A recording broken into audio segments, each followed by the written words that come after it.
Milkman, Mr. Milk Tazzy, come back at you with another episode, Splashing the Fishbowl. On today's episode, we gotta keep it a buck, man. I'm fucked up over here, man. I ain't right, man. I ain't right. Mine ain't right. I keep trying to say where the happiness at, but I ain't happy, bro. I ain't happy with the shit. I ain't happy with the way it is. It was blocks before Portia finally stopped trembling. What can you She and do Scar had never quite besides seen keep eye to living? eye, so there was no love lost between them. They had exchanged heated words on more than one occasion, but it had never gotten physical. There was no doubt in her mind that Scar would have opened up a can of whip-ass on her if it hadn't been for Don B. Portia felt like a ghetto princess being rescued by her knight in crimson armor. She knew what other girls said about him, but at that moment, she felt blessed to be by his side. "You okay?" Don B asked, steering with one hand and trying to light the blunt clip dangling between his lips with the other. "Yeah, I'm good. Just a little bit shaken up." Portia ran her hand over the spot on her arm where Scar had grabbed her. "Me and Scar are always arguing, but I can't believe he was about to hit me."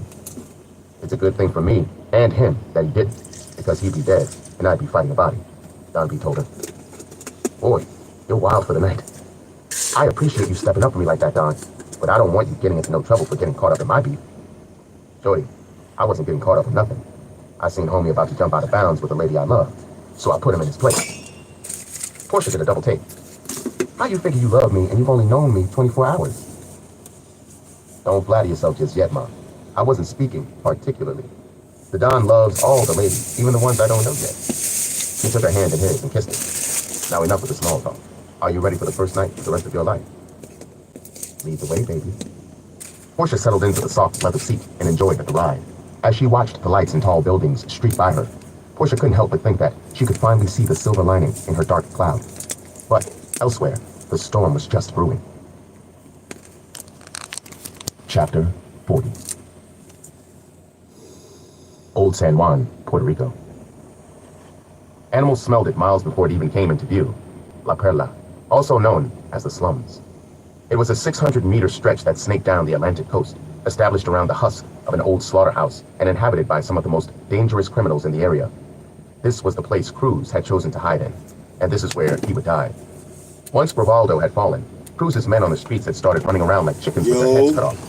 A rash of infighting had broken out between... We over here to deliver this satchel and then get another one and keep it moving. What y'all got going in the world this morning? Should we cook breakfast? That Cruz found himself vulnerable and bolted for higher ground. Or nah.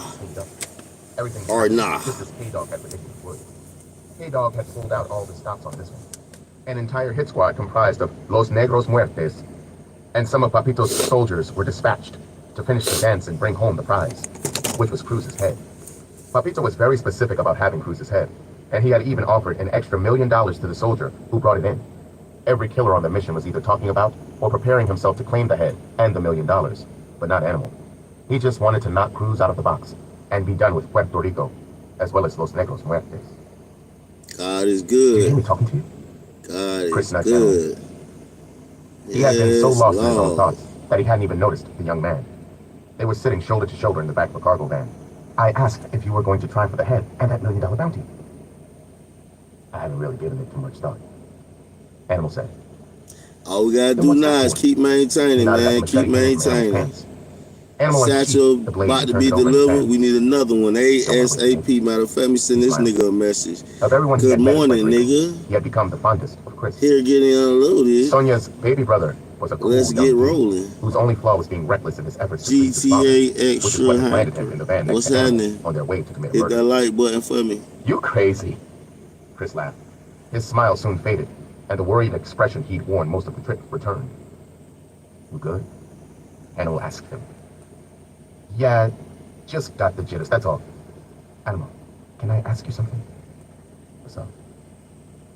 "I ain't trying to sound like no pussy or nothing, but do you ever get, you know, nervous before you do something like this?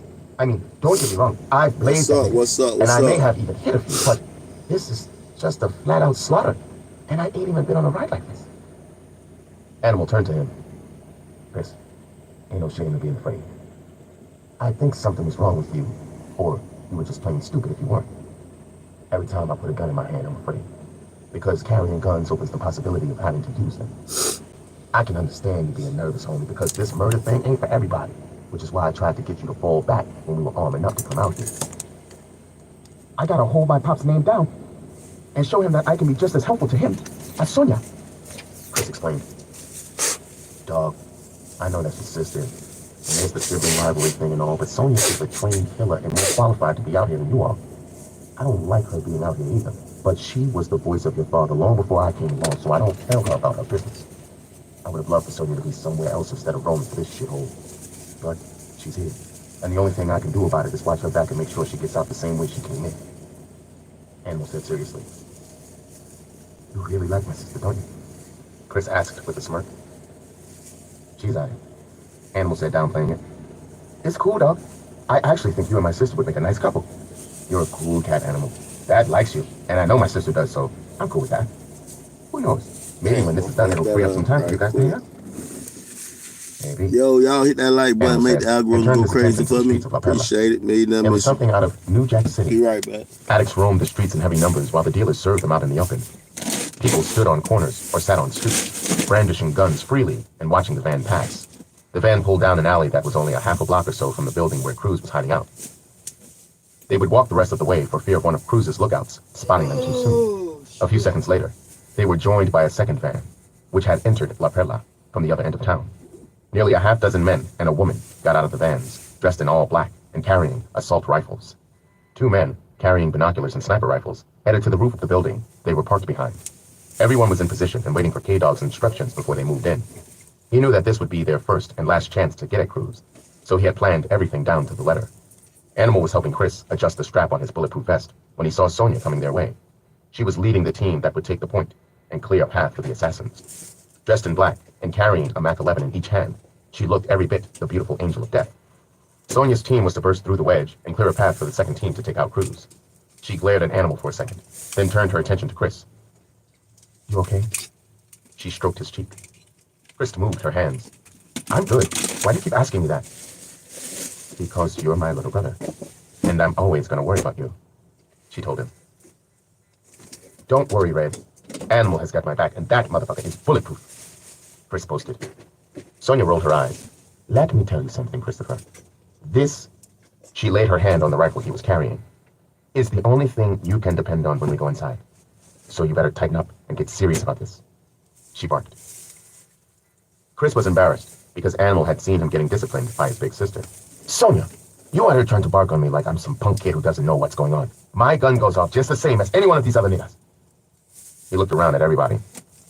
You need to watch that, Christopher, Sonia warned. No, you're the one who needs to watch it and show some respect. You need to be home wearing a skirt and taking care of Daddy instead of out here playing soldier. Moving faster than anyone's eyes could register, Sonia slapped her little brother viciously across the face.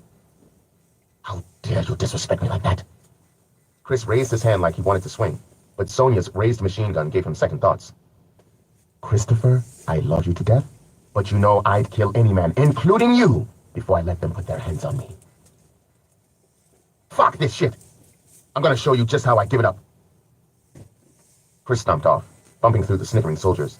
Sonia made to follow, but Animal stopped her. Let him cool off, he whispered to her, leading her away from everyone else. I used to change his fucking pampers, and he's going to act like he wants to raise his hand to me? I'll kill that little motherfucker first! Sonia fumed.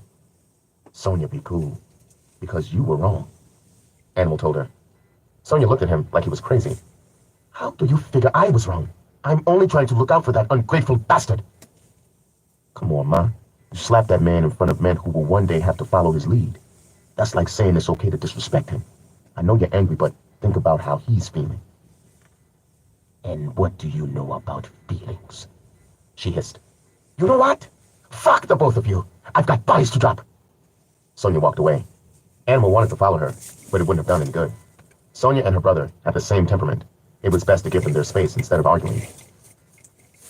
It's just too much at stake here to bring drama to the table, little bro. Justice walked over, cradling an M16 with a pair of binoculars hanging from his neck. Keep your head in the fight. Justice, you don't know what the fuck you're talking about. That didn't have nothing to do with me, Animal told him. Looked like you were in the middle of it to me. Whatever, man. So when do we move in? Animal changed the subject. We're supposed to wait for K-Dog. Should be any minute now.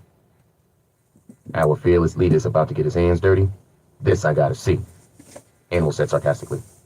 No sooner had the words left his mouth Then they heard the roar of an engine. K-Dog came rumbling around the corner, riding a black motorcycle with a sidecar attached. Sitting in a sidecar was a chick, whom they had seen around, but didn't recognize as a member of Los Negros Muertes.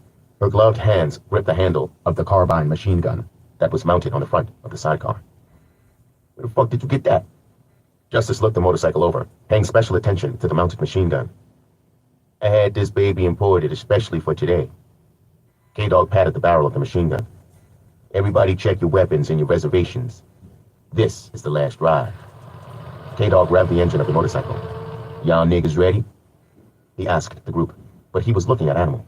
In answer to his question, Animal cocked the 2 silencer-equipped Desert Eagles he was carrying. Aye, into positions, and let's bang. Justice and his group went to their van, and Sonia and her group started for theirs. She was just about to climb into the passenger side when she realized that her brother hadn't returned. Where's Chris? Justice and the others looked around, but nobody could find him. This fucking kid! Justice snapped. Justice, he was a part of your unit. Get this shit under control so we can handle business, K-Dog ordered. Justice took out his boost phone and chirped the lookouts on the roof. Yo, can you guys see Chris from up there? A few seconds passed, then a voice came back. Yeah, but you ain't gonna like it. Stop playing and tell me where the fuck he is, Justice barked. Moving in on the target. Motherfucker. Justice threw his phone against the wall. Fuck it, we'll roll without him, K-Dog said. Wait, we can't ride in there blasting and we don't know where Chris is? Sonia said frantically. She cursed herself for embarrassing him and making him run off. Sonia wouldn't be able to live with herself if something happened to him because of her. Chris knew protocol and he broke it. That's on him. Move in, K-Dog ordered, and peeled off on the bike. My brother's going to get killed because of that maniac. Sonia began to sob. Don't worry, we'll get him, Justice assured her.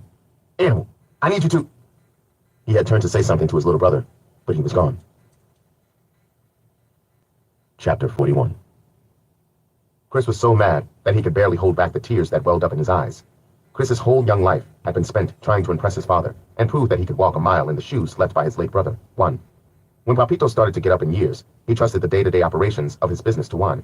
The streets both loved and feared Papito's oldest child. Some feared him enough to want him dead, which is what had led to Juan's murder. After the death of his older brother, Chris had expected to be groomed to take his place, but instead, Papito had passed the mantle to Sonia. The slight didn't go unnoticed by Chris or the soldiers, and the youngster found that he had to work 3 times as hard to earn the respect that he should have been given. After what Sonia had pulled in front of the troops, he knew that he would have to do something to save face, so he decided to go after Cruz on his own. Chris knew from one of the maps they had all been provided with for the mission that there was a collapsed laundry room connected to the back of the building where Cruz was hiding. K-Dog had decided against using that as a point of entry because the entrance had long been cemented over, and the only way in was through small, boarded-up windows on the back. It would have been no good for the all-out attack, but it could work for Chris. Chris wasn't prepared for what he saw when he hopped the fence that separated the back of the abandoned tenement from the street. The once sprawling yard looked like a modern-day apocalypse, with its mounds of rubble that stood nearly as high as the 3-story building itself. The stench of dead animals and human excrement was almost overwhelming to his senses as he picked his way through the debris. Looking up at the abandoned building, he began to wonder if he was making the right decision. Suddenly, gunfire erupted, causing Chris to reflexively drop to his belly, landing just a few feet from what looked like the decomposing corpse of a dog. A wave of bile rode up his throat, but he was able to force it back down. He fumbled with the assault rifle as another wave of gunfire rang out. Chris lay there for a full 5 minutes before he realized that no one was shooting at him. K-Dog had begun the assault, and instead of being on the front line, Chris was crawling on his belly through garbage. Fuck this. Chris got up and crept toward the structure. What was left of the laundry room, like the rest of the rear of the building, was boarded up tight. Just above the laundry room were several small windows, one of which had the glass broken out. Chris scaled the short building and knelt in front of the window. It was just large enough for him to squeeze through. Chris lowered himself into what he could only assume was the basement of the building. It was dark, so he couldn't see, but the inside of the building smelled worse than the outside, if that was possible. Shutting out the increasing sounds of gunfire coming from outside, he made his way toward a sliver of light that had one of the exits marked on the map. He thought it was strange that the rear of the building wasn't guarded, but he wasn't about to look a gift horse in the mouth. Chris pulled the door open and began climbing the darkened stairwell leading to the upper levels of the building. He made it up 3 steps before he was blinded by several flashlights. When his vision cleared, he saw 3 men holding the flashlights, as well as some very big machine guns. For all Chris's ingenious planning, he had never taken into the consideration the surveillance cameras that had been watching his every move. The leader of the gunmen stepped forward with his rifle trained on Chris's forehead. We hear your piece of shit father put $1 million on Cruz's head. I wonder how much he'll pay for yours. Most likely quite a few pennies more than yours is worth. A voice called from behind them. The three gunmen turned at once and saw animals standing at the top of the stairwell, grinning menacingly. They never even got a chance to scream as the bullets tore through their bodies. Chris took one look at the corpses at his feet and vomited. Now that's just fucking nasty. Animal shook off the loose chunks of food that had splattered on his boot. They were gonna kill me. Chris gasped, holding on to the wall to keep on his feet. Animal grabbed Chris and slammed him roughly against the wall. He pressed the hot barrel of the gun against Chris's chin, searing the soft flesh of his throat. And I should have let them, you dumb little shit. Animal snarled. You could have gotten yourself, as well as the rest of us, killed by going lone wolf. What the hell were you thinking? I'm sorry. I just want to show you guys that I can pull my weight. Chris said. How? By getting your fucking head blown off? Little nigga, this ain't no video game, so there's no reset button. When you're dead, you're dead. And you better learn that real quick before you end up getting yourself or somebody else hurt. Now come on. There's killing to be done. Animal started back up the stairs. Nearing the lobby level of the tenement, Animal could hear all hell breaking loose. Gunshots and the screams of the dying could be heard all around him. The stairwell door swung open, and one of Cruz's shooters spilled through it, followed by a hail of bullets that shredded the door. When he spotted Animal, he tried to raise his gun, but the killer was already on the move. Wielding the machete like a samurai sword, he delivered 2 sharp cuts to the shooter's chest and abdomen, dropping him to the ground, but he was still alive. Sincere pinched one of her breasts. What do you think? Should I fuck her or cut her head off? If they offered $1 million for Cruz's head, I know hers has got to be worth something. He waved the fire axe he had been carrying at the girl. Everyone watching laughed, but Animal didn't. When Animal looked at the young girl, he couldn't help but think of Mimi. Mimi had been one of the few people left in the world outside of justice, whom Animal called family. She was a down-ass broad who wanted nothing more than to prove herself to Animal and the family who had cast her to the side like trash. At the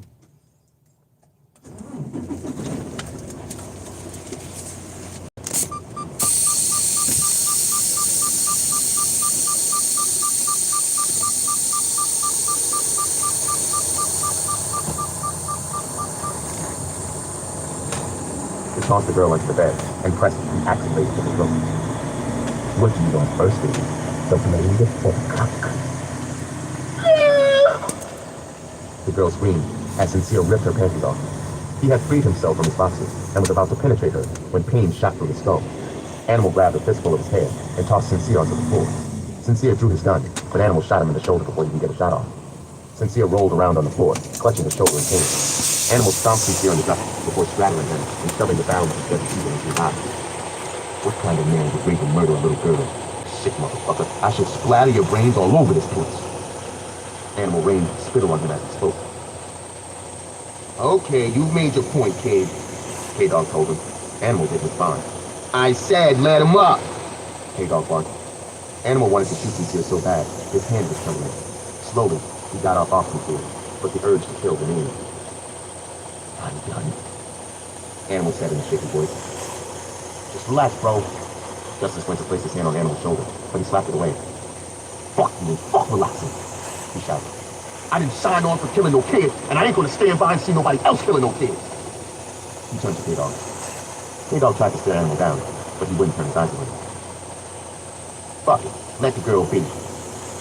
Sincere looked at me with relief. What kind of shit is this? Papito paid us to wipe everybody out, and we just gonna let this bitch live? Fuck all this. Sincere struggled off the floor, holding his shoulder. This motherfucker Animal been causing problems between us since he got here, and now he's calling the shots for Los Negros muertes? Calm down, Sincere, Justice warned. Nah, because I'm only saying what everybody else is thinking.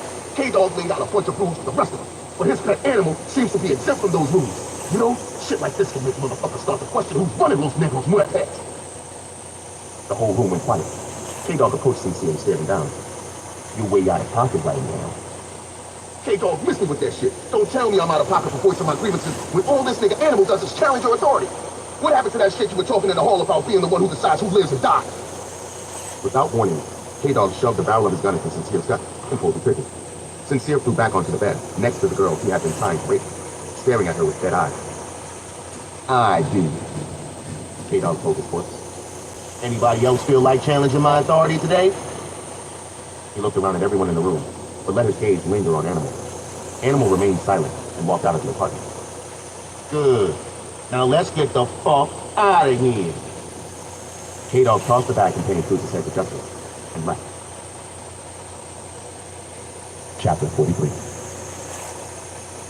Gucci drove up, down, and sideways at least 5 times before finally finding a parking spot. Unfortunately, the spot was 3 blocks from the club, so they would have to hook it the rest of the way. The walk didn't bother Gucci too much because she had bought her breakdown flip-flops in her purse. But Tiana hadn't had that kind of foresight, so she would have to do the walk in heels. Girl, the way my left shoe was pinching my pinky toe, I'll barely be able to walk, let alone dance when we get to the spot. Tiana complained.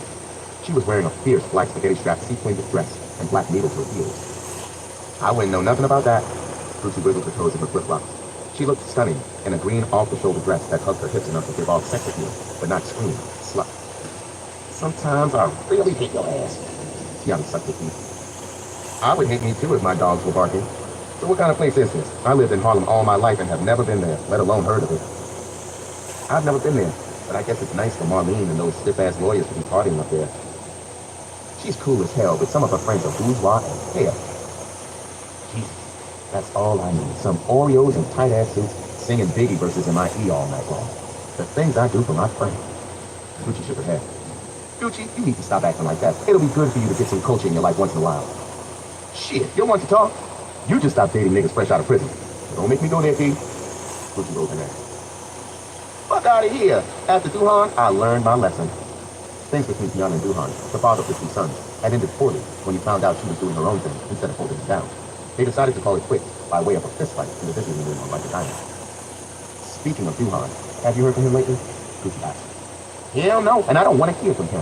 He called me a few times when they shipped him upstate to try and make it right, but I ain't feet to that shit. I changed my number and had to collect calls. 4 o'clock in the morning, you on my damn cousin page. I know so much Fuck sound, wrong but with you? that's still Duhan and Duran's dad. That's your ex. Ain't that your cousin, ex-husband? Why the fuck They know how to you read him right. If he was that worried about being in his kid's lives, then he wouldn't have got his simple ass thrown in jail in the first place. But you didn't feel like that when you were balling out of control. Gucci pointed out. Listen, I didn't put no gun to Duhan's head and tell him to take it to the street. That's something he chose to do on his own. And I just reaped the benefits of that. After I made up and had them babies for him, what I got was owed to me. You sure did get what was owed to you. Gucci said. Very fucking funny.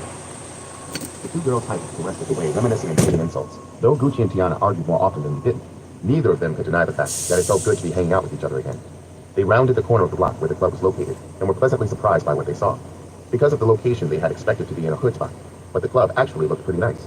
There were a few luxury cars double parked out front with guys and girls mingling before they headed into the club. When Tiana and Gucci came into view, everyone did a double take.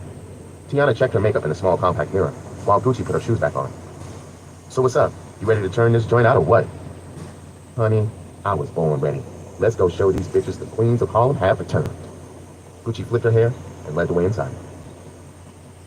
Alonzo sat at the bar nursing a Hennessy and Coke, and was wondering for the 100th time what the hell he was doing there. He had had one of the worst days at work, starting with the argument with Portia.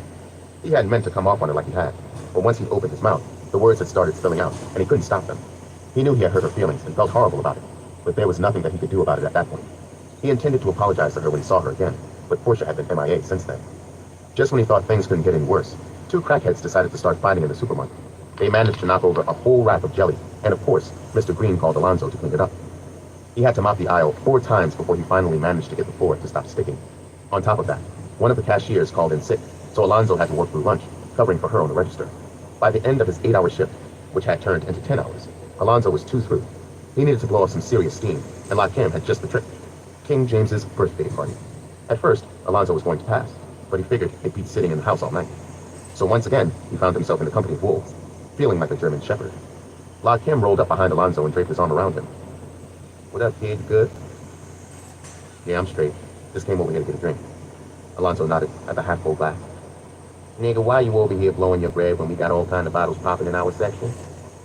I just wanted to get some space for a minute, you know? Lakim sucked his teeth. Man, fuck all that. You amongst family, my G. It's a party going on and you over here looking all stressed out. What's good with that? Somebody fucking with you or something? Nah, it ain't like that. I just had a rough day at work. Alonzo explained. The man still got his foot knee deep in your ass, huh? Keep telling you, fuck that supermarket shit. You need to come get this money with us. Lakim, I'll leave the cut to y'all. No, I ain't off that no more, Alonzo reminded him. Come on, son. You think I have my baby going harm's way? I ain't talking about putting you on no fucking corners. I'm talking about upper management. We'll give you your own spot and you run it as you see fit. I'm good, La. Alright. But when you get tired of lugging boxes for that cracker, you know your big bro got you, fam. Break yourself, blood! Ashanti interrupted the conversation. His eyes were glassy, and he reeked of alcohol and weed. Because of his age, he had never been in a club before, and shouldn't have been in that one. But La Ken had pulled some strings and gotten the manager to look the other way. I keep telling you about that blood shit, La Ken warned. Chill, B. You know I don't mean no disrespect by that. I call you blood because you my family. Ashanti half slurred. Man, I ain't never seen this many holes in one spot at one time. Fascinated, he looked around at the women, moving about the club. I told you, fucking with us, your lifestyle was gonna change. This ain't shit. Wait until you really start balling. Then you'll see why we're the winning team. La Ken promised. Shorty, let me get another shot of Patron. Ashanti banged on the bar top. La Ken pulled him away from the bar. Chill the fuck out, son. You need water more than you need a drink, man. La Ken slid away the shot the bartender had just set down and requested a bottle of water for Ashanti. Here, nigga, flush that little kidney of yours. He handed Ashanti the water. Ashanti reluctantly accepted the water. But once again, chugging, he felt his head start to spin. His eyes wandered about the club, and he tried to keep his face between them stairs to the club area. Oh, shit. He nodded at the girl. La Ken's eyes zeroed in on the girl, and began licking his lips. Now, one of your cousins divorced my cousin, and I get extra friendly with them. The fuck kind of shit you got going on, man? Ashanti put the water on the bottle and made his way across the room. Like, straight up. This spot is aight. Gucci nodded in approval, taking in the silence of the court place. I told you it had to be something special if Marlene and them were partying here. Speaking of Marlene, I wonder if she's here again. Tiana looked around. Fuck it. I'll text her in a minute to see where she's at. You want to get a drink? Oh, shit. Good name. Well, humpy That's a hump. bet. I ain't First even round see is on that. me. Tiana led the way to the bar. It didn't take long for the vultures to be in, trying to invade Tiana and Gucci's space. Most of them were local, so they didn't get any play. After squatting There in, wasn't no side dip or stepping nothing right cursing there. us loud, they finally made it to the bar. There were no seats, but two huge big affairs, thinking it earned them the favor of the young lady. But all it did was get them dismissed once the ladies were planning on their seats. Tiana ordered 2 Hennessy and Red Bull for them, and enjoyed the scenery. Damn, I'd almost forgotten how thirsty niggas uptown would be, Gucci said, ignoring the dude at the other end of the bar, who was trying to get her attention. That's the price we pay for being young, fly, and pretty. Tiana winked. You ain't never lied, Gucci said. She felt someone touch her arm and spun around, ready to push out whoever it was that touched her uninvited. The frown on her face turned into a smile when she saw it was Ashanti. She almost didn't recognize him all cleaned up in his button-up and soft bottom shoes. But for as grown-up as he was dressed, the red bandana tucked into his shirt pocket said there was still a lot of kidding. What's good, Ma? He greeted Gucci with a hug. Hey, Ashanti! He said happily. I haven't seen you in a minute. What you been up to? Tell you, boy. Ashanti shrugged. Not too Every much, day, trying to something different, boy. I feel like I don't even know this person. as best I can. You know how that goes. It's just weird to me, though, because that's your cousin, ex-husband, and it's my cousin, so that's weird. Like, how the fuck you all on this page? Ain't you a little young to be in here? Tiana asked. Age is a small thing when you're rolling with big boys. Ashanti posted. So you're getting your weight up, huh? Tiana looked him up and down. It had been a while since Tiana had seen Ashanti, and he was growing up to be quite handsome. Weird ass shit.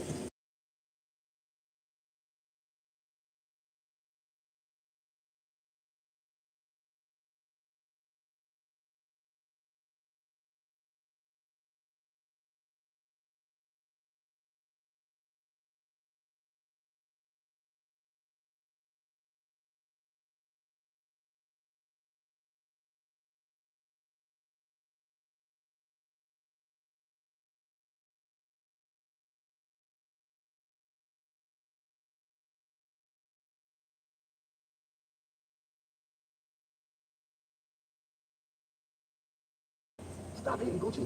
I'll be 18 in a few months. So what's good, T? Ashanti, you need to quit. Tiana's old ass will eat you alive. Gucci tried to tell him. Gucci, we're less than a year apart, so if I'm old, what does that make you? Still younger than you? Gucci shot back. Ashanti shook his head. Y'all are still crazy as hell. And you're still in places that you have no place being, Gucci told him. Who are you in here with, Roscoe and them? Nah, my nigga Beast locked up, and I don't see that too much no more, Ashanti said in a saddened tone. Roscoe, stay locked up. You know how it is when you're in the life, Gucci. We take the good with the bad. Yeah, and it's mostly bad, she pointed out.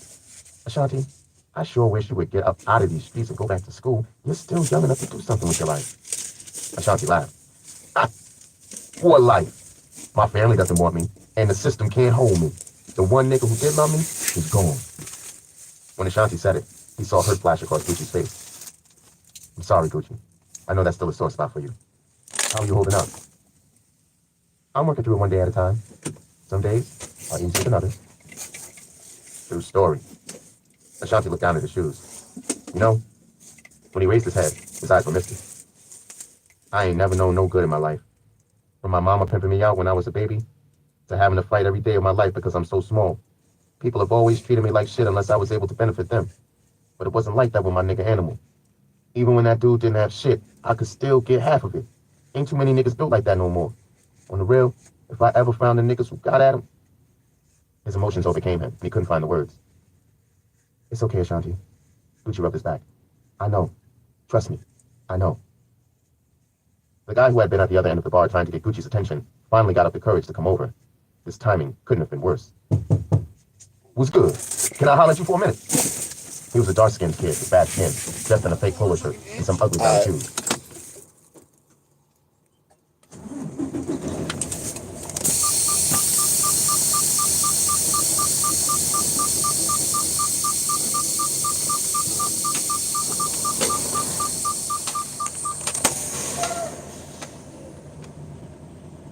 Auntie heard the word shorty, his Napoleon complex, and the liquor kicked in. Who the fuck you calling shorty? You trying to play me? Come on, B, you bugging right now. Calm that big man shit down. The kid waved Ashanti off. You're a tough guy, huh? Ashanti folded his hands behind his back. Nobody but Tiana saw that he had just pulled a gun out of his pants. How about if I smack the shit out of you for talking slick? What? The kid moved in on him. Ashanti's arm had started inching from behind his back when Lakim grabbed him by the wrist. I think you've had a little too much to drink. Maybe you should go kick back for a minute. Lakim whispered in Ashanti's ear. Aye, La, Ashanti said, but kept his eyes on the kid he'd been arguing with. Gucci, Tiana, I'm gonna catch up with you later on. He backed through the crowd, still glaring at the kid. That little boy just got saved from a good ass whipping, the kid boasted. Lakim took a sip of his Corona and made eye contact with the kid. You having a good time at my man's party? Yeah, this shit is real live, the kid smiled. The smile faded when Lakim broke the bottle on the bar and placed the jagged end to the kid's throat. He grabbed the kid roughly by the face and pressed the broken end into the kid's Adam's apple. You fucking faggot. I should open you up for trying to disrespect my little man. I'm sorry, the kid gasped. One sorry motherfucker. Lakim poked him. Get the fuck out of here before I kill you. He shoved the kid. Lakim grabbed a napkin from the bar and began wiping the excess beer from his hands. He felt Gucci's and Tiana's eyes on him. You ladies enjoy the rest of the party. He tossed the napkin onto the bar and walked off. Gucci had a mortified look on her face, but Tiana was smiling from ear to ear. I know you don't think that shit is funny, Gucci asked. Nah, I was just wondering if he was seeing anybody. Gucci shook her head. I can't take your ass nowhere. Hater. Tiana sipped her drink. She looked over near the entrance and saw Marlene walk in, accompanied by several men dressed in business suits. There's Marlene. Come on, let me introduce you. Tiana grabbed Gucci by the hand and led her across the room. Chapter 44. Portia's night with Don B felt like a dream. Don B treated her to dinner at a French restaurant uptown that she had no idea even existed. It was a cute little spot not far from St. Luke's Hospital and had a beautiful view of the park. The menu was in French, so Portia had some difficulty figuring out what she wanted to eat. But to her surprise, Don B was able to translate it. His French wasn't very good, but he knew enough to place their order. After dinner, they headed downtown to the movie screen. It was a modest theater on the Lower East Side that showed mostly foreign films and critically acclaimed independents, but they shut it down for the night for the screening. It was a 40-minute short called From Harlem with Love, which was written and directed by a young writer from Harlem, whom Don B had grown up with.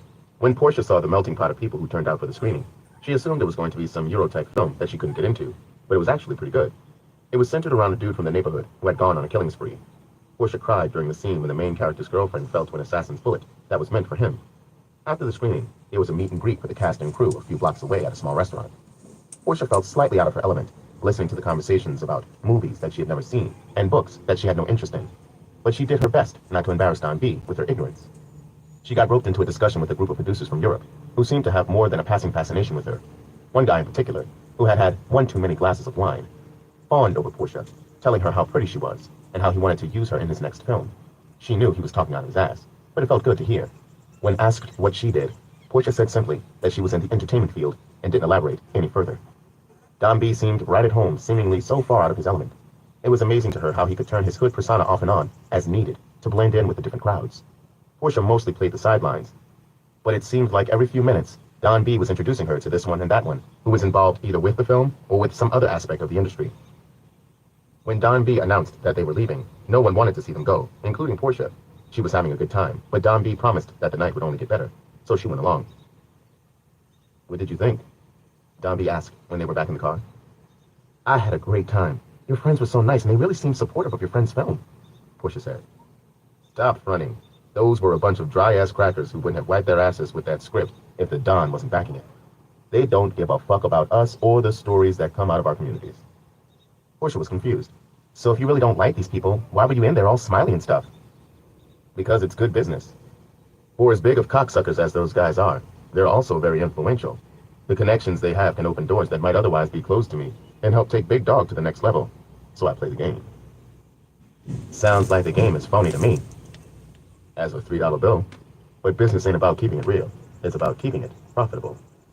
After you've been around for a while, you'll have figured it out." "Oh, so you plan on keeping me around for a while, huh?" Don B looked at her. "I'd be a fool to let a catch like you get away, Mom. You've been chosen. Now let's see if you can make the cut." "I hear that hot shit." Portia cut her eyes at him. "So where are we off to now?" "A friend of mine is having a little thing out in Brooklyn Heights. I figured we'd slide through there for a hot sec and have a few drinks. Besides, I need to holler at him about something." Portia frowned. "Brooklyn Heights? Ain't no clubs out there. So what is it? A house party or something?" "Or something," he said, and turned his attention back to the road. What Don B took Portia to was anything but your average house party. His friend Tone owned a beautiful 3-story house with a view of the bridge. When Don B pulled up with Portia on his arm, people treated them like the king and queen of the music industry. He led her through the long hallway to the living room, giving her the 411 on all the plaques that lined Tone's wall. People milled about in the spacious living room, with its high ceilings and glass furniture, drinking and smoking weed, and engaging in a few other activities. There were a few heavyweights from the New York music scene there, and she thought she might have recognized an athlete or two. No matter who they were, they all paid homage to Don B and the lady on his arm. Portia caught a little shade from a few of the video hoes in attendance, but that just made her throw it extra hard as she crossed the room. "Glad you came through, my nigga." Tone walked up to greet Don B. He was wearing jeans and a wife beater with a pair of Gucci slippers on his feet. A blunt of some of the most potent weed Portia had ever smelled dangled from his lips, dropping ashes on the carpet every time he said something. "You know I had to let my presence be felt, B." Don B gave him that. "I see you brought a little Miss Thing from the other night with you." Tone looked Portia up and down, licking his lips. His eyes were beet red and narrowed to slits. "What's good?" "Chillin'," she told him. "This is a nice place you have here." "It's alright. Just some place to lay my head when I'm in New York." He stunted. "Yo, y'all come on in and relax. Don, you probably know everybody already, but if not, you'll get to know him before the night's over." Tone walked to the other side of the living room, plucking 2 of the video hoes from the group and disappearing around the corner with them. "Yo, Don, let me holler at you for a minute. I got somebody I want you to meet." Somebody called from across the room. Portia recognized him as a popular R&B singer who had had a few #1 singles. Don B looked at Portia for approval. "Go ahead and handle your business," she told him. "All right, I'll be back in a sec. Why don't you grab us a few drinks?" Don B nodded at a gallon of Hennessy and some plastic cups that were on the mantel. He bopped over to the corner and began speaking with the singer and his entourage. Portia made her way across the living room to the makeshift bar, taking in the scene as she went. She had been to some wild parties before, but this ranked up there with the wildest of them. In the corner on a love seat next to the patio door, 2 girls took turns snorting lines of coke off an album cover, while a man and a woman were squeezed in next to them, kissing and petting heavily. Portia watched curiously as the man's hand disappeared beneath the woman's skirt and began fondling her sex. A small crowd had gathered to watch, but the couple didn't seem to mind. Portia managed to tear herself away from the show and continued toward the bottle. She reached for the bottle, but someone else beat her to it. She was a pretty Spanish girl with a big weave and pants that were so tight they looked like they'd split if she bent the wrong way. "My bad, you go ahead," Portia told her. "How about you hold the cups and I pour?" the girl suggested. Portia balanced all 3 cups in her palms while the girl poured the drinks. "Thanks," Portia said, handing the girl her cup. "So, I've never seen you around before. Are you signed to Big Dog or just part of an entourage?" the girl asked. "Neither," Portia said, not bothering to elaborate further. I'm sorry, I didn't mean it like that. I'm Macy. The girl introduced herself. Portia. Wow, I love your haircut. Macy reached out and touched Portia's stylish cut. When she pulled her hand away, she let it brush against Portia's cheek. Excuse you. Portia pulled away. Relax, Mama. It's all good here. This must be your first time at one of Tone's parties. Macy smiled. Portia set her drink on the mantel and looked at Macy seriously. Check this flash shit. I don't know what you thought you were trying to do, but I ain't that bitch. So if I were you, I'd be the fuck easy. Damn, you ain't gotta be all stink about it. Bitch, if you ain't with the program, then what the fuck are you doing here? Macy snapped. Just then, Don B walked up. What the fuck are you doing? He glared at Macy. Chill, Don. I was just kicking it with your little plaything. Maybe later we can all play together. Macy tried to wrap her arms around Don B's neck, but he pushed her away. Macy, get your drunk ass out of here before I have you thrown out. Fuck you, Don B. You always want a bitch to share her goodies, but you never want to share yours. I can't stand a cuffing ass nigga. Macy stomped away. What the fuck was that bitch's problem? Portia asked. Pay her no mind. Macy doesn't know how to hold her liquor. Don B said, downplaying it. So is she one of your shorties or something? Because she seems awful familiar. Don B lowered his shades and looked at Portia over the top. If you're asking me if I fucked her, yes. If you're asking me if I'm still fucking her, no. Now you're gonna stand here giving me the third degree about how many of these skanks I ran through, or are we gonna enjoy the party? Portia was still frowning, so Don B tilted her chin up so that she was looking into his shaded eyes. Listen, there ain't gonna be too many places where we go where I haven't fucked abroad. But when I'm with you, it's not about my past. It's about our future. Smell me? Okay. Portia's face lit up a bit. That's the pretty smile I like to see. Don B kissed her on the forehead. Here, I brought you some wine in case that Hennessy is too strong for you. I don't know if you can hang or not. He teased her. Nigga, please. I say, why waste it? Portia took the Hennessy shot down. It felt like liquid fire going down her throat, but she held her game face. That's what I'm talking about, baby. Let's go in the den. It's too fucking noisy out here. Don B took her by the hand and led her through the house. As soon as they stepped into the den, Portia found her eyes stinging from all the weed smoke in the air. The den was a little less hectic than the living room. Macy sat on a couch, whispering into the ear of a white girl with green eyes and red hair, who wore a see-through blouse and no bra. Macy fondled the girl's pink nipple through her shirt while giving her shotguns from the blunt in her mouth. Portia was glad to see she found someone else to focus her attentions on. Tone lounged on the floor on a bearskin carpet between the two girls he had disappeared with. They took body shots off him while he watched Scarface on the big screen television mounted on the wall with the volume muted. One of Don B's unreleased tracks played through the surround sound speakers mounted on the walls. Damn, your crew goes hard, don't they? Portia said, watching the two girls on the floor licking the excess liquor off each other's lips. That's the only way big dogs know how to party, Don B told her, leading her to an unoccupied couch on the other side of the room. Once they were comfortable, he fired up a blunt. The smell of the weed was so tart that it made Portia sneeze. This is that good shit. Don B passed her the blunt. Portia took 2 baby pulls and started coughing. Slow down, Mama. Don't want you to hurt yourself. That shit is harsh, Portia said between coughs. Sip some of that wine and wet your whistle. Don B pushed her cup toward her. Portia took a gulp of the wine and frowned. It tasted especially bitter, even for red wine. How long are we staying here? Only for a little while. We're gonna blow a few L's, then get up out of here, Don B promised. The few minutes turned into a few hours. Portia and Don B smoked weed and did shots while sipping the bitter wine and listening to Don B's CD. Between the liquor and the weed, it felt like the temperature had jumped by 200 degrees.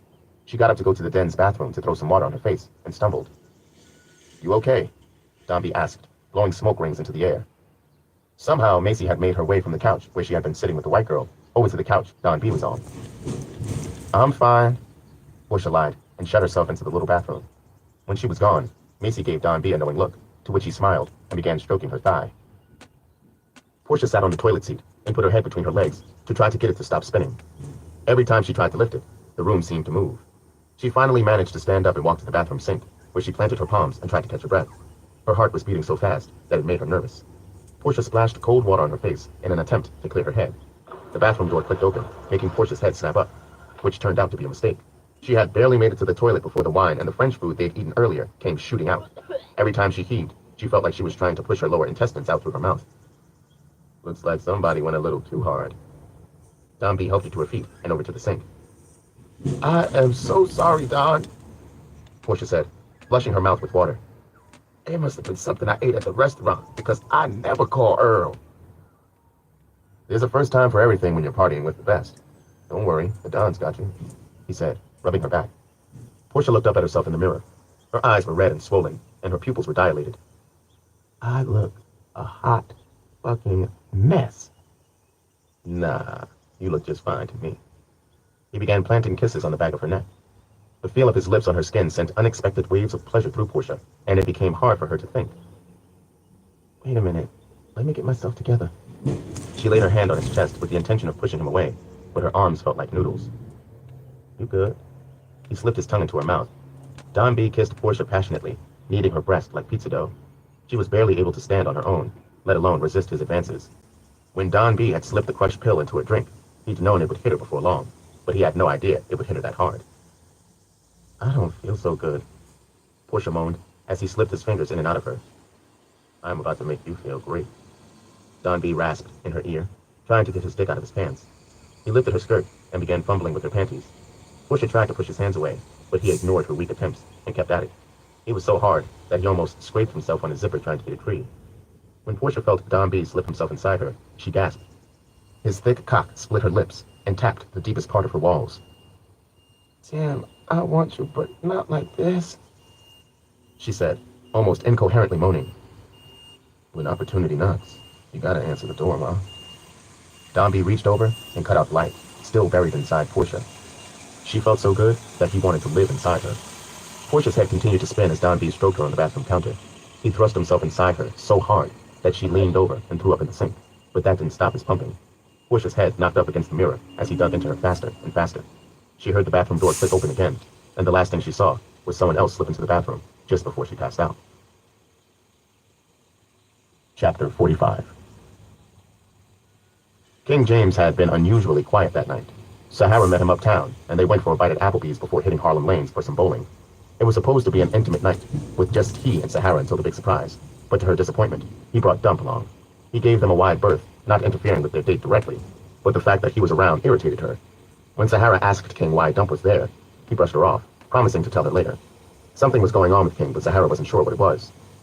King had found himself reflecting on his confrontation with Shy for most of the day. He had gone through his plan a million times before actually stepping to Shy, but in the blink of an eye, it had all gone to shit, and he'd found himself with a potentially volatile situation on his hands. Until then, he had had the advantage of knowing his opponent, without Shy's even realizing that he existed.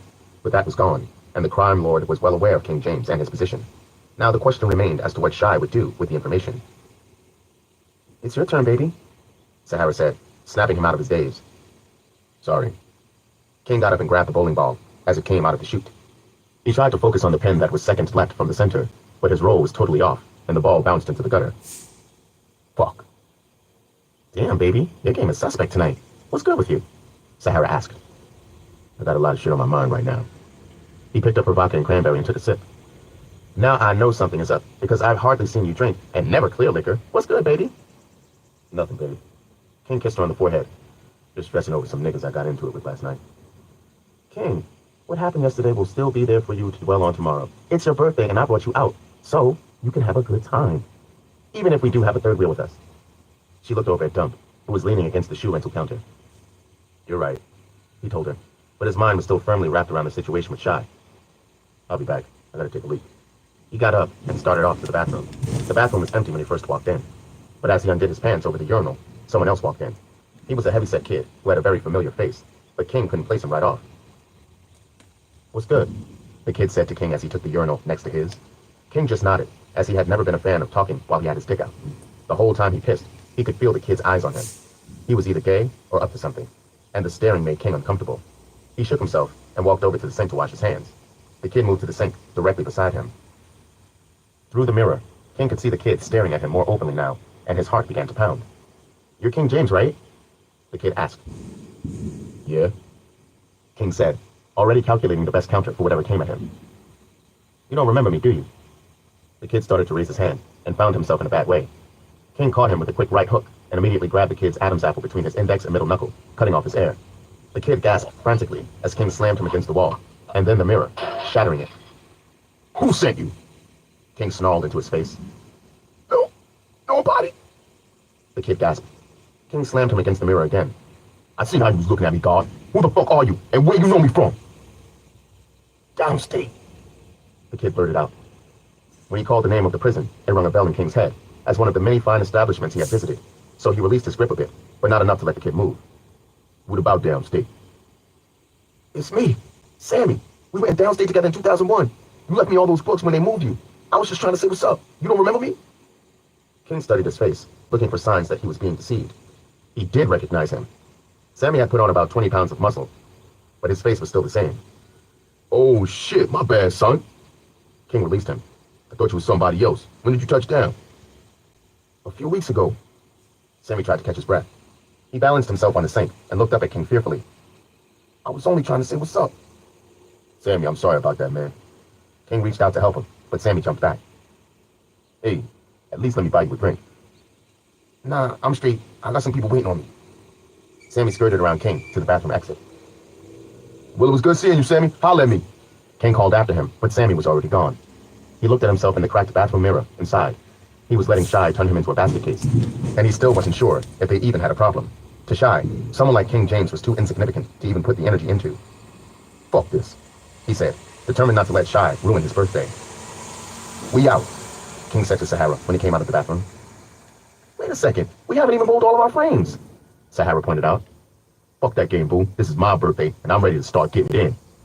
Let's go hit a club or something and get crazy. I know a nice place we could go, Sahara offered. Holiday sat behind the wheel of the Honda Accord parked across the street from the bowling alley, right next to the State Building. He was dressed in all black, with a pair of gloves tucked into the top pocket of his fatigue jacket. In the back seat were two young boys who were desperately trying to get down with Holiday. When Shy had given the word to handle King James, he had decided to give them the opportunity to make their bones. What King had done wasn't a major infraction, but Shy wanted him to serve as an example of his new zero-tolerance policy. Holiday watched King James, Sahara, and Dump come out of the front and get into a green Suburban that had been parked at the curb. He waited until they pulled through the light on 125th Street and 7th Avenue before following. Frankie checked the pockets of her hoodie and realized that she had more money than product on her, which meant she had to take another trip to the crib. This would be the third trip she took that night. Once word had gotten out that Frankie had some bomb-ass work, the fiends had started coming steadily. In 2 nights of hustling, she had managed to get up her end of the rent money, what she owed Cuddy, and still have some bread left over for herself. If Scatter had never been right about anything else, he was right about how sweet drug money was. Frankie had promised herself that it would be a one-shot deal, but the more she trapped, the more she considered getting some more coke from Cuddy. After selling off the next few pieces she had on her, Frankie decided to go and re-up.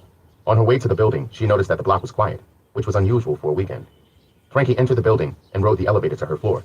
She was hungry and starting to get tired. She had made enough money to call it a night, but she figured, why quit when she was on a roll?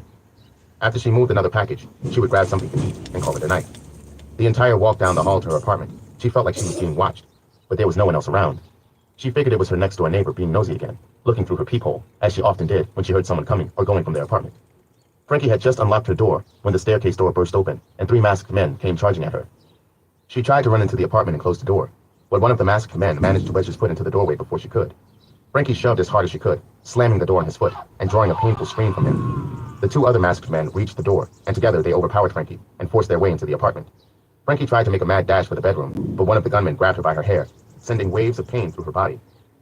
Where the fuck you going? He spun her around. Frankie socked him in the jaw, forcing him to lose his grip on her. The second masked man swung on her, but Frankie weaved it and caught him with the 2-piece to the face, dropping him. One thing they hadn't counted on when they ran up in her crib was that Frankie was a skilled boxer. Frankie tried for the bedroom again, but the masked man she dropped tripped her up and she fell to the floor. She found herself being yanked roughly to her feet and thrown against the wall. She was about to start swinging again, but the masked man froze her when he shoved a gun in her face. Where is it?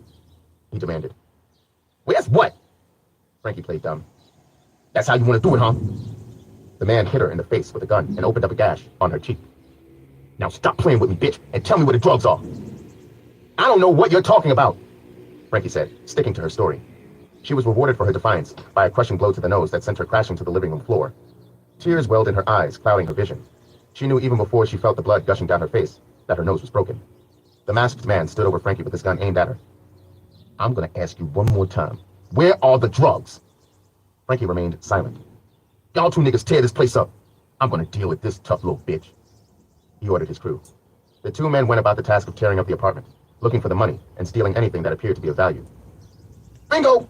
One of the masked men said as he re-entered the living room. In his hand, he held the shoulder bag that had been hidden in the closet. The sight of the bag made Frankie's heart sink. They had the drugs and the money. See, all you had to do was give it up. But you wanted to be a smart little bitch like your homegirl. The man with the gun snapped. You got what you want, now get the fuck out! Frankie screamed at him. The man with the gun kicked her in the face viciously. What the fuck you screaming at, hoe? I can see I gotta teach you some manners. He kicked her in the ribs. The man with the gun punched and kicked Frankie violently in the face, ribs, and back. From the way he was whipping on her, she knew that she was going to die in that apartment. Fucking whore! He spat on her, out of breath from the beating. Frankie lay there, bleeding and half-conscious, while the man with the gun paused his beating to give last-minute instructions to his team. One eye was swollen shut, and the other was caked with blood. The pain in her ribs was so intense that she could barely move, let alone breathe. Unconsciousness tried to claim her, but she knew that if she went out, it was over. Ignoring the pain, Frankie inched her hand under the cushion of the couch where she kept her gun stashed, and came up blasting. She closed her eyes and kept pumping the trigger, firing off shot after shot. She could hear the men screaming and glass breaking, but she didn't dare open her eyes. The gun finally clicked empty, and all was silent, except for the sound of her heart pounding in her ears. Frankie forced her good eye open and surveyed the damage. One man lay bleeding by the front door, mouth opening and closing as he tried to gasp for air. Lying a few feet away from her was the man who had been beating her. There was a quarter-size hole in the center of his ski mask, and blood pooling under his head. Frankie tried to reach for the phone to call the police, but everything was going black. Her last thought before she passed out was that at least she had taken one of them with her. Chapter 46. Sahara's heart was beating almost out of her chest with excitement as the club came into view. When she'd told King where she wanted to take him, he had scoffed at it, saying that the club was too close to the hood, and he wanted a change of scenery for his birthday. His stance on the issue had begun to soften when she started sucking him off in the back seat of the truck. Dump's thirsty ass almost crashed twice, trying to watch the show through the rearview mirror. When the girl at the door saw King approaching, her face lit up. Happy birthday! She draped her arms around him and gave him a kiss on the cheek. Sahara didn't like the way the girl was hanging on King, but she let it slide so as not to ruin the night by arguing. Thanks, baby, he said, and walked into the club. Sahara looked the girl up and down and rolled her eyes before falling in step behind King. Damn, it seems like the whole world knows it's my birthday. You know Harlem loves you. Sahara kissed him on the cheek and looped his arms in hers to let the girl at the door, and anyone else who might have been watching, know that she was claiming King. The dining area was empty at that hour of the night, but it sounded like the club was in full swing downstairs. Dump led the way, giving dap to the few heads he knew who were loitering on the stairs. It was darker than usual in the club area, but they could still see that it was packed. King saw some dudes he knew from Queens posted up by the bar, drinking and having a good time. He knew those dudes didn't stray too far from their hood, so to see them uptown meant something was good. He was just about to point it out to Dump, when suddenly the lights of the club switched on, and King was greeted by everyone yelling, "Surprise!" After a few hours of doing shots with Ashanti, Alonzo was feeling more groovy and on his way to becoming shit-faced drunk. He had never been much of a drinker, so letting Ashanti goad him into the shots probably wasn't a good idea, but it took his mind off his problems for a time. When King had arrived, the party officially kicked off. Everybody had turned out for the event, from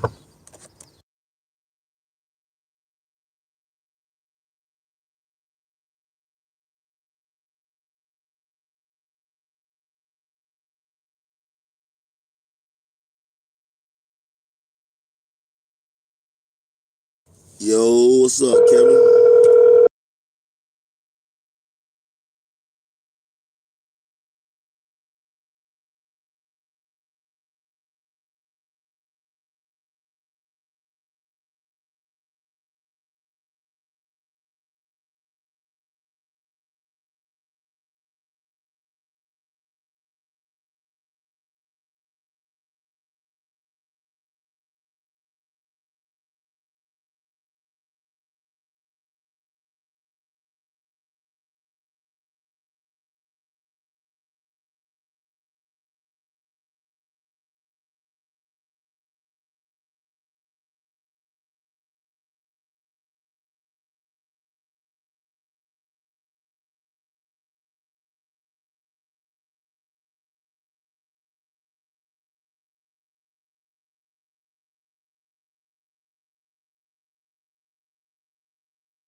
from friends to family to associates, and they were all in the building. Bottles were popped, blunts were fired, and people crowded around to wish King the best on his born day. La Kim and Ashanti were on the dance floor, getting it popping in a circle of chicks who cheered them on. They were both drunk and having a blast. La Kim seemed especially attached to a thick chick in a black dress, whom Alonzo didn't know. She had "Sack Chaser" written all over her, but his brother seemed smitten. Watching her made Alonzo think back to Brick House and how she tried to set him up, so he made a note to himself to warn his brother to watch his back. King sat at the table that had been reserved for his party, sipping champagne and greeting his guests. It was the most at ease Alonzo had seen him in a long time, and he was glad to see his homie having fun. King had been through more at his age than some people who had been around twice as long.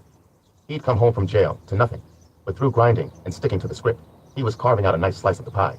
He made sure everyone around him ate too, which was one of the things Alonzo admired most about King. When the song was over, the girl La Kim had been dancing with excused herself to go chop it up with her partner in the green dress. Alonzo had had his eyes on the honey in the green since she walked into the joint. He could tell that she was a hood chick, but there was something about the way she carried herself that made her stand out among the rest. The two girls talked for a few. Then the one in the black led the one in the green over to where La Kim and the others were chilling, making discussions. Alonzo figured that now would be as good a time as any to introduce himself to the girl. We got another one. We ain't trying to go nowhere. Till they send that bag and say they got another one. We ain't trying to go to the truck stop right now, bitch.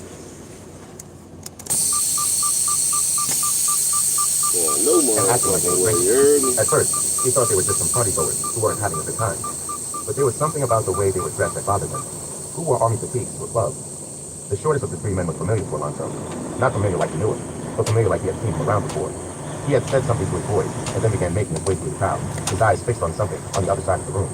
Alonzo followed his line of vision and saw that he was staring at King's hands. King was so preoccupied by his guests that he never saw the three men, or the guns they produced from the inside of their fatigue jackets. Gucci was having the time of her life. She had heard through the grapevine that Marlene was sick.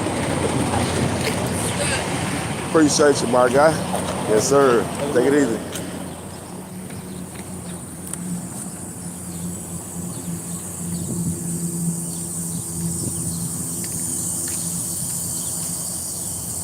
Millionaire mission, man. We on that.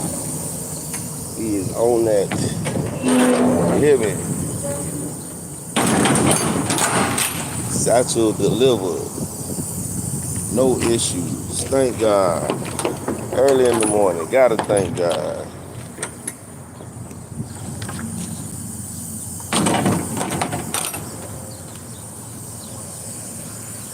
Ain't got nobody over here next right now, but I'm gonna go ahead and get up out of here so that way I can park on the street and nobody be waking me up or talking to me about moving my truck. I was surprised. I was just I don't want to hear that shit. So is that what you're doing over here? Making small talk? No. I get in the bed and get to relax and don't talk to me about just moving. It'll take more than a pretty face to find me.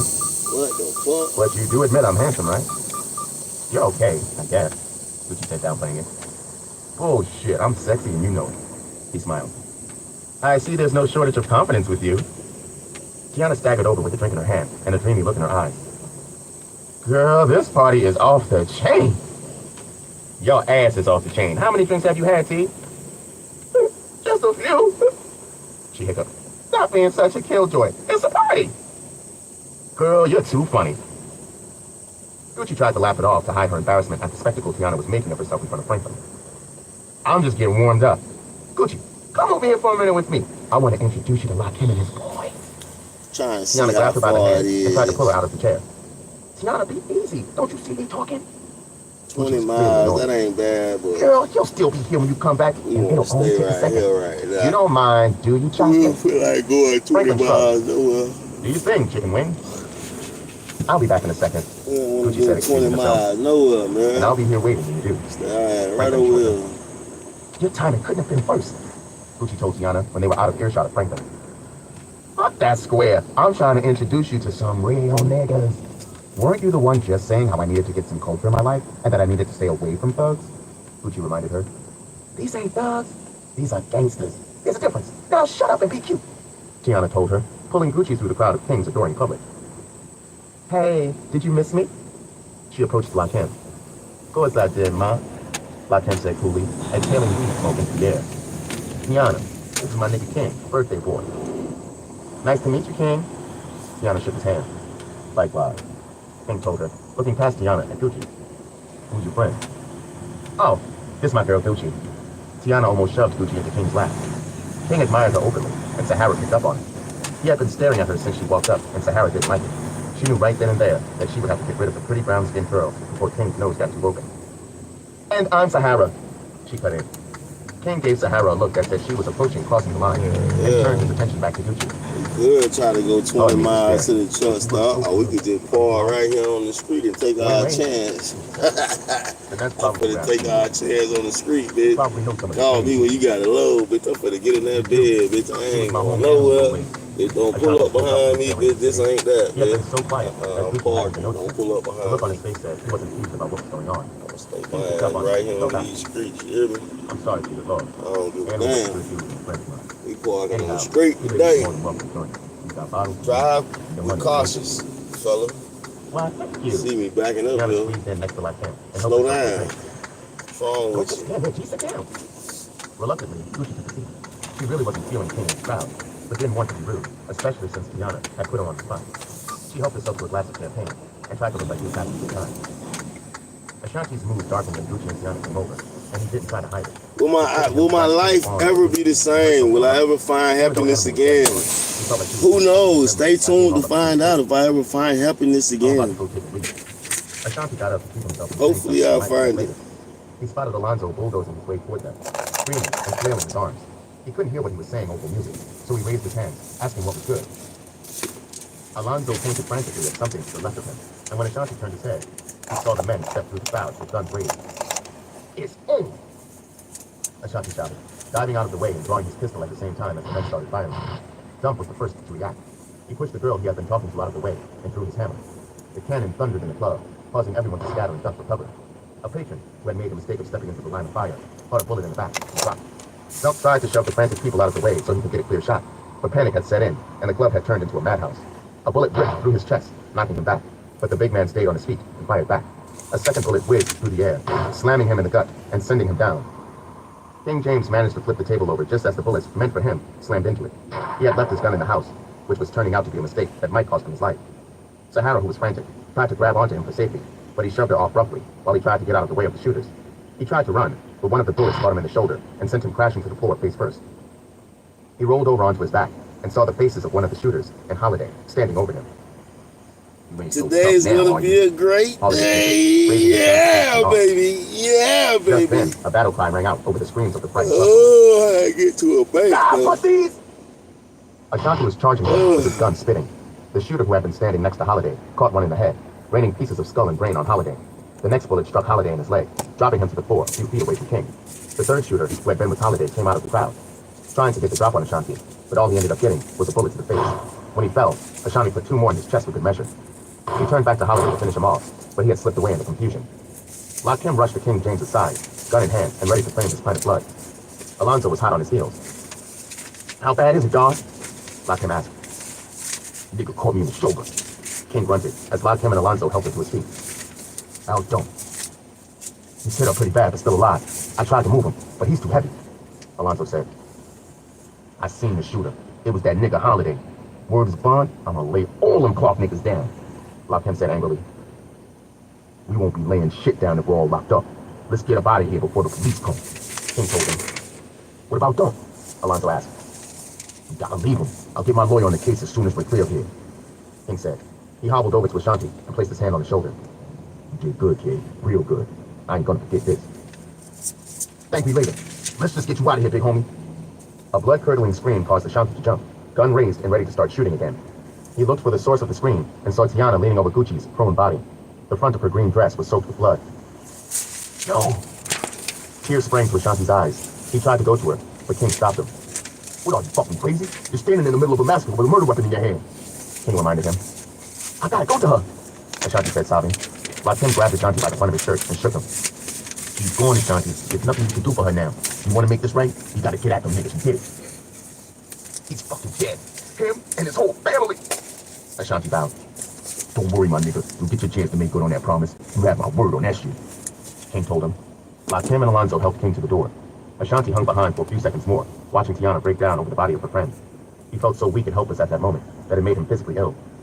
At that moment, he swore on the life of his friend Animal that no matter how long it took, he would track down and kill both Shy and Holiday for what they had caused, or die trying.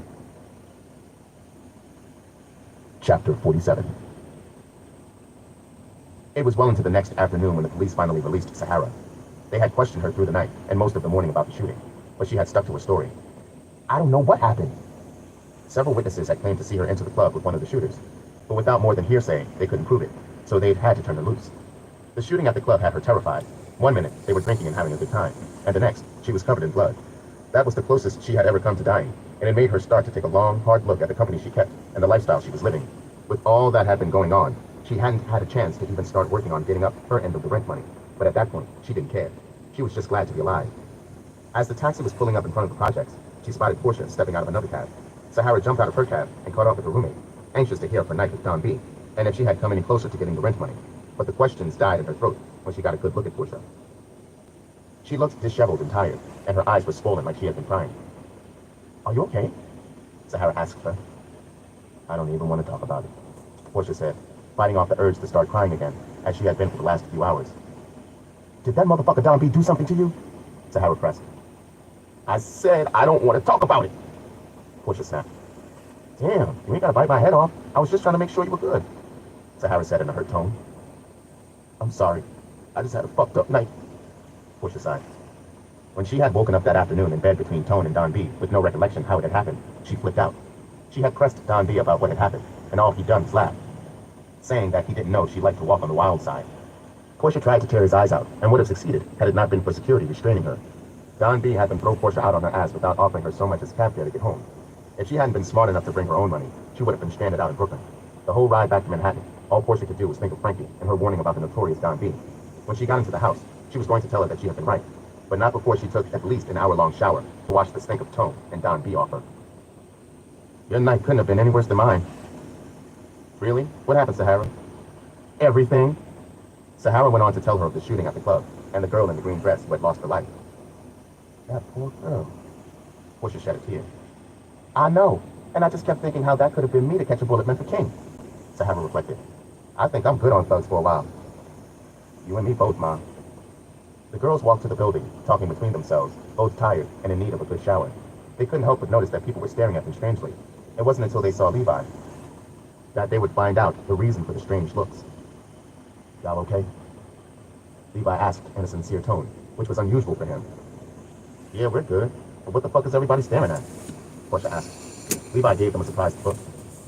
You didn't hear? I don't know. I done look high, I done look low. I don't Frankie, know where to go. I don't know hospital. what happiness is no more. In the hospital? I don't Why, know what what that happened? is. Sahara was becoming I used to know. I don't know no The nigga more. Scar and two of his homies tried to run up in your crib and tried to rob it, Levi said, shocking the girls.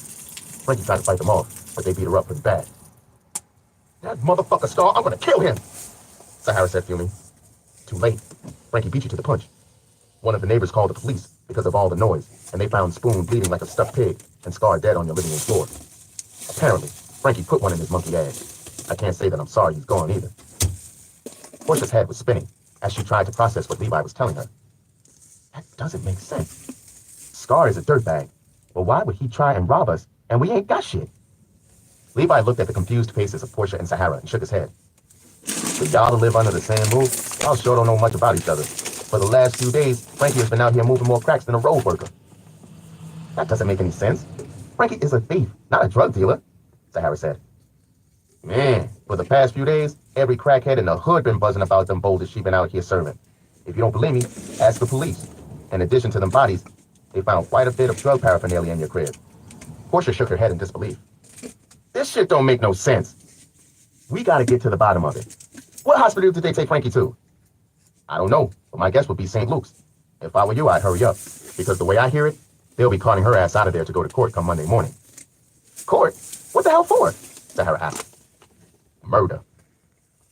When Frankie finally came to, she felt like she had just gone 5 rounds with Mike Tyson.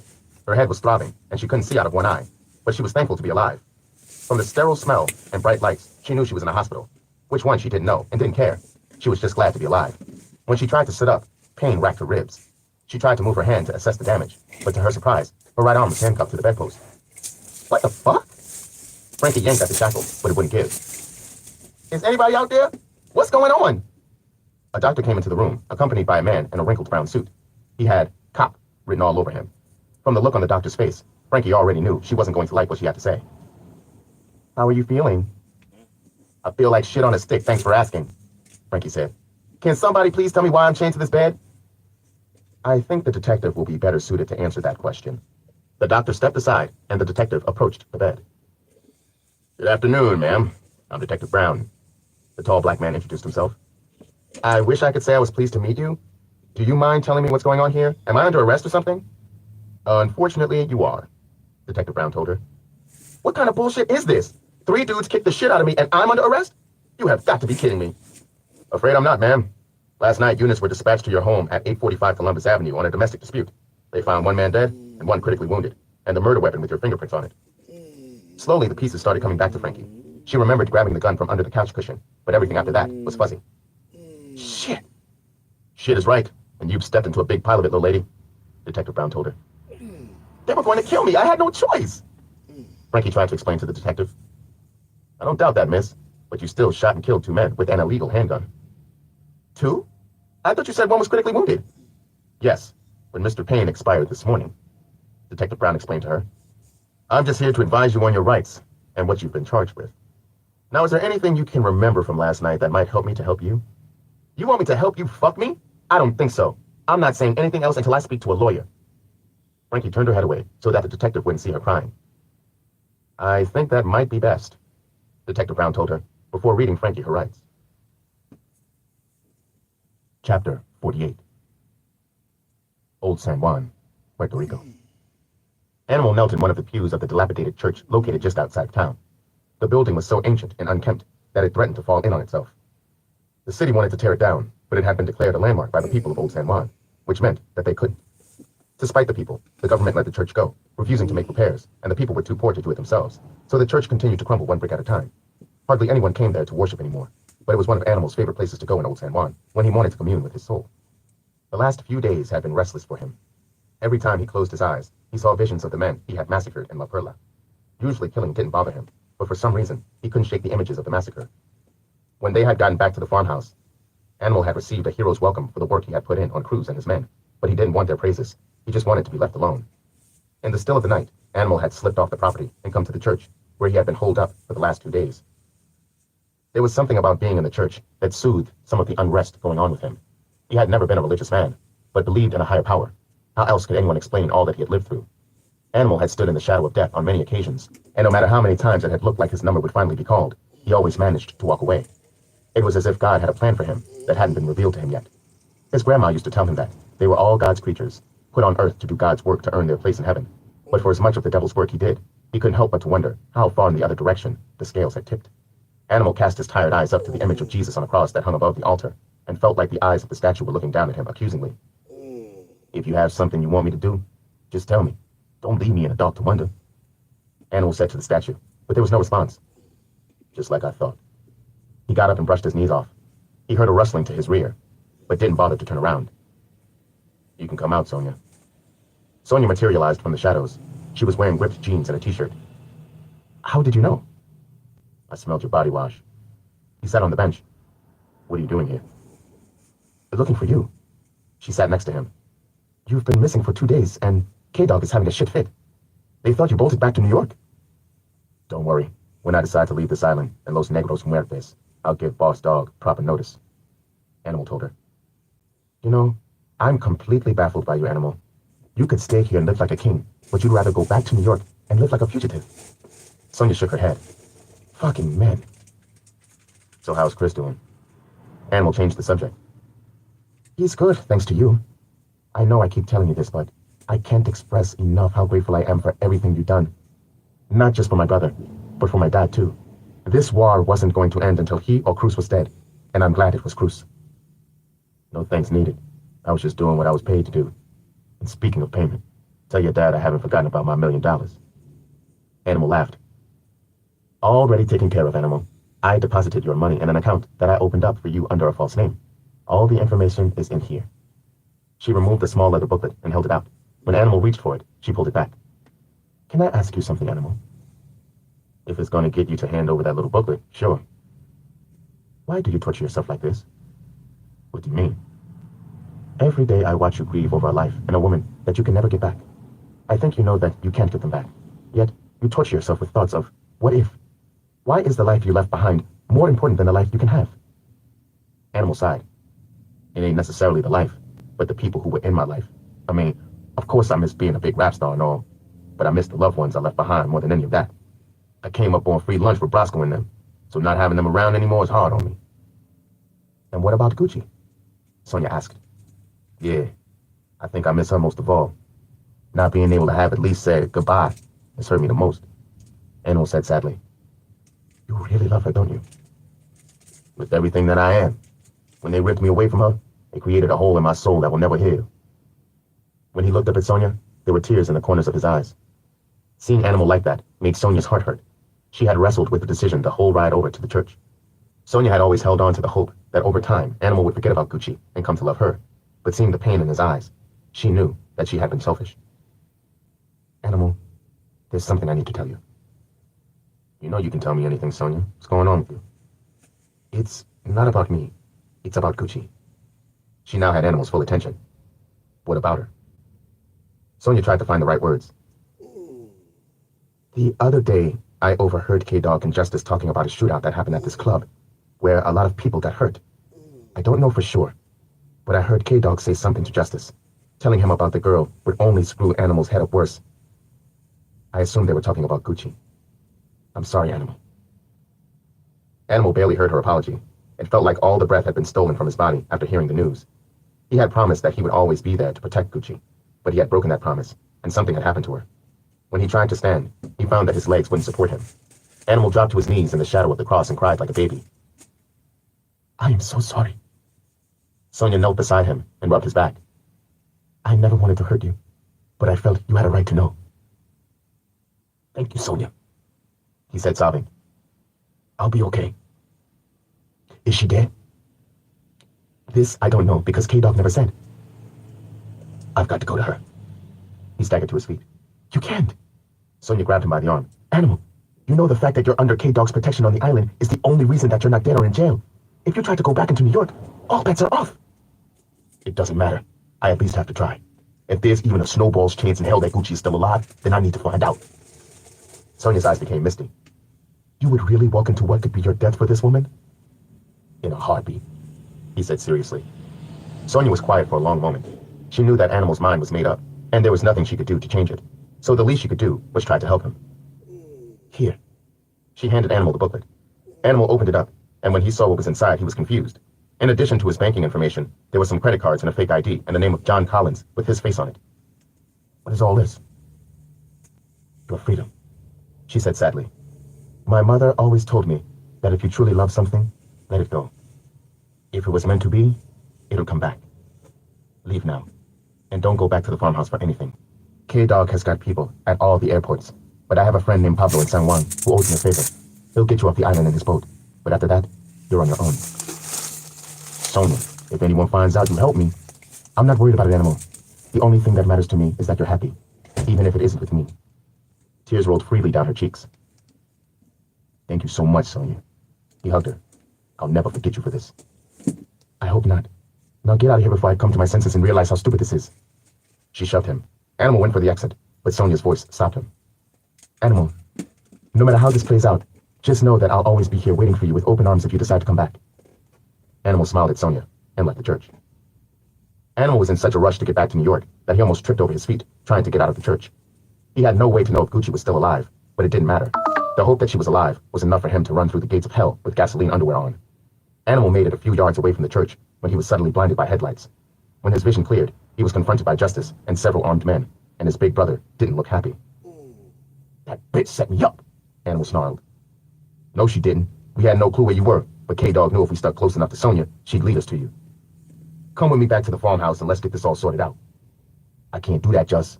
You know what happened, so you know I gotta go, Animal said. He was unarmed, except for the knife he was carrying in his boot, and that would be no match for the high-powered machine guns. Listen to yourself, bro. You're about to walk into the gas chamber over a broad that's probably dead anyway. I can't let you do that to yourself. You can't stop me either.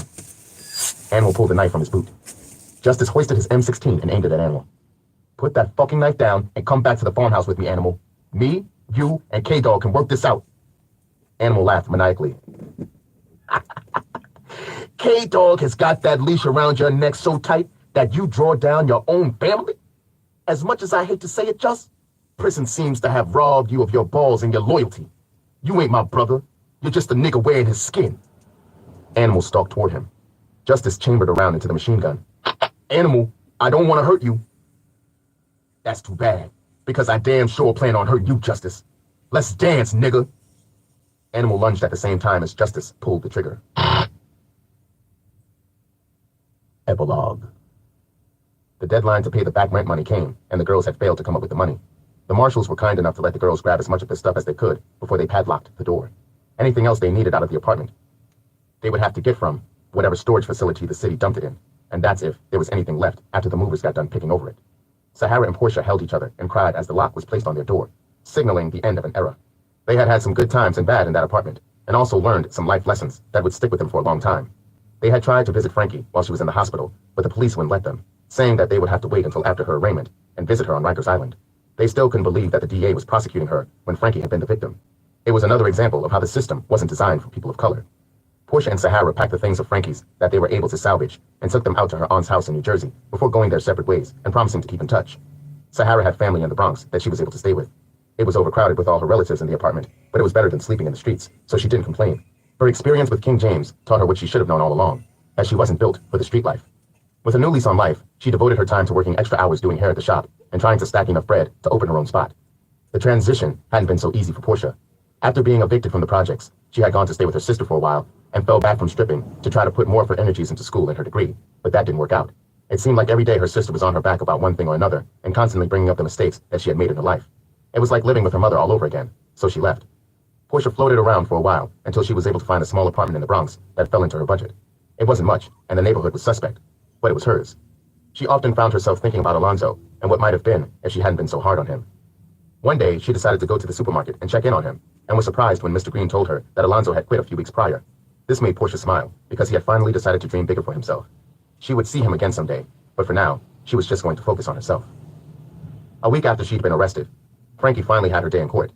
She had expected to see the legal aid she had been going over her case with, but she didn't recognize the man who had introduced himself as the counsel for the defense. He and the DA argued back and forth about the seriousness of the charge and what the punishment should be. The defense counsel wanted the judge to rule that it was self-defense, but the DA kept bringing up the fact that it was an unregistered handgun and that there were drugs found at the scene. He finally agreed to throw the drugs out and reduce the murder charge to involuntary manslaughter, but he still wanted Frankie to do time, so she took it to trial. The judge set a trial date in order that Frankie be held on $20,000 bail. She prepared herself to go back to the island and get comfortable because she knew damn well she didn't have that kind of money. But when she got back in the tank, she was informed that her bail had been posted. Frankie had no idea who posted her bond, and she really didn't care if it meant that she could get back on the streets. A few hours later, Frankie was released from 100 Center Street and took a deep breath. It had been only a week, but she felt like she had been locked up for months. As she walked down the courthouse steps, she saw the lawyer who had represented her sitting on a double-parked car, staring at her. "So it was you who posted my bond?" Frankie asked. "Don't be stupid, little girl. Somebody wants to talk to you." He knocked on the back window. The window rolled down, and Frankie saw Cuddy's coal-black face looking out at her. "Get in," Cuddy ordered. "Listen, Cuddy, if it's about your money," Frankie began, but he cut her off. "Stop talking and get in." He pushed the door open. Frankie was scared shitless, but she didn't have a choice, so she got into the car. "You know, I had to do quite a bit to track you down, girl." "Yeah, I ran into a little situation." Frankie wrung her hands together nervously. She thought about coming up with a story and trying to spin him. But she figured she'd do better telling the truth. "Cuddy, I know I owe you some bread from that work you gave me, but I got robbed." "I know all about it, Frankie. I handled that little situation personally." He pulled a folded-up handkerchief from his pocket and handed it to her. Frankie looked inside the handkerchief and almost threw up when she saw that there were 2 fingers wrapped in it. "That's the one who got away," Cuddy explained. "Dumb motherfucker was spending my money around Harlem like it was water. Nobody steals from Cuddy." "So I guess this makes us square, huh?" Frankie mustered a weak smile, but Cuddy's face was serious. "The hell we are. By the time I caught homie, the money was almost gone. So that debt is on you. And so is that bail money I just dropped to get your little ass out." "Hold on now, Cuddy. I can understand about the money from the coke, but I didn't ask you to bail me out," she tried to reason. "I know you didn't. The way I see it, had I left you in jail, then you wouldn't have been able to get my bread, right? You see how that works?" "Not really. Because I'm ass broke. Shit, I ain't even got no place to live, Frankie said. I've considered all that, which is why I've decided to let you work the debt off. Until you get my bread, your little ass belongs to me. Cuddy rested his hand on Frankie's thigh. Frankie slapped Cuddy's hand away.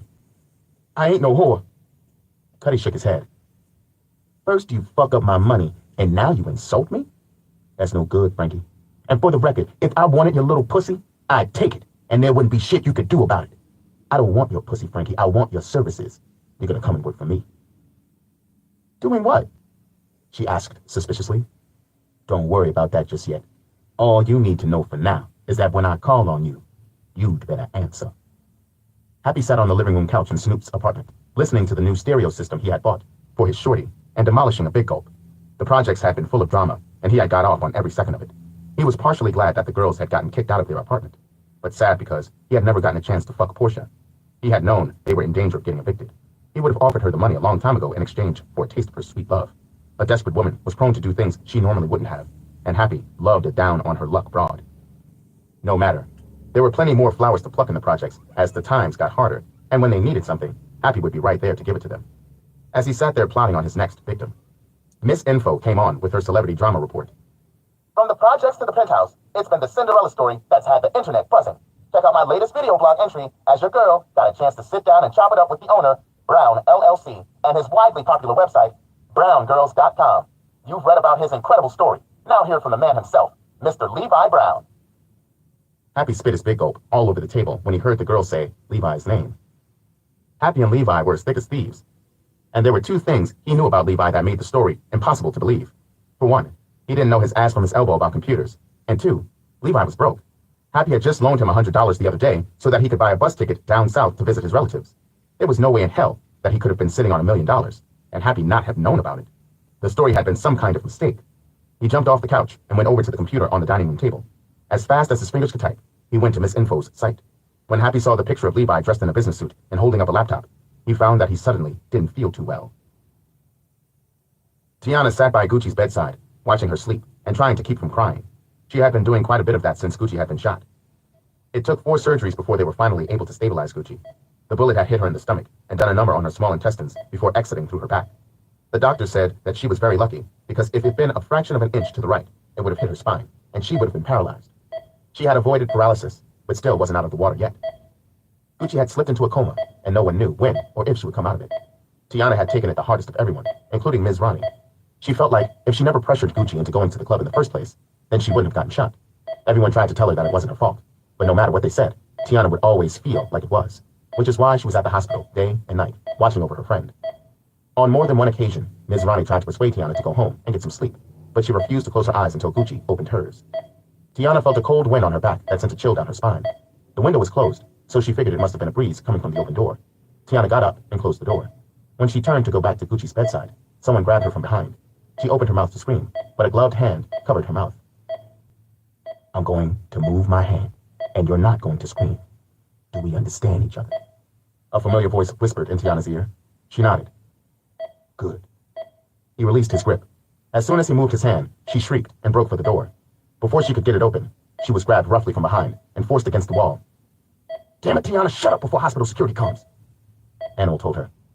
Tiana turned white as a ghost when she saw Animal. But you're dead. Everybody said you were dead. Tiana blinked, thinking her eyes were playing tricks on her. No, I'm very much alive, which is more than I can say for the men who did this to Gucci. He approached her bedside and stared down at her. She was just as beautiful as he remembered her, if not more so. How long has she been like this? For over a week now. The doctors say she had a mild stroke during the last surgery, Tiana explained. Animal took her hand in his and kissed her cold fingers. My poor baby. Tears dripped from his eyes and splashed on her arm. Look what they did to you. Don't worry. I'm here now, and I'm going to make this right. Promise.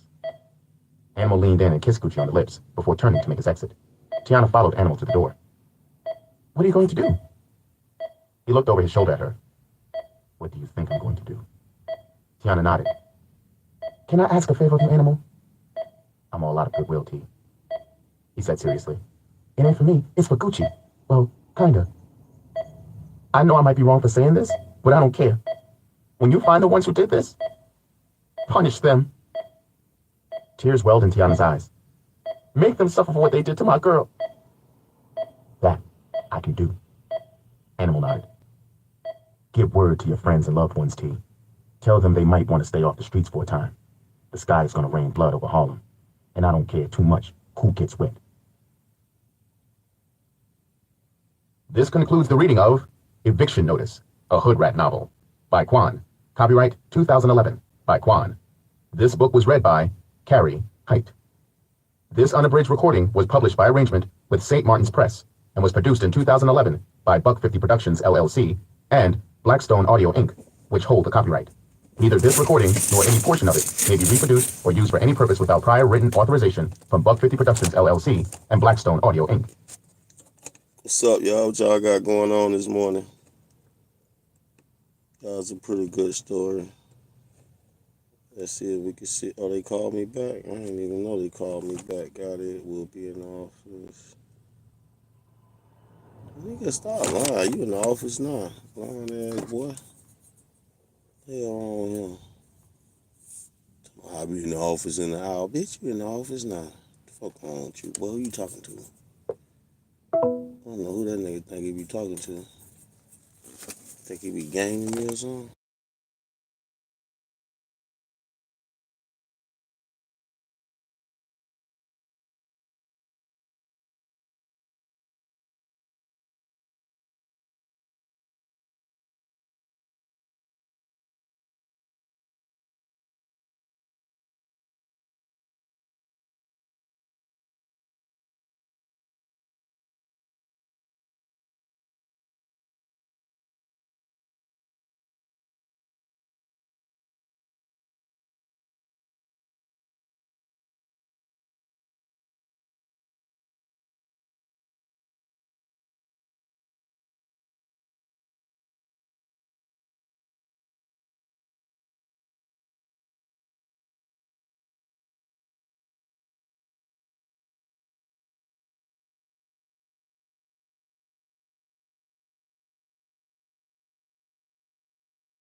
That bullshit, man. Bitch, I need a full week. I don't want to hear that bullshit. I need a full day, man. I don't want to hear that shit you talking about. If that's the case, we'll just wait then. Yeah, I ain't running around no motherfucking half a clock ass shit. Fuck that shit. Bitch, I stay sleep. Bitch, I don't want to work today with no motherfucking 6 motherfucking hours. Bitch, you can have them 6 hours. I'm straight. Oh yeah, that's what we're supposed to be doing. My bad, Costa man. Pissed me off early this morning. Let me just pray to God and go to sleep. If they don't piss me off with that shit.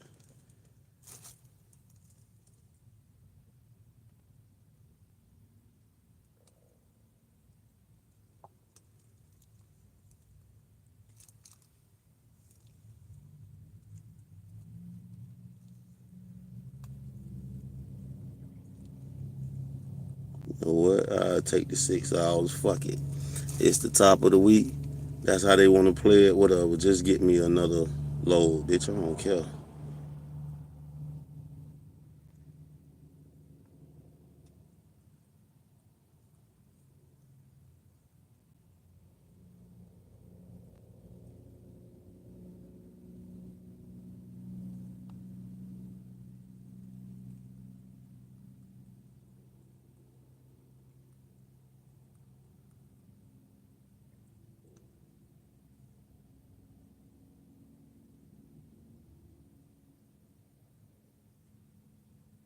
I think the long loads are better. Fuck it. The long loads is better.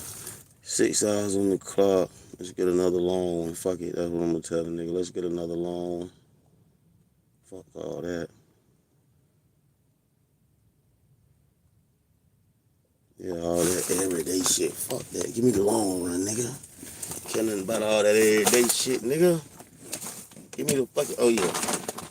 Supposed to be finding the story that come after that story, right? Let's see what come next.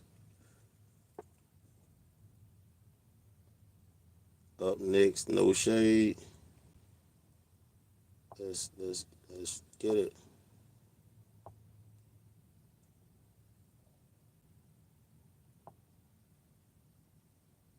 Blackstone Audio and Buck 50 Productions present No Shade by Quan. This book is read by Kim Johnson. For the first time in a long time, everything was in slow motion, and that suited Miss Pat just fine. Miss Pat was an older woman of undetermined age and quick wit who everyone either loved or despised. But she didn't care either way. She was who she was and made no excuses for it. Dressed in a faded housecoat and tattered fuzzy slippers with hard cardboard soles, she shuffled into the living room of her project apartment. There were empty beer bottles, overflowing ashtrays on the coffee table, and someone had left a greasy bag on one of her orange, plastic-covered sofas. When she saw the mess it was in, all she could do was shake her head, as she knew it was the work of her son, Mookie, and his crime partner, Fish. Mookie was almost 40 years old, but still lived at home and expected his mother to clean up behind him, as if he was a child. Of all her children, he had always been the most dependent on her, and the most troublesome. Miss Pat stood there with her hands on her wide hips, trying to figure out where to start when the front door swung open. Moving with reflexes born of decades in the streets, she immediately dropped to one knee and dipped her hand in the front pocket of her housecoat. By the time the first figure bent the corner into the living room, she already had her .38 cocked and ready to bang on the intruder. Her finger had just brushed the trigger when she realized the intruder was her great-granddaughter, Jalen. Without giving her gun-wielding elder a second look, Jalen tossed her knapsack on the floor and picked the television remote up off the coffee table. "Girl, what in the TD Jakes is wrong with you, coming in here unannounced like that?" Miss Pat barked. She hurriedly put the .38 back in her housecoat and adjusted her wig that had slid to the side when she dropped to one knee. Jalen turned her eyes from the television long enough to roll them at Miss Pat, then capped, "It ain't my fault. Blame her." Miss Pat shuffled over to Jalen and snatched the remote control. "Little girl, who in the hell is her? And ain't you got manners enough to know to speak to your elders when you walk into a room?" "Hi," Jalen said, reluctantly, rolling her eyes again. Miss Pat grabbed Jalen by the arm and yanked her to her feet. "Little Miss Thing, if you roll them hateful eyes at me again, I promise you, I will slap you blinder than Ray Charles." "Ouch, why you manhandling me like that?" Jalen squirmed. "Because that's what you do with animals. You handle them, and right now you're acting like the unruliest critter I ever laid eyes on. Now where's your mama?" "She's outside talking to Mr. Happy." Jalen flopped on the couch and folded her arms. Miss Pat stormed over to her living room window, which faced the back of the building. She stuck her head out and scanned the parking lot for her granddaughter. Sure enough, Jada was leaning against Happy's truck, listening while he spewed a bunch of nothing in her ear. The chicks in the neighborhood flocked to Happy like flies on shit because of what they saw on the outside, but Miss Pat knew what was in his heart, and she didn't like it. "Jada Butler," she called her granddaughter by her full name. "You better quit playing in the pig pen and bring your ass in here." Jada frowned at her grandmother and held up her hand, signaling to give her 5 minutes. "That's the same hand you need to be using to tan these kids' hides instead of taking bribes," Miss Pat shouted. "Jada, you need to come and tend to this chump-mouth child before I have to lay hands on her."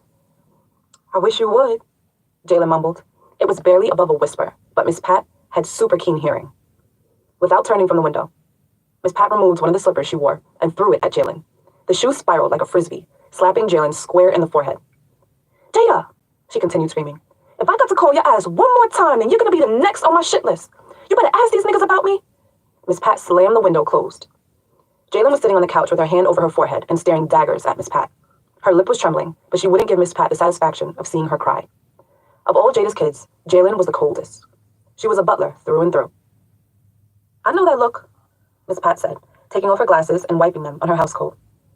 "You're probably thinking if you were a little bit bigger, you would kick my ass, ain't you? Well, I got a newsflash for you, little girl. You ain't bigger than me, and I'll be dead in the ground by the time you are.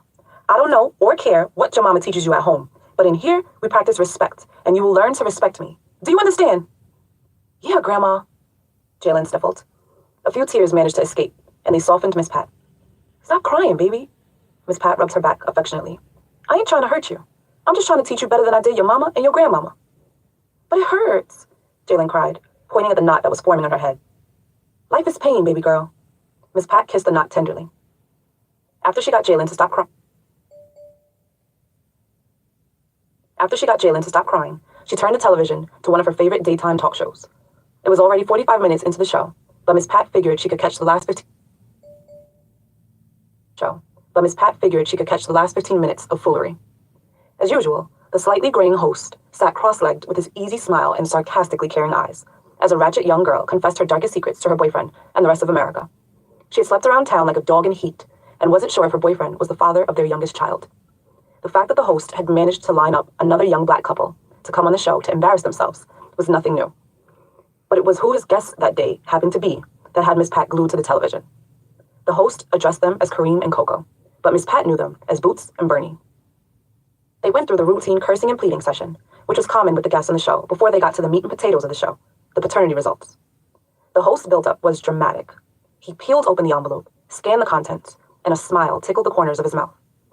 Kareem, in the case of 2-year-old Hassan, you are not the father, the host announced with his usual flair.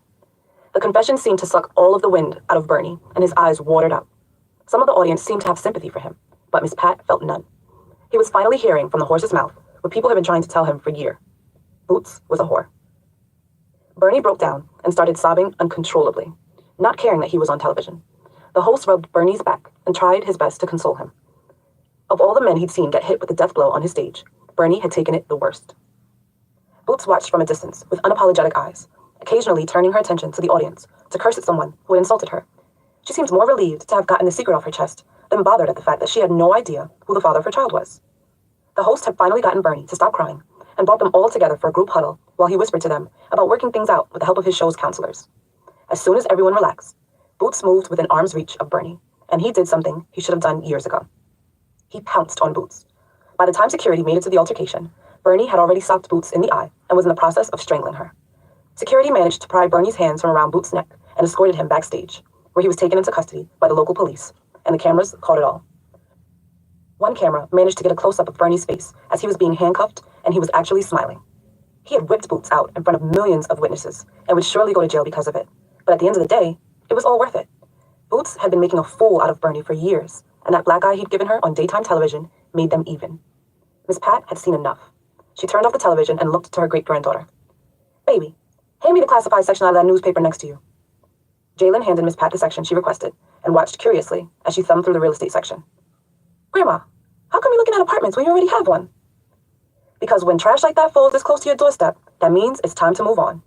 There goes the damn neighborhood. Again. Part 1. Welcome back. Chapter 1. I don't know why we didn't take my car, Billy said with an attitude from the passenger seat. She wore her signature scowl, and her hair was pulled back into a ponytail. What little she had tried to do with it had started to sweat out in the hot-ass car. Billy tried her best to remain still, because every time she moved, she burned her arm on the imitation leather upholstery. It was a balmy 90 degrees outside. The air conditioning in Reese's piece of shit car was busted, and Billy didn't find this out until they were already off the block. She was already late, and going back would make her tardier. Why are you always complaining about something? I'd have thought you'd been happy we were taking my car, since you always complain about your truck being a gas guzzler whenever we need to go somewhere, Reese pointed out. Though she wouldn't admit it, she too was hot. She glanced up in the rear view, and the sweat on her forehead had begun to make her foundation run. She tried to fix it with her thumb, but it didn't help. Reese was always conscious about her makeup being correct, because she had slightly bad skin. Filling my tank up is a small price to pay instead of burning up in here, Billy fanned herself. She rolled the window down, but it didn't help. The air outside was almost as humid as the air inside. Jesus, I can't take it. Reese sucked her teeth. I'll be glad when we get back so I can get you the hell out of my ride with your complaining ass. Well, that makes 2 of us, jailbird, Billy capped. I'm still trying to figure out how your ass managed to get arrested twice in less than 72 hours. Reese gave her a look. Don't even try it, Billy. I'll wear the first one, but the second arrest was all on you. I got locked up for holding you down, remember? Well, you wouldn't have had to hold me down if you hadn't put that nut-ass idea in my head, Billy shot back. I wish you could have seen yourself out there going Rambo in front of all them white people, Reese laughed, reliving the moment in her head. It's not funny, Reese. I could have ended up with a record behind that and lost my job. You know they don't play that when you work for the state, Billy said seriously. Billy, ain't nobody trying to put you on America's Most Wanted for no street fight. And as far as your job goes, Marcus got how to drop the charges, so your job isn't going to find out. Even if they did, it'd be a fool's move to fire you. Nobody looks out for those kids the way you do. For the last few years, Billy had been working for the Department of Child Services as a social worker. Billy came from the same background as most of the kids she worked with, so she connected with them in ways that most couldn't. The pay wasn't great, but she had full benefits, and for the first time in her life, was doing something she enjoyed for a living. Billy couldn't save every kid who passed through her caseload, but the one she could made her feel like she was doing her part. How much further? Billy asked, changing the subject. Reese looked down at the GPS. She had to balance it on her lap, because the crackhead she had bought it from didn't sell her the window mount with it. Should be just up ahead.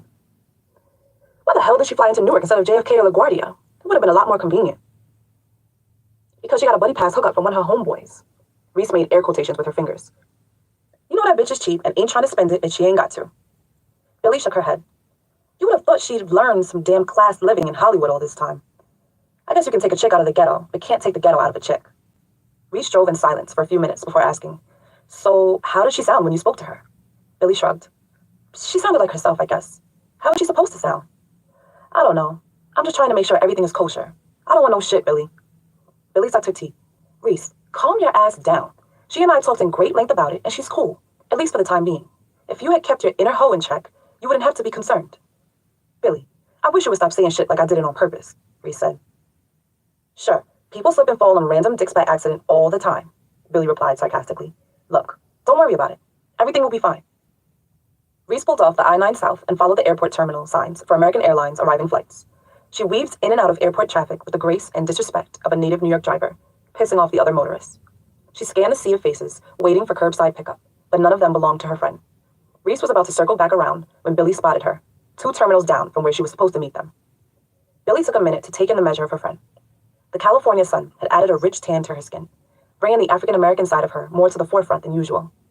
Her signature weave was gone, and she now wore her hair in a short, curly style that fit her round face. She had put on a bit of weight since I last seen her, but it seemed to have been distributed in all the right places. From the way her jeans hugged her thighs and lack of stomach, you could tell that hitting the gym was one of the habits she had picked up while living in LA. From the way the butterscotch-colored young man in the flight attendant's uniform was hanging on her every word, it was obvious that no matter how much she might have changed physically, at heart, she was still Yoshi. Having seen enough, Reese started beeping the horn. Yoshi flashed a look that said hating bitch before holding up one finger, signaling for them to give her a second. She exchanged a few more words with the flight attendant before he grabbed the majority of her bags and struggled with them to the car, while Yoshi watched with an amused expression on her face. She hadn't lost her killer's instincts. Still the same old Yoshi, Billy remarked as soon as she got into the car. Ain't shit changed about me but my area code. Now shut up and give me some love. Yoshi leaned forward and hugged Billy over the front seat. I missed you, Mommy. She kissed her on the cheek. I missed you too, Billy replied. So, you just gonna get in my whip and not speak? Reese asked, noticing that Yoshi hadn't so much as looked at her the whole time. Hi, Reese, Yoshi said dryly. This bitch, Reese mumbled under her breath. Look, this is supposed to be about me and not y'all petty ass shit, so knock it off, Billy interjected. You're 100% right, Billy. I apologize, Yoshi said. Me too, Reese added. But bump all that. We haven't seen you in like 10 years, heifer. How's life in California treating you? Billy changed the subject. Knock it off, Billy. It's only been 2 years since I've been home, so stop exaggerating. As far as California, I love it. It never snows, and the weed is always on hit. I don't know why I waited so long to get out of the Big Apple. And how's business? Billy asked. She had been hearing good things about Yoshi's new venture through the grapevine and was anxious to get the scoop from the horse's mouth. Business is great now. In the beginning, it was slow, but once I was able to get my name out there, things began to pick up. I mostly do videos and fashion shows, but I did manage to land some work on a few movies last year. One of the girls I did hair and makeup for on a video plugged me with somebody she knew in the glam department on a film they were shooting out in Hollywood. Once they saw me work my sorcery and turn them tired-looking hoes into beauty queens, word got out, and more gigs started coming in. I even had to hire a small staff. Yoshi was a former video girl, an exotic dancer, who had applied the money she'd made and the things she'd learned and started her own company. She did styling and makeup for various entertainment companies. Yoshi had started her business out of a roll-on she kept in the trunk of her car, but was now starting to flourish. Listen to you sounding all business-like, Billy teased. Everybody has to grow up and grow out at some point, Billy. You're the one who taught me that. It's crazy because it took me leaving New York to really get focused on doing what I had to do. Sometimes change is good, Ma, Billy said. On another note, I really appreciate you making this trip on such short notice. I know with getting your business off the ground and dealing with life in general, it wasn't the most convenient time for you. Knock it off, Billy. You think I wouldn't show up for my best friend's wedding? Now spill. I want to hear exactly how this miracle came about, and don't leave out any of the details. Chapter 2. Several weeks earlier. Getting across the waiting room was like trying to make it through the club. It was as hot as the devil and crowded with people, mostly women and children, but there were a few men scattered about also. They were from all walks of life, from the working class who needed a little help, to the scam artists who were trying to beat the system, to those who had hit rock bottom with nowhere else to turn. On any given day, you could find the most predictable to the most unlikely people passing through the musty halls and waiting rooms of 55 West 125th Street, also known as the Welfare Building. Can I help you? The 40-ish-looking woman behind the counter asked. She was plump, wearing old-fashioned brown glasses, and her hair was pulled back into a ponytail. I sure hope so, because I've been here for 3 hours and ain't nobody tried to help me yet, Claudette said, hands on her hip and clicking her gum. She was dressed a pair of $100 jeans, $200 sneakers, but wearing a $10 graphic t-shirt. She reached up and scratched her fuzzy braids with blue acrylic nails that needed filling. Claudette was only 18, but she had worn eyes of a woman who had lived hard and fast far too early. Who are you here to see, honey? The woman behind the desk asked, trying to keep her tone even. She saw hundreds of Claudettes on a weekly basis, young, belligerent, and clueless, so she already knew what to expect. The same thing I wanted when I came here this morning, to talk to my caseworker, Mrs. Lee. Claudette rolled her eyes. The woman behind the desk felt her finger tightening around the ink pen she was holding. For a brief instant, she had a flash of stabbing the smart-mouthed young girl with a pen, but she valued her job and her freedom. One moment. She picked up the phone on the desk and punched in an extension. What was your name? Claudette Jenkins. She drug her name out slowly, as if the woman couldn't speak English. The woman gave Claudette her back while she spoke to someone on the phone, presumably Mrs. Lee. This earned her another eye roll from Claudette. After a conversation which lasted less than 60 seconds, the woman hung up the phone and faced Claudette. Have a seat and wait for your name to be called. That's some bullshit, Claudette said in a raised voice. What the fuck is the sense of giving out appointments if y'all gonna make us wait all these damn hours? I hate this fucking place. Yet you continue bringing your ass back looking for assistance, the woman said, letting her temper slip.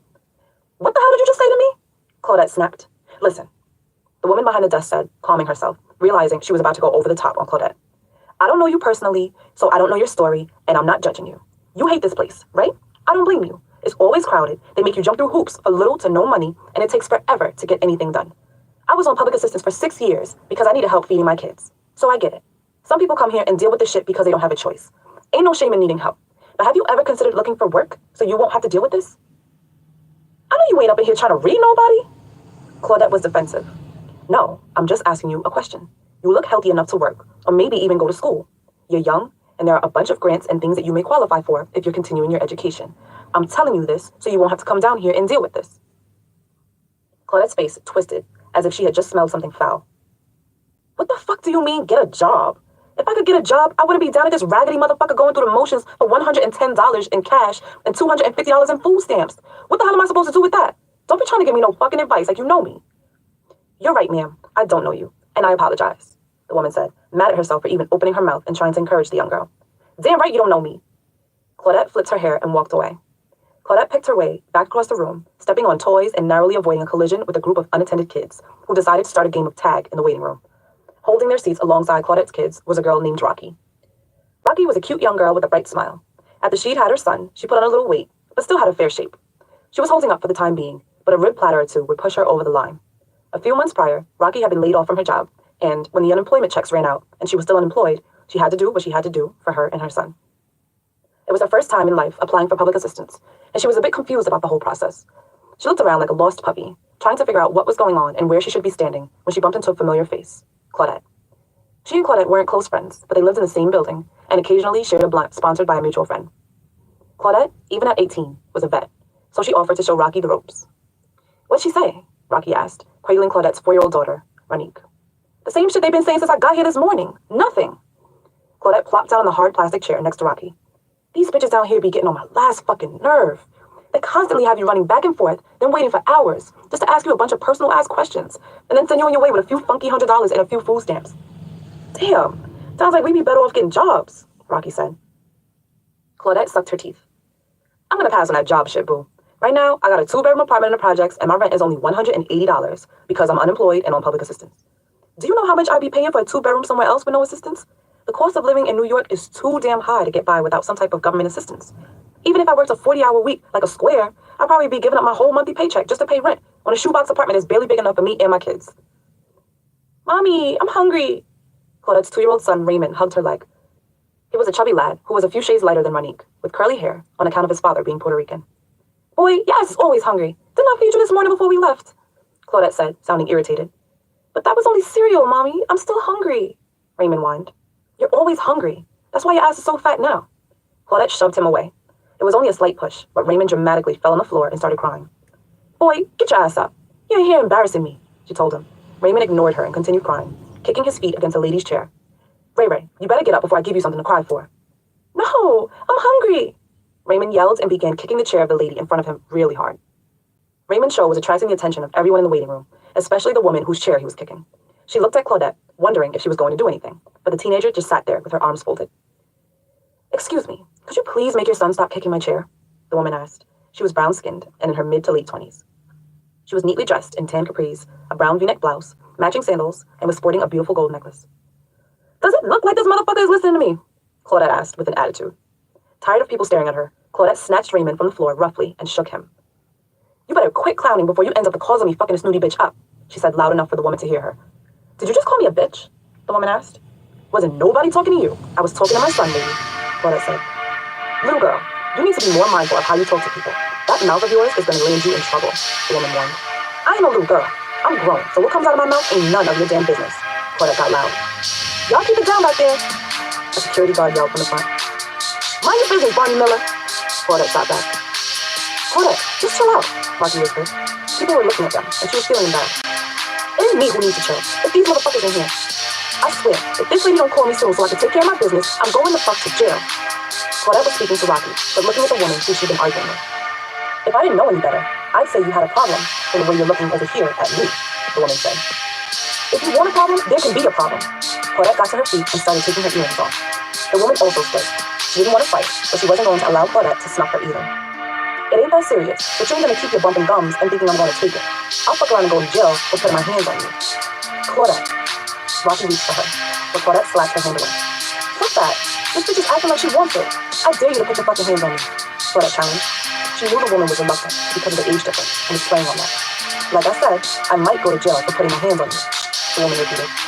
But I won't. A voice called from behind Claudette. She found herself confronted with a younger version of the woman she was arguing with. Without saying another word, the girl punched Claudette in the face and sat her on her eye. Bitch, you trying to start on my sister? She jumped on Claudette's chest and started wailing on her. Sharon, chill out! The woman tried to pull her little sister off Claudette. Fuck that, Reese. I'm gonna teach these hoes about their mouths. Sharon kept tagging Claudette. The waiting room was thrown into chaos. Claudette rolled around on the floor with Sharon, trying to get her off while the children wailed. Security rushed the scene and started manhandling the girls. Sharon was trying to get Claudette, but accidentally punched one of the security guards, and he started hitting her like she was a man. That's my baby sister! He screamed and jumped on his back. She had damn near clawed his eyes out before his partner was able to pull her off.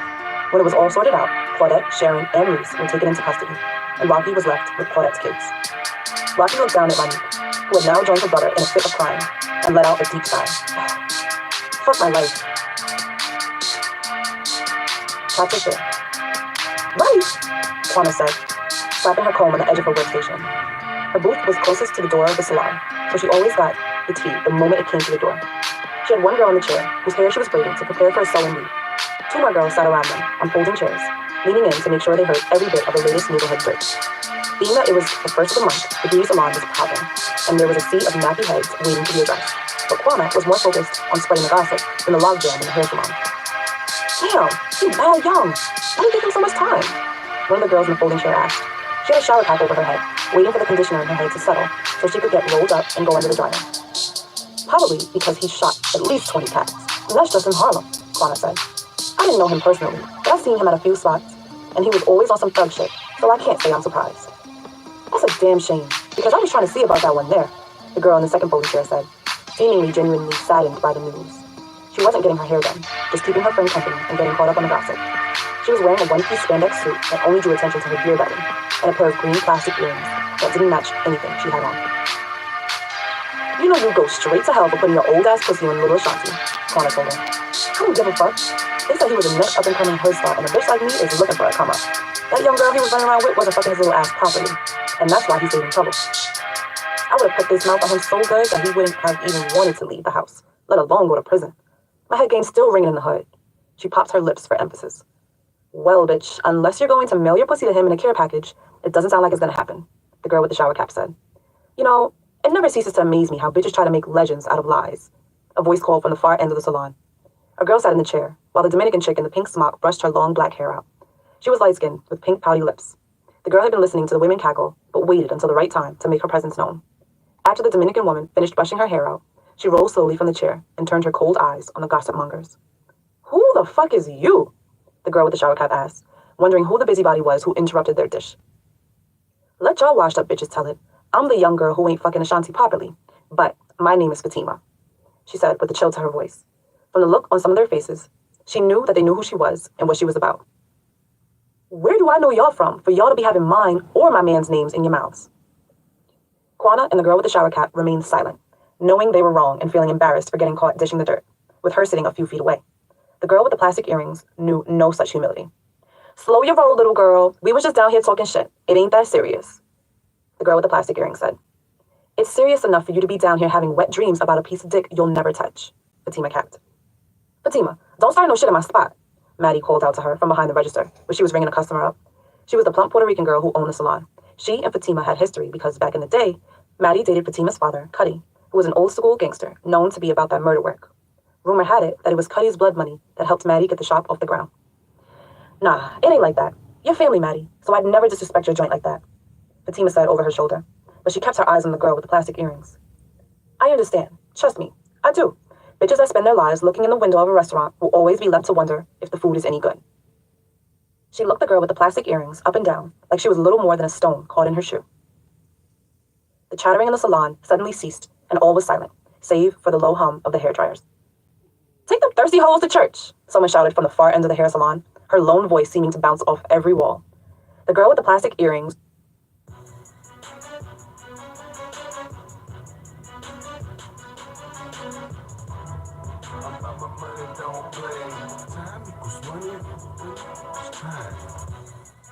I be grinding all day. I'm about my money, don't play.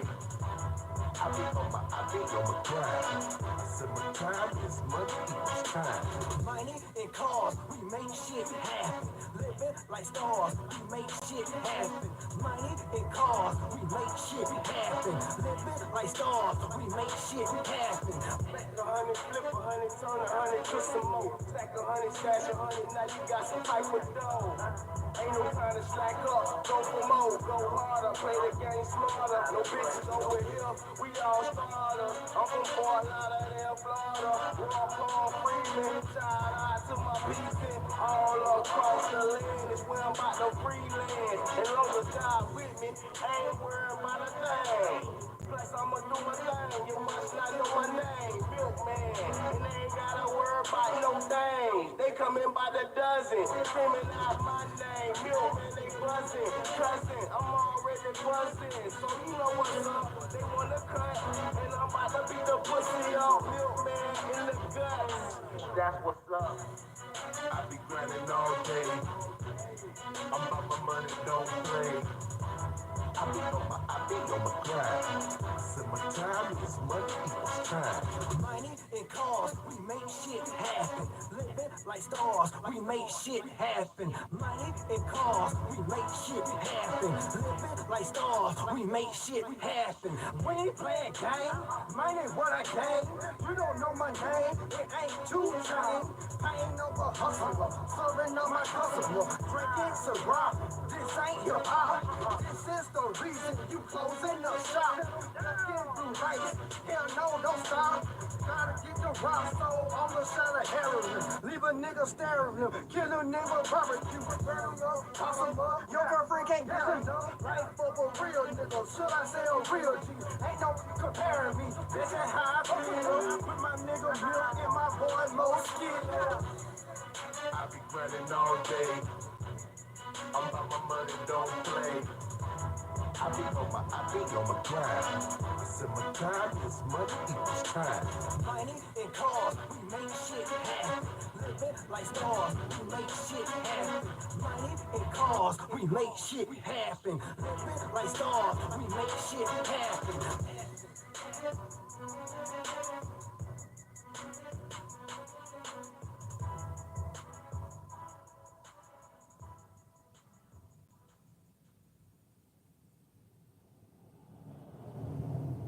wall. The girl with the plastic earrings rose to her feet and stood eye to eye with Fatima. Fatima was slightly taller than she was, but the girl with the plastic earrings was at least 20 pounds heavier. Matching Fatima's cold stare, she said, I ain't trying to sit down for a meal, boo, but I hear that takeout menu is something special. She grinned. Someone snickered, but Fatima didn't bother to look and see who it was.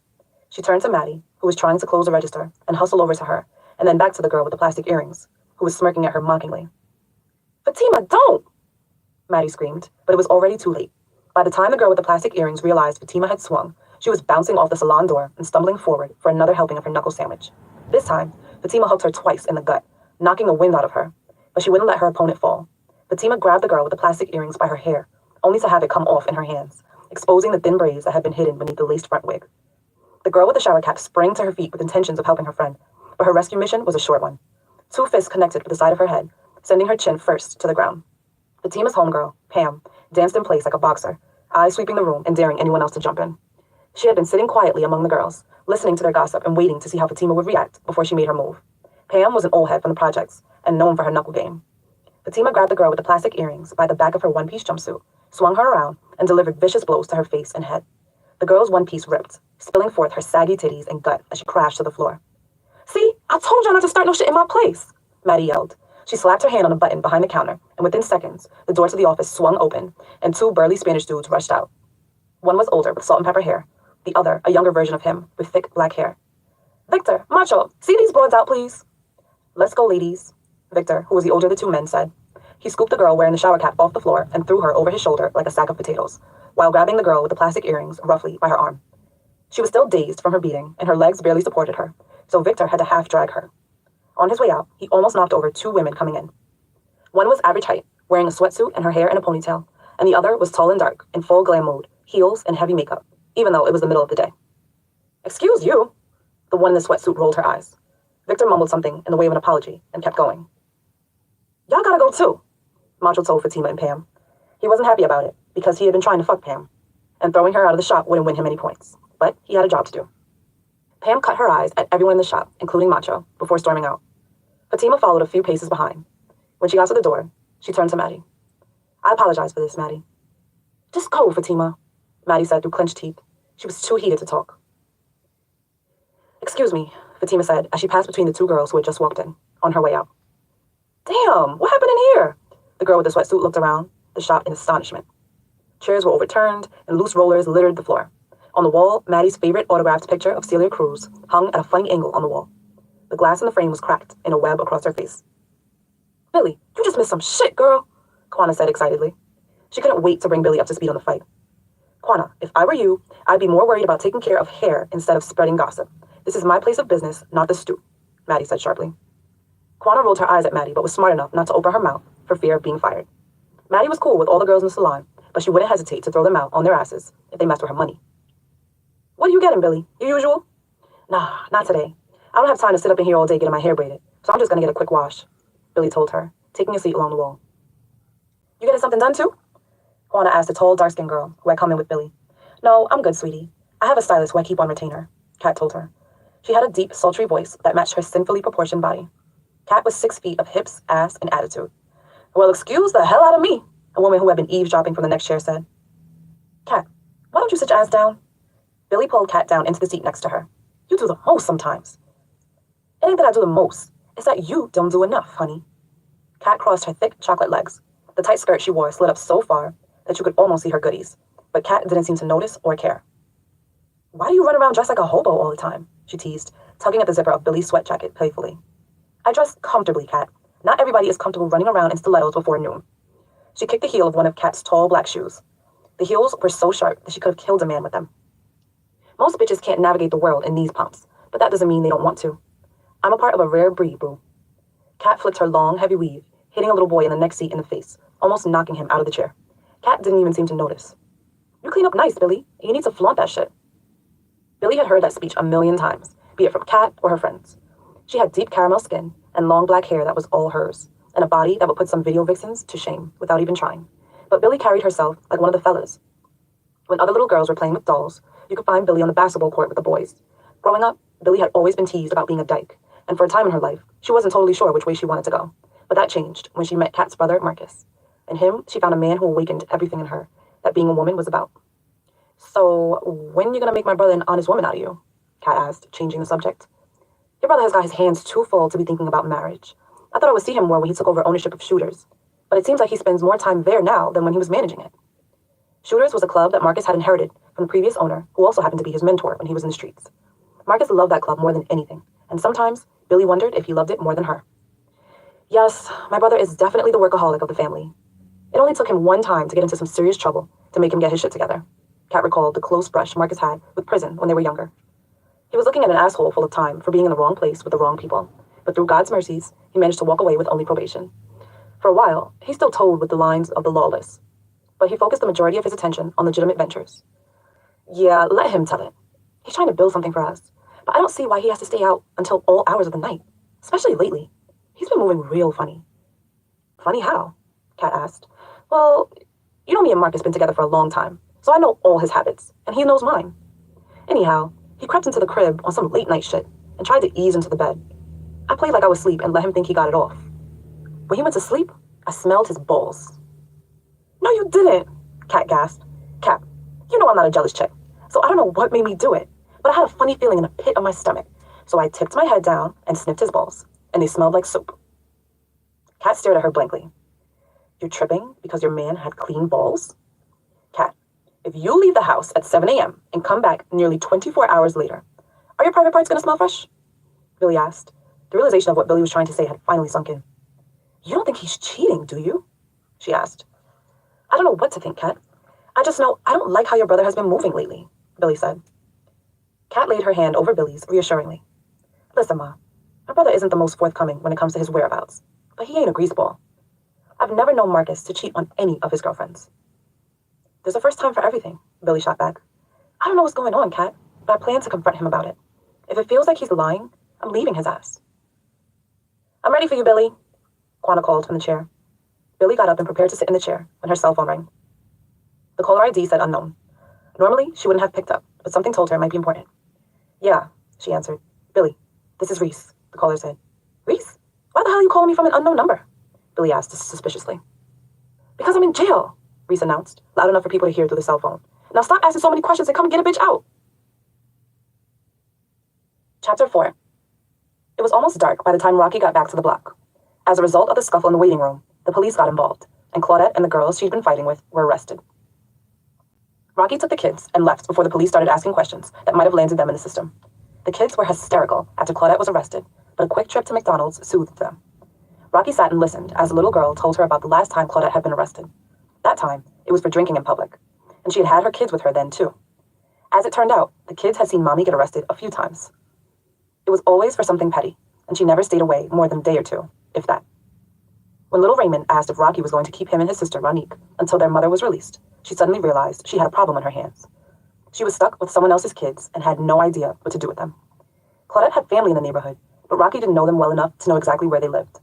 She would see Claudette's mother from time to time, but it was mostly while she was lurking in and out of the shadows, looking for a blast.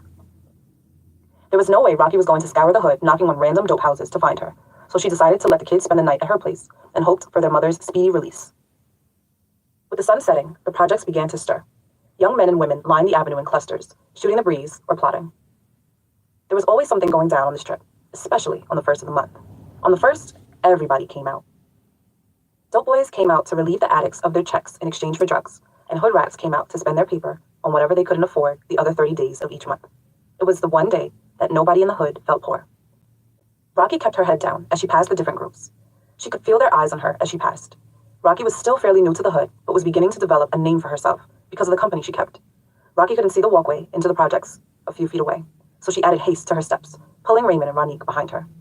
She wanted to get off the block as quickly as possible without bumping into anyone she knew. She had almost made it when her luck turned. Standing at the mouth of the project entrance were two knuckleheads named Wise and Dalla. Wise and Dalla were a part of the Big Dog Entertainment crew, led by drug dealer turned multi-platinum album-selling mogul, Don B. Big Dog. He was like hood royalty, and even though Wise and Dalla weren't rappers, they were affiliated, and they wore the affiliation like badges of honor. When they weren't off doing dirty deeds for Don B., you could find them in the hood, trolling for victims, aka thirsty groupies. Rocky barely knew Wise and Dalla, but she couldn't stand them. Wise was cool when his brother wasn't around to put the battery in him, but Dalla was in full asshole mode 24/7. When Rocky had first moved into the projects, Dalla tried to get with her, but she shot him down. She didn't have anything against him, but she wasn't interested in getting into another relationship so soon, after what happened with her baby daddy. Dalla took it way personal and gave Rocky grief whenever he saw her.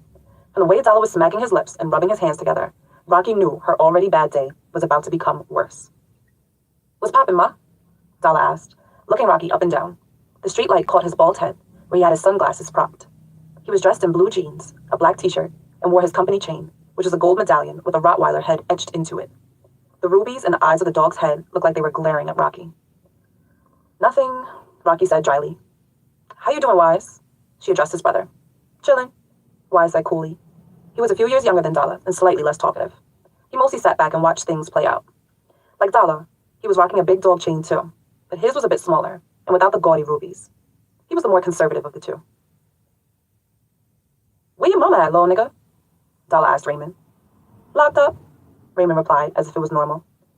Cool, that's still getting locked up, Wise said from the sidelines. Well, good seeing y'all. Rocky tried to cut it short and walk away, but Dala blocked her path. Why don't you stick around for a minute? I got some bomb-ass weed that I was about to twist up. Dala pulled 2 Dutch Masters from his pocket and dangled them in front of her. Get rid of them crumb crushers and let's go to the moon. Rocky looked at the cigars and frowned. Nah, I'm gonna pass. I smoke that shit with you, and the next thing you know, I'll be on a pissy mattress in some basement while y'all 13 niggas taking turns groping me. I heard how y'all big dogs guys do. Dala sucked his teeth. That ain't nothing but lies and hate. Pure hate, Wise co-signed. Shorty, we getting money at Big Dog. What the fuck do we look like having to drug a bitch for the pussy? My team is top shelf while the rest of these clowns are bottom feeders. Well, I'm gonna go with the bottom feeders on this one, Rocky told him and brushed past Dala. Wise laughed, which made Dala angry. See, I tried to let you ride shotgun with a real nigga, but your ass is too high on your shoulder to touch the seat, he spat. But Rocky kept walking. That's alright, bitch. Didn't nobody want that uptight ass pussy anyhow, bougie hoe. Rocky threw her middle finger up over her shoulder and kept walking. Dala's insults had gotten under her skin, but she wouldn't give him the satisfaction of showing it. She was glad her friends hadn't been around to let them hear him talking about her like that, especially Wanda.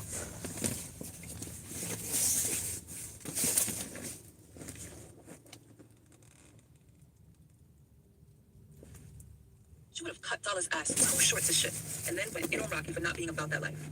Wanda had no patience with weak people, and didn't mind telling you as much. Caught up in her own thoughts that she literally bumped into someone hard enough to lose her balance. She almost fell flat on her face, but a pair of strong hands grabbed her by the waist to steady her. My fault. Are you okay? He asked. Rocky opened her mouth to speak, but no words came out. He was younger than Rocky. This much she could tell, but there was an air about him that made him seem much older. Around his neck hung a 30-inch gold chain with small diamonds between the links. On his arm was a large tattoo of a bloody meat cleaver, slashing through the words, "Den men tell no tales." He wore his hair low, but not so low where you couldn't see the wavy brown curls sprouting from his skull. His skin was the color of wet sand, drying in the morning sun. Eyes like melted caramel drank her in, almost larcenously. He cracked his faint smile, showing off 2 rows of perfect white teeth. Rocky had never seen him in the hood, but she knew he was somebody from the way the passing crack addicts kept looking at him. It was as if they would drop to their knees and praise him at any given second. He was clearly a street cat, and Rocky didn't go for street cats. But he was still the finest specimen of a man she had ever seen. I asked if you were okay, he repeated. Oh, I'm fine, Rocky stammered. It was my fault. I should have been watching where I was going. No harm done, sweetie, he told her and kept walking. Rocky stood there in awe, watching the young dude as he ambled down the street. As he was passing the corner where Dala and Wise were standing, she saw Dala stop him, and the two began talking. Seeing him talking to Dala's greasy ass killed any fantasies that she might have been having about him. What's a bougie hoe? Ranique asked unexpectedly. Rocky blinked twice in shock before thinking of an acceptable answer. Something bad people say, and if I were you, I wouldn't repeat it in front of your mother. Mama says hoe all the time, especially when she's on the phone talking to her friends, Raymond offered. Well, it's a bad word, and kids shouldn't say it, Rocky explained. Rocky continued through the projects toward her building. She was already 2 hours later than she had told the babysitter she would be, and knew she would be pissed. Rocky would shoot her a few extra dollars in hopes of appeasing her enough to where she didn't give her grief if she needed to use her again. Rocky was about to pull out her cell phone to call and let the babysitter know that she was in the neighborhood when she heard someone calling her name. From the deep southern drawl and the way the voice seemed to echo throughout the whole projects, Rocky knew who it was before she even turned around. Miss Pat was a legend in the projects, having been there since they were first built and raising 3 generations of criminals and misfits. They ranged from beautiful and larcenous to the ugly and cold-blooded. There was no shortage of stories attached to the Butler clan, but no one dared whisper about them within earshot of Miss Pat. Her children and grandchildren were a rotten lot, but they were her family, and she loved them as only a mother could. Normally, Rocky looked forward to seeing Miss Pat, especially when she needed to get her head right, but Miss Pat was as notorious for her long conversations as she was for her exotic weed. Rocky wasn't much in the talking mood that night, so she tried to give a simple hello and keep it moving, but she would have no such luck. Rocky, come here for a second, child, Miss Pat called to her from the bench. She was flanked by 2 of her cronies, Ernestine and Rita. With a deep sigh, Rocky headed in Miss Pat's direction, with the children in tow. How y'all doing tonight? Can't complain, Rita said, her lips gently pulled back like she would burst into a smile at any second. Behind her tinted glasses, her eyes hung low and dreamy. She was an older woman with a genuine spirit and deep love for quality marijuana. On any given day, you could come to her for a piece of advice or a joint from her stash when you were in need. Ernestine was less vocal in her reply. She raised a tall can of Lime-A-Rita, which was wrapped in a brown paper bag, and tipped it in salute. Ernestine wasn't as old as Miss Pat and Rita, but she was up there. She had held together better than most women her age. She was the mother of 3 teenage kids and grandmother to a newborn. But every so often, you could find her in a neighborhood bar or after-hours joint, strolling for supple young men.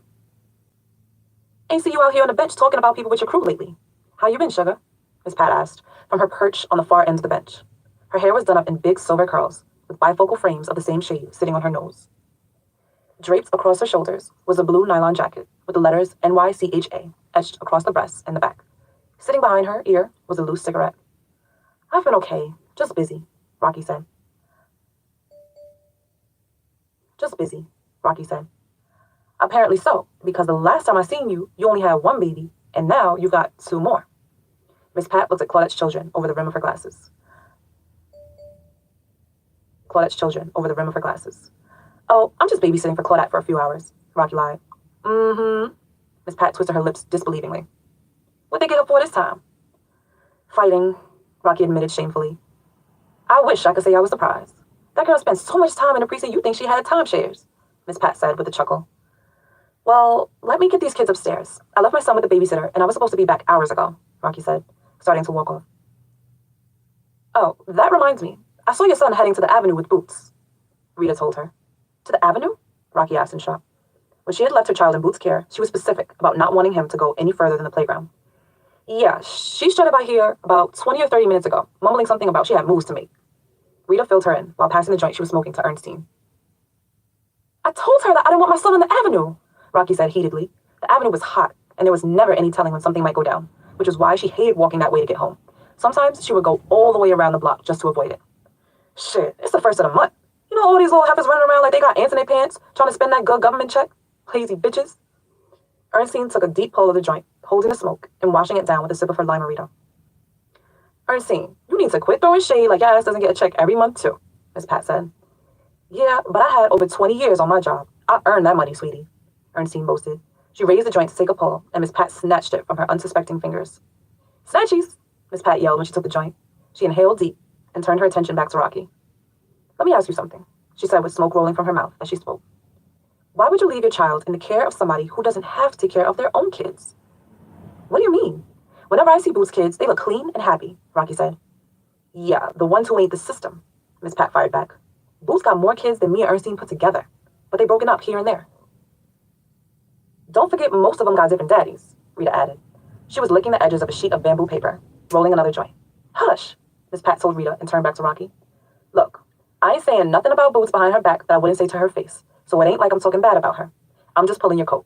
You seem like a nice girl and actually want to do something for yourself, so don't fall into keeping time with the wrong people. Too late for that, Ernestine added. Miss Pat shot Ernestine a look, but didn't say anything. Rocky, she turned back to the girl. Don't worry too much about Boots having your son up on the avenue. She's trifling as hell, but she wouldn't let anything happen to your baby. I'll give her that. She'll be back before her time.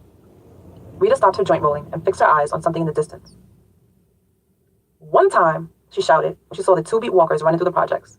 Moving as swift as the wind, Rita threw her weed in the grass and hurried away from the bench. Before Rocky even realized what was going on, all 3 of the old heads had vanished, leaving her and the kids standing in a mist of weed smoke and empty Lime-A-Rita cans. Chapter 5. Bro, why do you feel the need to give Rocky grief every time you see her? Wise asked once Rocky had gone. Fuck that uppity bitch, Dollar said. When you see her by herself, she all quiet and innocent, but once she get around them ratchet-ass bitches from down the block, she gets on some other shit, like she's all that. Bitch, be one way with me, or don't be no way at all. I think you're just tight because you tried to fuck and she shut you down, Wise told him. Man, that wasn't about nothing. I got 100 bitches that would drop their jaws for me in a New York minute. What made Rocky so different? Dollar asked. The fact that you were sweet on her, Wise replied. You can front for the rest of these niggas, but I'm your brother, so you can't lie to me, Duke. Shut up, little nigga. You always shooting your mouth off like you know something, Dollar said sharply. The parcel truth in Wise's words struck a nerve in Dollar. It was true. When he first started seeing Rocky around, he took a liking to her. She was a new face and didn't carry herself like the rest of the hood rats. Dollar was drawn to Rocky like a fly to a sugar cube, and in the beginning, she seemed to like him too. But the sugar turned to shit when Rocky got settled in and started hanging with a chick named Wanda and her cronies. At one point, Wanda and Dollar were fuck buddies, but she got caught up and tried to force Dollar into her relationship, but he already had a girlfriend. When Dollar rejected her, Wanda tried to get back at him by spreading a rumor about him having a small penis.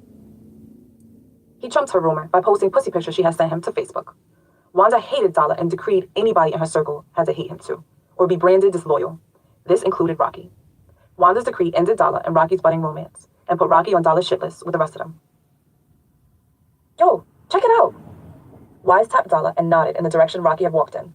They spied her talking to a pretty dude with curly hair. The way Rocky was smiling from ear to ear at whatever the young man was saying irritated Dala. Thirsty-ass broad, Dala grumbled. Wise kept watching the kid as he broke off from Rocky and headed in their direction. As he got closer and his face was illuminated by the streetlights, Wise realized that he knew him. Oh shit, that's the Turk! The who? Dala asked, as his name wasn't familiar to him. His name is Turk, but some people call him the Butcher's Boy, Wise explained. The Butcher's Boy was a name that Dala was familiar with. He was supposed to be a real head case, partial to solving disputes with a meat cleaver. He was a part of Shay Clark's new regime. From the stories Dala had heard about him, he'd always expected him to be much bigger and uglier. How the hell do you know one of Shay's people? Dala asked suspiciously. His brother wasn't an angel, but he wasn't a street dude, so Dala found it curious that he would be familiar with anyone in Shay's organization. I met him once or twice through a friend of mine when I was going to college in upstate New York. The Turk attended a private high school a few towns over called St. Anthony's. It was one of those exclusive joints where all the kids who attended came from old money families. He was one of the founders of a crew, explained. So why are you all open off the male version of the facts of life? Dala asked, not really getting where Wise was going with the story. Dala, but as much as you claim to know what's going down in the streets, you mean to tell me you've never heard of the Billionaire Boys Club? Wise asked. Dala just shrugged his shoulders. Wise shook his head sadly. Because a lot of the little niggas who went to St. Anthony's came from criminal families. They tried to play the role of thugs, but when the Turk arrives on campus, he showed them what a thug was really about. He hooked up with Baby Doc, Nichols, and a few other kids and formed the Billionaire Boys Club. Any law that was broken within a 20-mile radius, BBC either did it or put it together. Nothing moved without them getting a taste. They were an underage criminal organization. By the time the police in that hick town even got hipped to what was going on right under their noses, those little bastards had already licked for over $1 million. Them country-ass cops wanted to hang the Turk's half-breed ass up, but Shay stepped in and pulled a few strings. Must have caused Shay an asshole full of flavors to sweep that under the rug, Dala said. It did, and he was pissed about it. Nichols is his cousin Gator's son, and Baby Doc is his right-hand man's only kid, so they got off with a beatdown by the big homies. But Turk was an outsider and had to pay a heavier price. Swan put a few of the young boys on him to teach him a lesson. They put Turk in the hospital, but he took 2 of them to the emergency room with him. When he got out, Swan brought him on board to work off the debt as payment for Shay saving his little ass on a slammer. Oh my! This Turk cat sounds like someone we need to get friendly with. Dala rubbed his hands together. It was something he always did when he was up to no good. Holla at the nigga, Wise. Me? You're the one who wants to get to know him. You holla at him, Wise protested. Man, stop being a bitch and get him over here. Dala pushed Wise in Turk's path as he was passing. Wise stood there with a dumbfounded look on his face, confronted with the Turk. The way his copper eyes looked at him made Wise's mouth dry. Finally, he found his tongue and said, "What's good, Turk?" He extended his hand. Turk looked at Wise's hand like it had shit on it. "We know each other?" he asked. Wise looked over his shoulder at Dala, who was watching him intently, before turning back to Turk. "It's me, Wise. We met at that party in Binghamton when you and your BBC crew came through and turned it up, remember?" "A word?" Turk's face softened as a light of recognition went off in his eyes. Just when Wise thought Turk was about to embrace him, his face hardened again. "Nah, I don't remember you, money. Pardon yourself." He brushed past Wise, leaving him standing there with a dumb expression on his face. "You got played, son!" Dala laughed and pointed his finger in Wise's face. "Fuck you." Wise slapped Dala's hand away angrily. "You're the one who wanted to get all cozy with him, and I tried to tell you he was bad news." "I was just trying to see where his head was at. I thought maybe the little nigga might have been worthy of fucking with the big dog crew, but apparently he ain't. Old pretty ass nigga, but I hope he don't get tossed up walking on the strip like he from around these parts." Dala spat, watching the Turk walk down the street. He stopped in the corner where 3 or 4 older heads were standing around shooting the shit. They were old school gangsters in the hood who no longer had any real power, but they were still dangerous. Turk said something to one of them, which prompted a response, but Dala was too far away to hear what they were saying. Whatever it was couldn't have been nice, because he saw Turk's face sour. One of the dudes got off the gate and shoved Turk, but before it could go any further, it was broken up. "Now this should be interesting." Dala rubbed his hands together. "Come on, son." He started in the direction of the disturbance. "Where the hell are we going?" Wise asked. "Hopefully to see this pretty nigga get his shit pushed in," Dala called over his shoulder. Turk hadn't meant to be so short with the kid Wise. He actually did remember him from the party in Binghamton, because Wise and his people had bought a few ounces of weed off of one of Turk's boys, But it wasn't the time or place to be strolling down memory lane with a dude he doubted he'd ever see again. Turk's mind was elsewhere. Once again, Swan had sent Turk off in what he called a dummy mission. Since he had been working with the Clarks, he always found himself stuck doing grunt work, debt collections, delivering messages that couldn't be sent over the phone, running errands. They made him do everything that he felt was beneath him. When he was with the Billionaires Boys Club, he was a boss, a man of respect. But when he became a part of the Clark family, it was as if someone had hit the reset button on his career and he was demoted to the rank of foot soldier.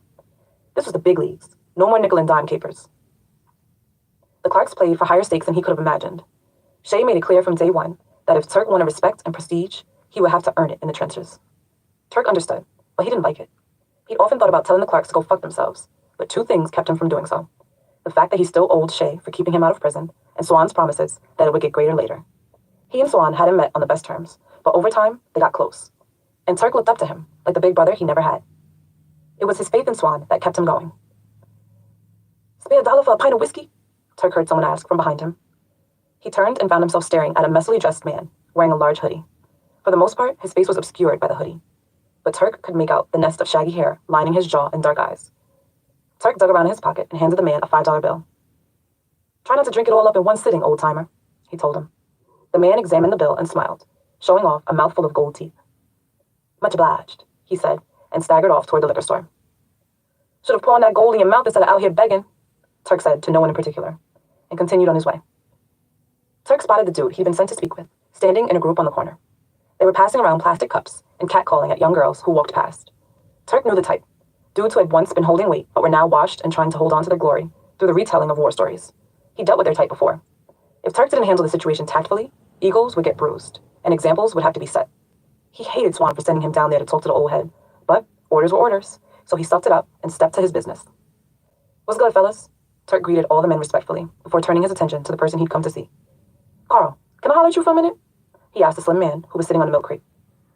Carl looked up at him. "You know me from somewhere?" he asked aggressively. "We've met once or twice, but I'm here on behalf of a mutual friend. You know Swan, don't you?"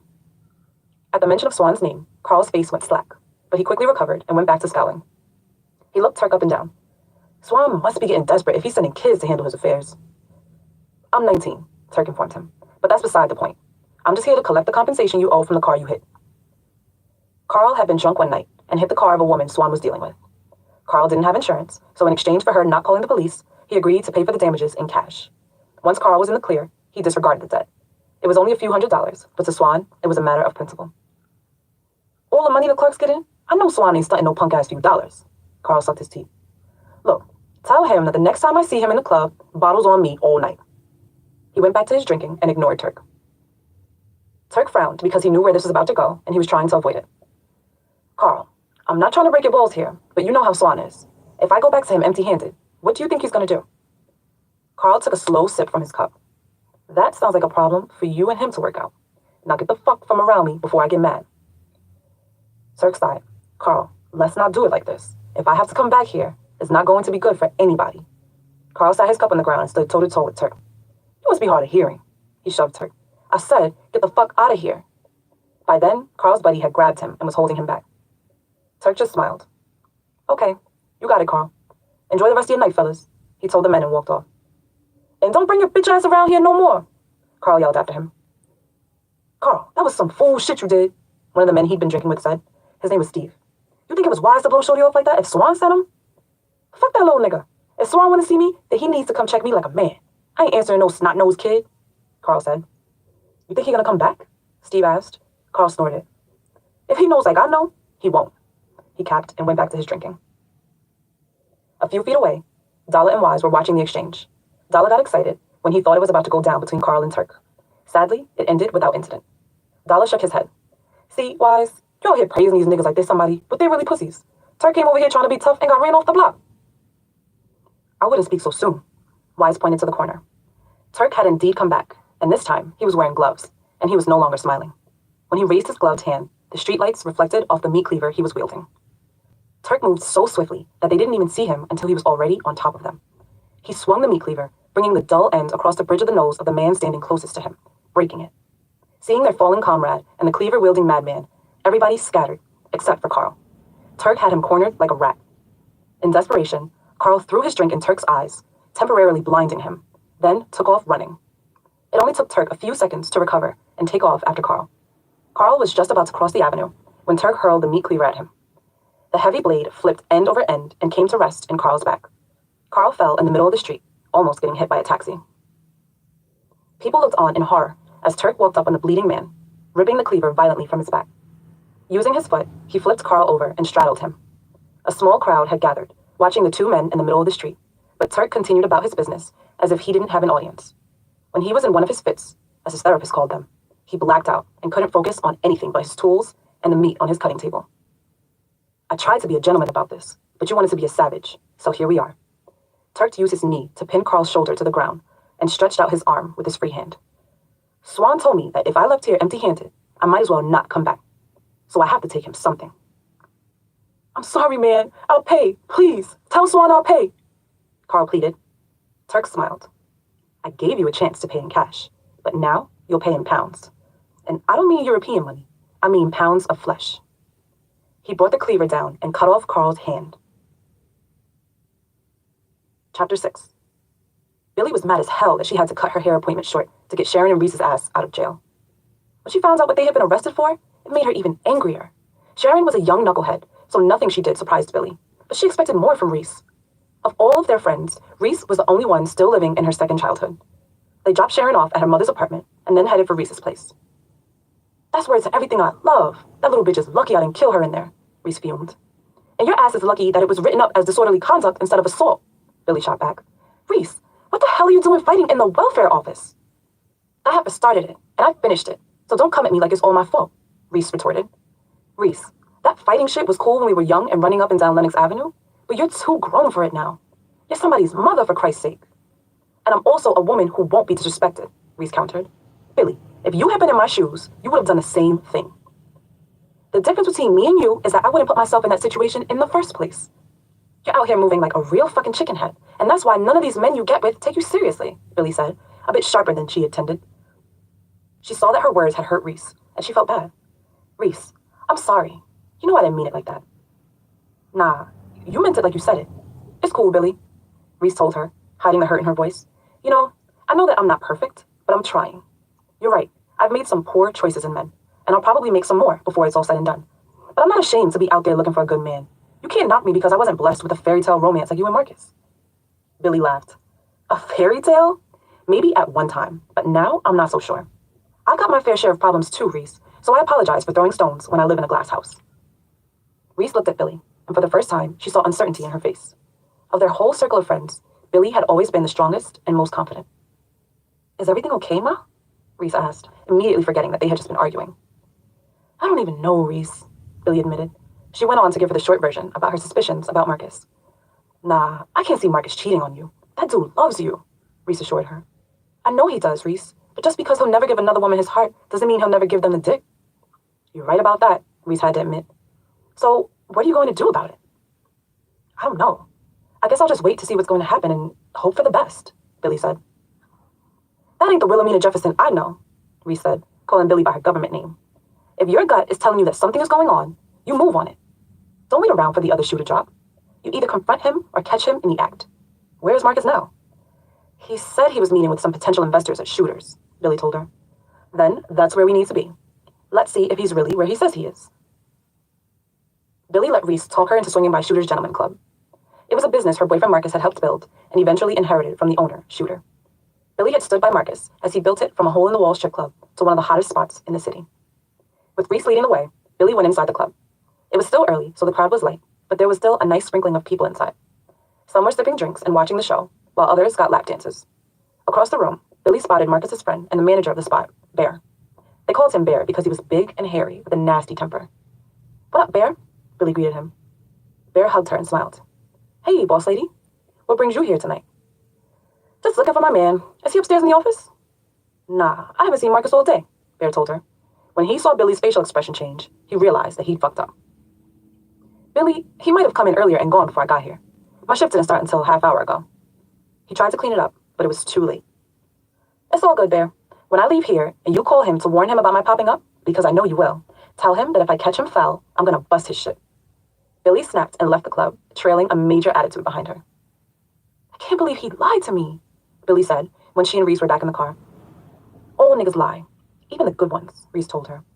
If he isn't at Shooters, where could he be? I have no idea, Billy said, scrolling through text messages on her phone. When Reese noticed that Billy had an iPhone, it gave her an idea. Are your phones on the same account? Yeah, why? Billy couldn't see where she was going with it. Track his phone. All you have to do is log into your cloud account, and as long as his phone is on, it'll tell you exactly where he is. The cloud knows everything. Billy could have slapped herself for not thinking of that. She had always trusted Marcus, so there was no need to question his whereabouts. Leave it to Reese's larcenous ass to give her a sneaky solution to her problem. Billy quickly pulled up the app and tracked Marcus's phone. To her surprise, he wasn't even in New York. It had him somewhere in Jersey City. Reese, you down to take a ride? Reese grinned devilishly. When am I not? The tracker had led them to a restaurant in downtown Jersey City. Billy spotted Marcus's car parked in the parking lot. The sight of it immediately filled her heart with dread, and she was no longer sure if she wanted answers to her questions. She was about to suggest that they go back, but Reese was already out of the car and on the case. Come on, let's see if we can see him through the window, Reese called to Billy, heading toward the restaurant. With her heart in her chest, Reese followed. It only took them a few seconds to spot him. Marcus was sitting at a table near the window with an attractive blonde. Billy watched speechlessly as they smiled at each other over wine glasses. When she saw Marcus reach over and touch the blonde's hand tenderly, she wanted to vomit. She went from shock to surprise to rage. She tried to rush the restaurant, but Reese stopped her. Nah, don't do it like that, Mom. She held her back. We can't go storming into this restaurant handing out ass whippings. We gotta be ladies about it. Let's wait for the bitch in the parking lot, then whip her old fey ass. Billy could barely contain herself, sitting in her car and waiting for Marcus and his date to come out. She was beyond hurt. Marcus had promised to always protect her, but he had betrayed her. She had invested years of her life into their relationship, only to find out that he was no better than the rest. Billy was so mad that she fully intended on going to prison that night. Marcus came walking into the parking lot, arm in arm with the blonde. She was tall and pretty, dressed in an expensive skirt suit and carrying a leather briefcase. Billy figured she could use a thick leather case to bludgeon both of them to death. She waited until Marcus and the blonde had got into his car before pouncing. Marcus and the blonde were caught totally by surprise when Billy came out of the shadows and commenced beating the blonde's ass. Billy tore into the blonde like a prize fighter, hitting her in every part of her exposed body. Reese was right there with her, getting her kicks and stomps in where she could. Marcus tried to grab Billy, but that only turned her rage on him. She cracked Marcus in the face 3 times before he was able to grab her in a bear hug. Billy, what the fuck are you doing here? Marcus asked in total shock. I catch you creeping with another bitch and that's all you can think to say to me? Billy struggled in his arms. Word to Jah, may his soul rest in peace. I'm gonna kill you and his home-wrecking cracker. Billy, you need to calm down. This isn't what it looks like. Marcus held her at arm's length. Then what the fuck is it, Marcus? Billy raged. She was now crying and shaking violently. I gave you my heart and you stepped on it. You couldn't even do me the courtesy of stepping out on me with a black bitch. You had to chase a white one. Not that it makes it any better, but damn. And you. Billy turned to the blonde, who was on her hands and knees picking up the small velvet pouches that spilled from her case. I should kill you for breaking up my relationship, you whore. You tramp. You... Jeweler. Marcus cut her off. He walked over to the white girl and helped her to her feet. I apologize for this, Inga, and I promise to make it right. I'll throw a few extra grand on top of what I already spent for your troubles, he promised. Marcus, what the fuck is going on? Billy asked, now totally confused. When Marcus turned back to her, he was furious. If you had listened, instead of jumping out the window, I could have explained to you who Inga is. She's my jeweler, not my mistress. Marcus, why have you been sneaking around all suspicious if there's nothing going on? Billy demanded an explanation. I haven't been sneaking around. I was making some moves with my old crew, so I could afford to get this made for you. He pulled a small box from his pocket and popped it open, revealing a flawless diamond in a platinum setting. Around the band were smaller diamonds. It was the most beautiful ring Billy had ever seen. Marcus got down on one knee in the parking lot and looked up at Billy. Since the day I met you, I've only had eyes for you. Wilhelmina Jefferson, will your crazy ass spend the rest of your life with me? Part 2. Bad Intentions. Chapter 7. Present day. Now that was straight out of a ghetto fairy tale, Yoshi said after Billy had finished her story. Tell me about it. I got a ring and fingerprinted all in the same night, Billy joked. I'm really happy for you and Marcus, Ma. After all the bullshit we've been through, if anyone deserves their shot at happiness, it's you two. Real talk, Yoshi said. We've definitely been through some shit, Billy recalled some of the rougher times in their lives. As a group and individually, the girls have been through some rough patches. Out of curiosity, why are you guys getting married so fast? Yoshi asked. Most people take at least a year to plan their weddings, but you guys aren't wasting any time. What's the big rush? You pregnant or something? No, I'm not pregnant, dumbass, Billy laughed. It was Marcus's idea. I tried to tell him we don't have to hurry, but he says he doesn't want to wait. He says he doesn't want to waste any more time than he has to before making me his forever lady. Oh, that is so sweet, Yoshi said. Marcus always was a good guy like that, even though he always was trying to play a gangster back in the day. Even with all that tough shit, you managed to break him down, and I'm proud of you, girl. She gave Billy a high five. Yeah, I know I was a bitch to him in the beginning, but anything worth having is worth working for. And I work for that nigga like a dog, Billy joked. But on the real, Marcus has been a blessing to me. Love like ours comes along once in a lifetime. You know I know, Yoshi said, thinking of her one true love and his fate. When Billy realized she had reopened an old wound, she covered her mouth in embarrassment. Oh my God, Yoshi, I'm so sorry. It's cool, Billy. It's been a few years now, so I don't break down at the mention of Ja anymore, Yoshi said, as if it was no big deal.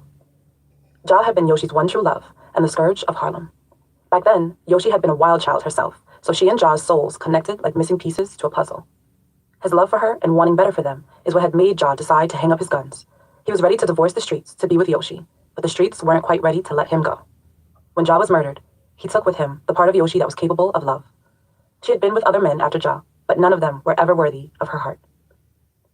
Let's not ruin my visit by talking about depressing shit. We've got to keep our focus on planning your wedding. Yes, my wedding. Billy let the words roll around. It's less than 2 weeks away, but it still doesn't feel real to me. It will when you're walking down that aisle, Reese said. God, I hope I don't pass out from nervousness, Billy said. If you do, we'll carry your ass the rest of the way. You're going to marry that man, and your whole crew will be there for you, just like old times. Everybody except Rhonda, Reese said, unwittingly darkening the mood. Rhonda had been the fourth member of their group, and by far the most outspoken. She could be abrasive, rude, and downright ghetto, but she was still one of them. A few years prior, she had been murdered by the man she'd led to believe was her son's father. What do you think Rhonda would say if she were here? Billy asked. Make sure you get him to put a baby in you, too, so if y'all split, you can get child support on top of alimony. Yoshi imitated Rhonda's voice. Billy and Reese both busted out laughing. Yeah, that girl was always about her paper. You know, not a day goes by when I don't think of her crazy ass. I could always call Rhonda if I was dealing with some shit that I couldn't figure out. She had a solution for everything, even though most of the time, her solutions were outlandish as hell. You ain't never lied, Reese added. Do you remember the time when I thought I was pregnant and was scared to tell my mother? Rhonda to the rescue. She told me that if I drank a whole bunch of malta and sat in a warm tub, I could give myself a homemade abortion. Oh shit, I remember that, Yoshi exclaimed. I don't know who was a bigger idiot, her for suggesting it or me for listening, Reese laughed. Reese, your ass was on the toilet for days after drinking all those nasty-ass maltas, Billy recalled. I might not have been pregnant, but it sure felt like I was going to give birth the way my stomach was hurting, Reese recalled. I miss those days. I miss us. I think we all miss our sisterhood, but some of us are more reluctant to admit it than others. Billy cut her eyes at Yoshi. Yoshi threw up her middle finger. Since they were young, Billy had always been the one trying to play peacemaker between the girls. Yoshi understood where she was coming from, but wasn't sure if she was ready to make her peace with Reese. A few years had passed since the incident, but every time Yoshi thought about it, she wanted to pop off. In time, they would squash it, but it would be on her terms. To avoid getting pulled further into a conversation she wasn't ready to have, Yoshi busied herself looking out the window.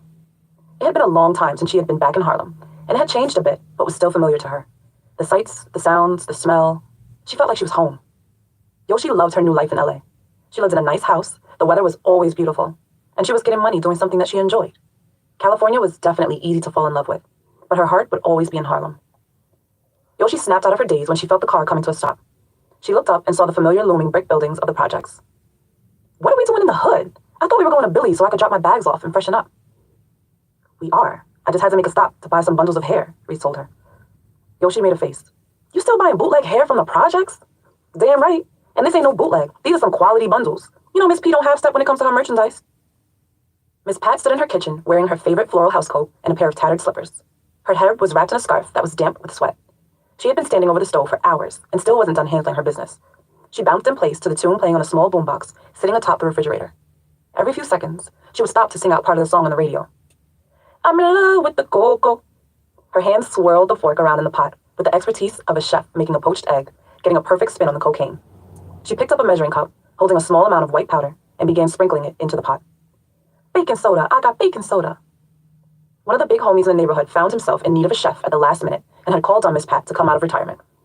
Even 10 years removed from selling hard drugs, Miss Pat still had the best whip game in town when it came to cooking coke. Miss Pat stopped her whipping when she heard a knock on the door. She turned the fire off on the stove and dropped a lid on it to make it look like a meal she was simmering instead of a felony. Moving quickly, she grabbed the crack she'd already cooked up and threw it all into a false bottom in her refrigerator under the vegetable bin. She wasn't worried about it being the police, because if it had been, they'd have busted her door down instead of knocking. But she still didn't want anybody in her business. The knocking continued as Miss Pat washed the cold residue off her hands into the sink. With her trusty .22 tucked in the pocket of her duster, she went to answer the door. "Hold your damn horses!" Miss Pat yelled as she eased up on the peephole. Once she confirmed the identity of her visitor, she undid the multiple locks and pulled the heavy projector door open. "Girl, what the hell did I tell you about bringing your ass around here without calling first?" "I did call, but you weren't answering your phone," Reese said. Miss Pat pulled her iPhone from her pocket and checked it. Sure enough, she had 5 missed calls. "Damn, I forgot to turn my ringer back on," she said, more to herself than anyone. "Okay, bring your asses on in here." She stepped aside to let the girls enter. "How y'all doing?" "Fine, Miss Pat. How about you?" Billy asked. "Trying to make it in this white man's world," Miss Pat told her. "Oh, congratulations on your wedding. That Marcus is fine as wine." Billy smiled. "Thanks. I guess news travels fast, huh?" "You don't nothing go on in the hood without me knowing about it.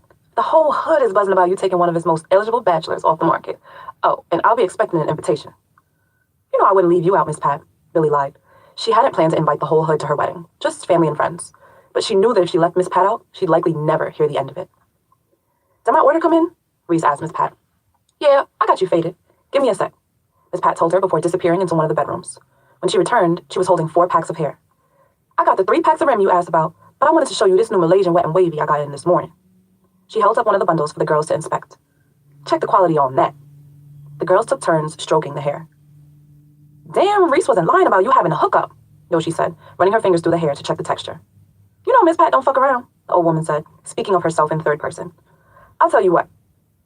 I plans on letting these go for $250, but since Reese is spending with me already, I'll let you have them for $200 even."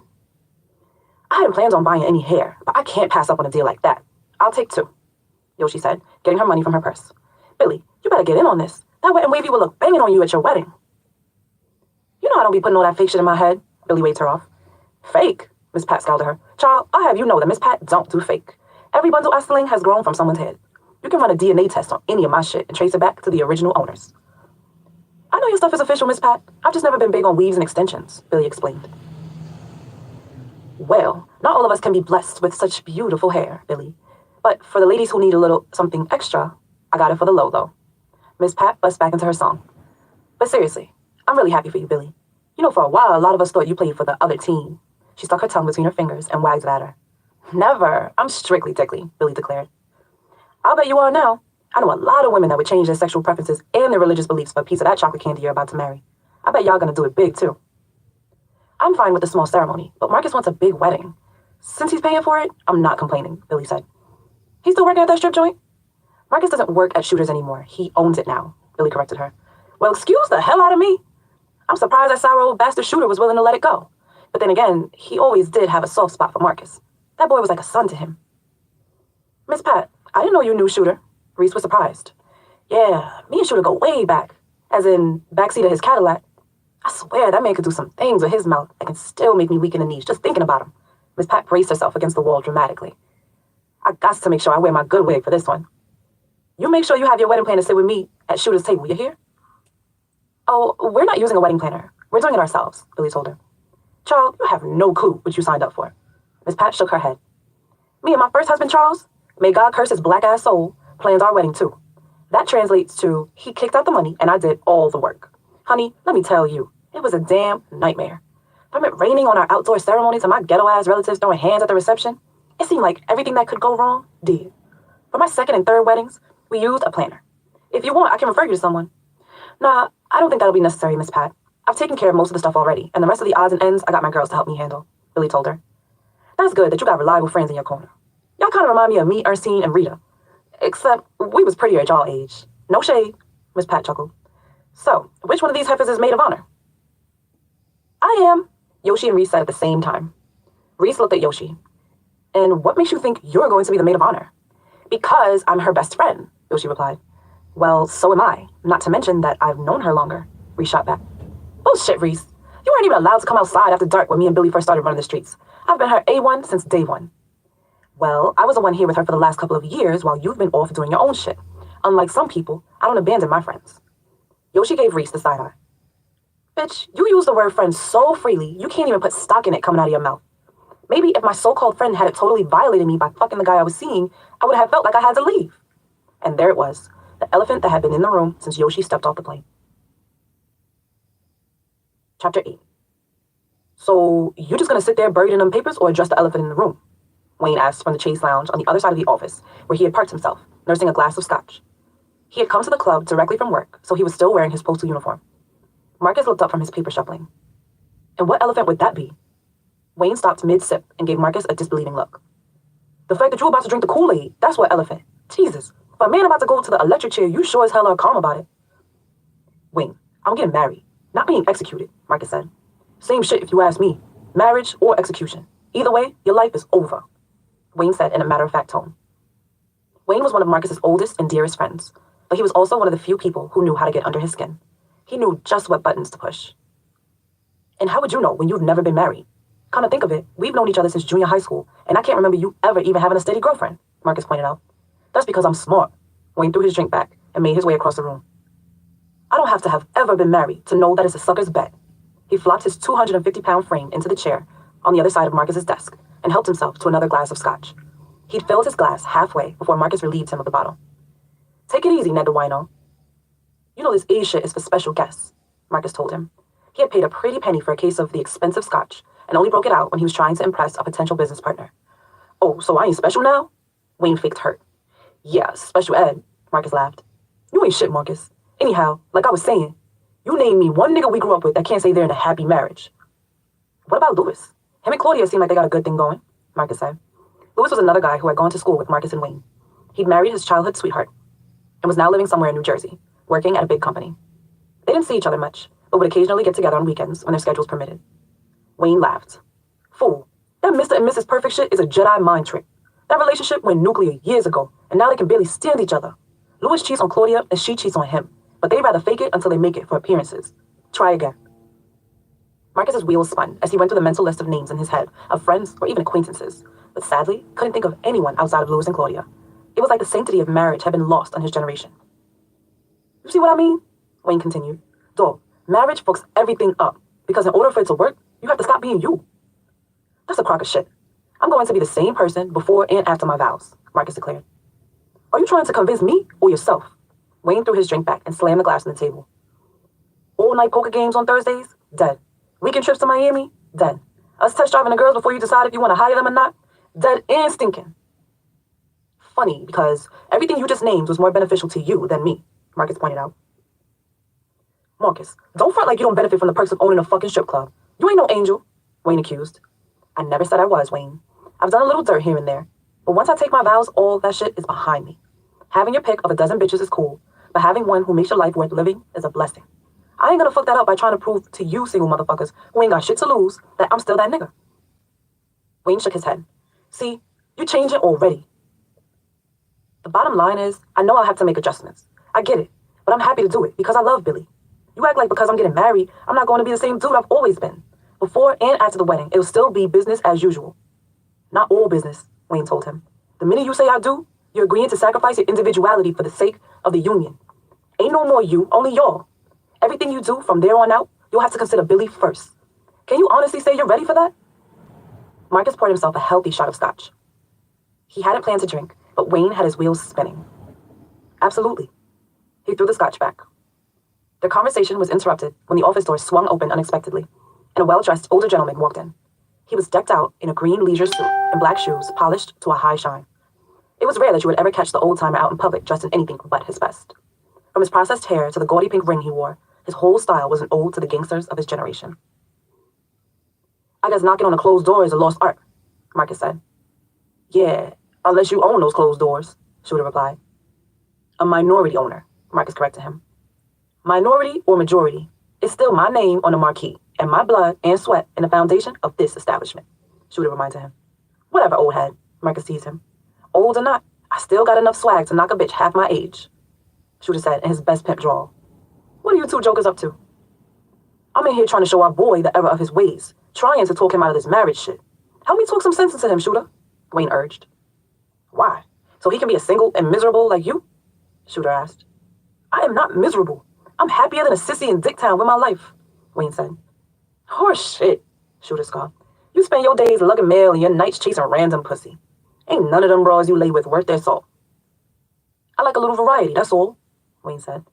Variety is cool, but consistency is better.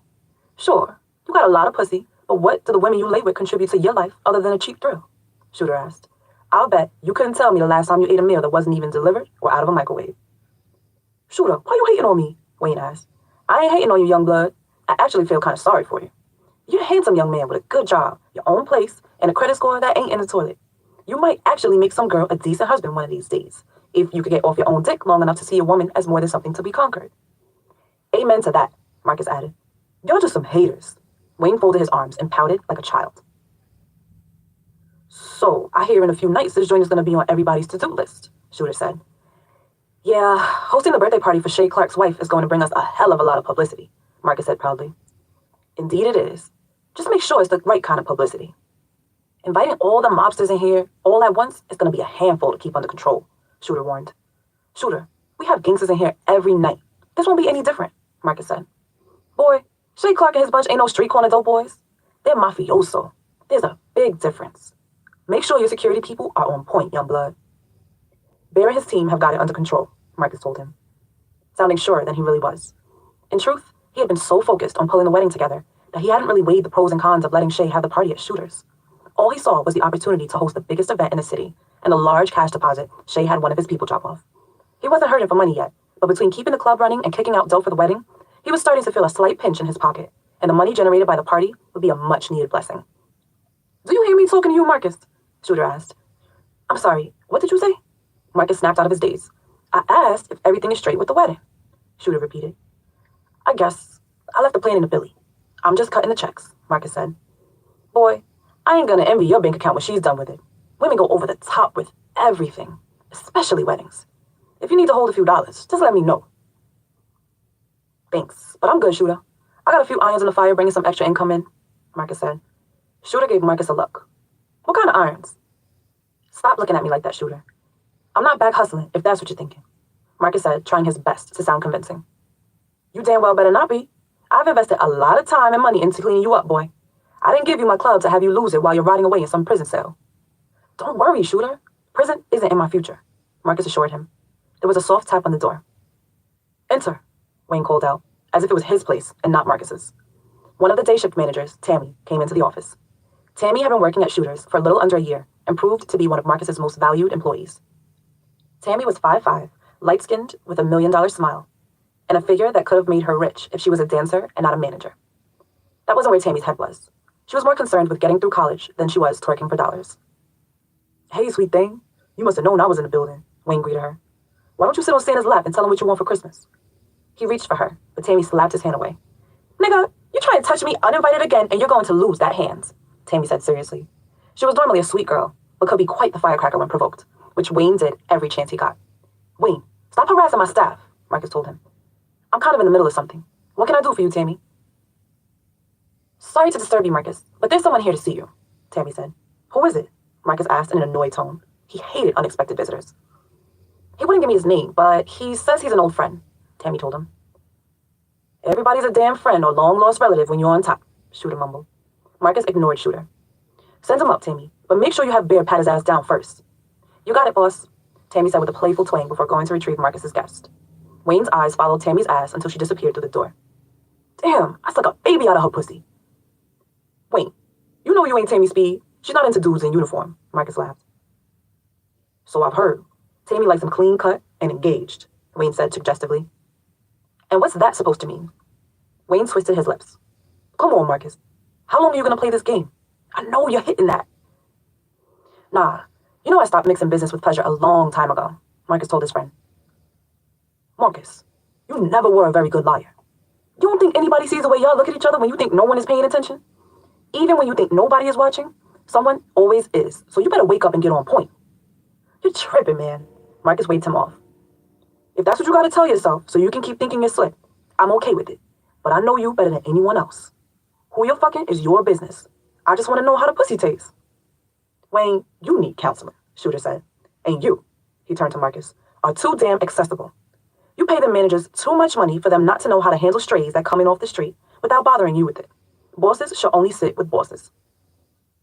Shooter, this ain't the 70s and 80s when you held up in this office like it was a fortress. You can't figure out what the consumer wants unless you're in on the ground floor with the common folks, Marcus explained. Besides, he opened the desk drawer and produced a Desert Eagle. If a nigga act crazy, this will make them sane real quick. Shooter laughed. At least some of my good business sense rubbed off on you. A few minutes later, Tammy came back into the office, but this time she wasn't alone. There were two of them. The first was a female who was shaped like a bodybuilder. Her long dreads pulled to the top of her head in a large bun. Her face was a mask of pure stone. Trailing her was a smaller man, but he was equally imposing. His wide shoulders strained against the sleek black leather jacket he was wearing. Diamonds of several colors decorated the heavy chains around his neck, speckling his chiseled jaw. The bald fade hairstyle he wore made the fact that his head was almost perfectly round stand out. He stood there smirking, while a very stunned Marcus looked on, speechless. The man's lips parted into a wide smile. "What's the matter, Marcus? You ain't happy to see your old buddy Trap?" Shooter leaned over to Marcus and whispered, "What was that you were saying about prison not being in your future?" Chapter 9. Of all the people Marcus expected to see walk in the door that day, Trap wasn't one of them. It had been 6 months since the last time they'd seen each other, and before that, it had been nearly 5 years since they'd been in the same room. Trap represented a part of Marcus's past that he worked extremely hard to bury. Considering the fact that Trap was now standing in his office, Marcus hadn't worked hard enough. "Well, don't all get up at once." Trap strolled into the room. "Damn, Satan must have forgot to lock the back door to hell again," Shooter capped. He had never particularly liked Trap and never tried to hide it. Trap was bad news, and trouble followed him like a shadow. "Good to see you too, old-timer." Trap ignored the insult and greeted Shooter with a respectful handshake. "What it do, Marcus? No love for your man?" "Nah, it ain't like that." Marcus got up and came from around his desk to greet him properly. "I just didn't expect to see you." He hugged him, letting his hand absently sweep Trap's back for weapons. "You know I don't announce my movements. People know where you're going to be. They know where to get to you," Trap told him. "So what brings you this far north?" Shooter asked. Trap shrugged. "A little bit of this and a little bit of that. I had some business in New York and decided to pay a call on my old running partner." "Well, you know Marcus ain't a participant in that race anymore, don't you?" Wayne asked, moving to stand next to Marcus. He didn't know Trap well enough for his dislike for Trap to run as deep as Shooter's went, but he had spent enough time around him to know what he represented to Marcus. "Big Wayne, you wow me." Trap placed his hand over his heart dramatically. "I'd never track mud into my friend's home. It's good to know that you still got the homies back, though. You're a square, but you've never been a sucker, and I've always respected that about you." Wayne didn't reply to the acknowledgement. He simply nodded. "But Dig," Trap continued, "I know you're a super busy cat, and I don't want to hold you no longer than I have to, but I need a few minutes with you in private." He glanced from Shooter to Wayne. Wayne glanced at his friend to see how he wanted to play it, as did Shooter. At a moment's notice, they'd have been ready to ride out for Marcus. After a few tense moments, Marcus gave them the signal that he had it under control. "So be it." Shooter got to his feet. "Me and Wayne will be downstairs at the bar if you need us." He led Wayne towards the office door. As he passed the woman, Trap's sister Moochie, she gave him a respectful nod. Shooter returned the gesture. Moochie was good people, but blindly loyal to Trap. Trap watched Shooter and Wayne until they'd left the office and the door closed behind them. "They've always been protective of you. Good friends like that are hard to come by." "Indeed," Marcus agreed. "When we find good friends, loyal friends, we appreciate those relationships enough to never compromise them. So, to what do I owe the pleasure of your unannounced visit?" "As I was saying earlier, I had some business out this way." "A bit of a dilemma more than anything," Trap explained. "But before we get to that, how come I gotta hear through the grapevine that you're getting married?" "I wasn't really putting it out there because we're not having a big wedding. Just something intimate with a few close friends and family." Marcus downplayed it. "Are we not family?" Trap asked. "Of course we are, Trap. I didn't mean it like that," Marcus said. "I'm just fucking with you, dog. Mixing your street family with your real family is never a recipe for a successful evening. Those two worlds overlapping can lead to you having to answer to some very uncomfortable questions. I can dig it, and I respect it. I wish you and your lady nothing but happiness. Make sure you shoot me an address so I can send you a wedding gift," Trap told him. "No doubt," Marcus said, before glancing at his watch. "Trap, I ain't trying to rush you off, but I gotta meet wifey in a while. You know how women get when you're late." "Don't I?" Trap laughed. "Moochie hates the fact that I'm always late. Ain't that right?" he asked his sister. "Whatever, Trap. Get to the point so we can dip. We still got other stops to make, you heard?" Moochie said in a rough voice. She was all business all the time, and one of the people who kept Trap on point. Right. My dilemma." Trap got serious. "Big bro, I got a situation that I think you and your squeaky clean reputation can help me with." "Trap, before you go any further, let me remind you that I don't take my blessings. I got a legit thing going here, and I really can't afford to fuck it up by getting caught up in some street shit," Marcus told him. Trap's face darkened. "Marcus, I think I'm starting to feel a little disrespected by how your wet nurses And now you have been coming at me since I've been here. You've been blessed with the second chance, homie. It will be some hater shit on my part to try and jam you. And I ain't never been no fuck nigga. I'm happy for your success, dog. As far as you not tainting your blessings, he made air quotes with his fingers. You can miss me with that shit. You tainted this the minute you decided to step out of your element to feed your dreams. Or have you forgotten who opened up that pipeline for you when you needed it? The truth in Trap's words stung like a slap. Once upon a time, Marcus and Trap had been in business together, moving drugs. Marcus found his way down the straight and narrow when he came under Shooter's wing, and Trap found success in the music industry. But Trap always kept one foot in the streets. A few months ago, Marcus found himself having some financial trouble. The club needed renovations, which was eating into the bulk of his money, and maintaining the lifestyle he had become accustomed to was getting harder and harder. His pride wouldn't allow him to tell anyone, not even Billy, about his difficulties.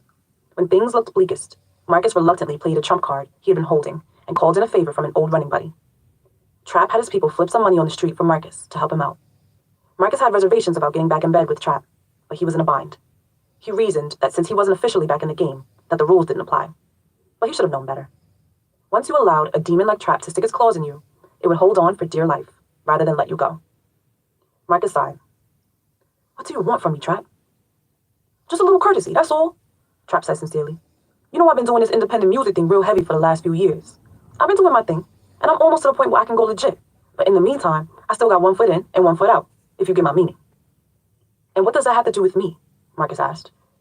I was getting to that. See, it's come to my attention that the good state of Florida is trying to build a case against me for some of my past misdeeds. Now, I ain't no angel, but I ain't no John Gotti either, which is what they're trying to say. So what do you need from me? A lawyer? Marcus asked. Nah, I got one of the best defense attorneys in the country on the case. What I need from you is a bit more sensitive. Marcus didn't like the way he phrased it. You see, in the midst of all this criminal investigation shit, they're also looking into my finances.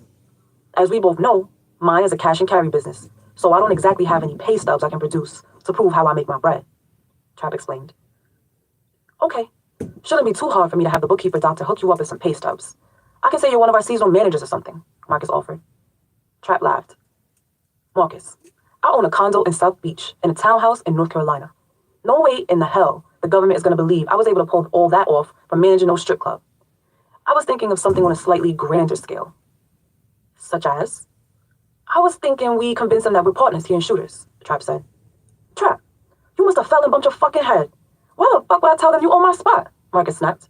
Calm down, Marcus. You and I both know that this is your shit, but the government doesn't.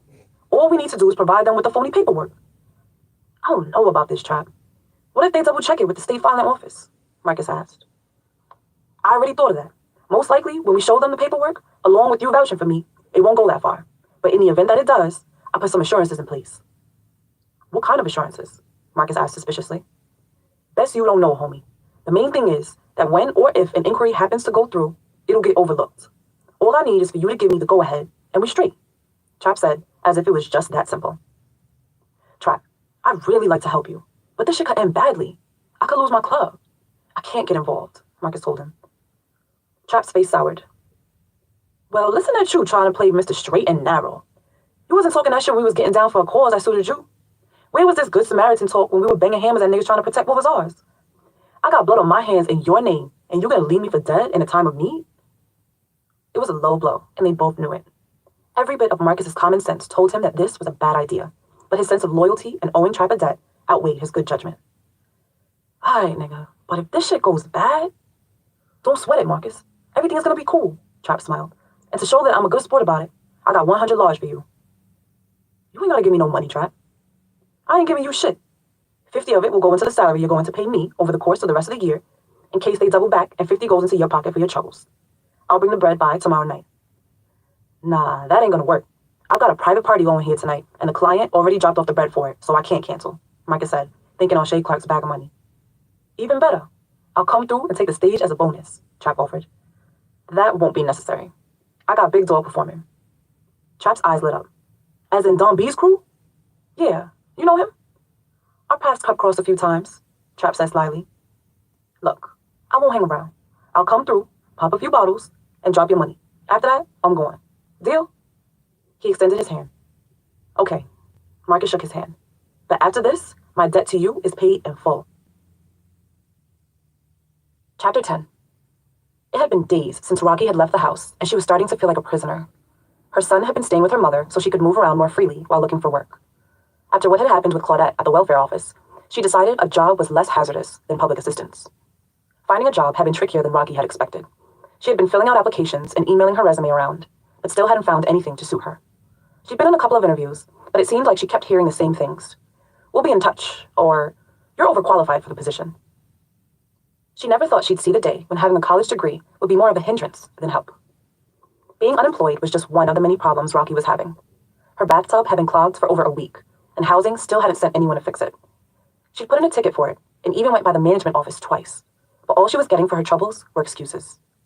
She was getting tired of taking hoe baths in her sink, or going all the way to her mother's for a hot shower.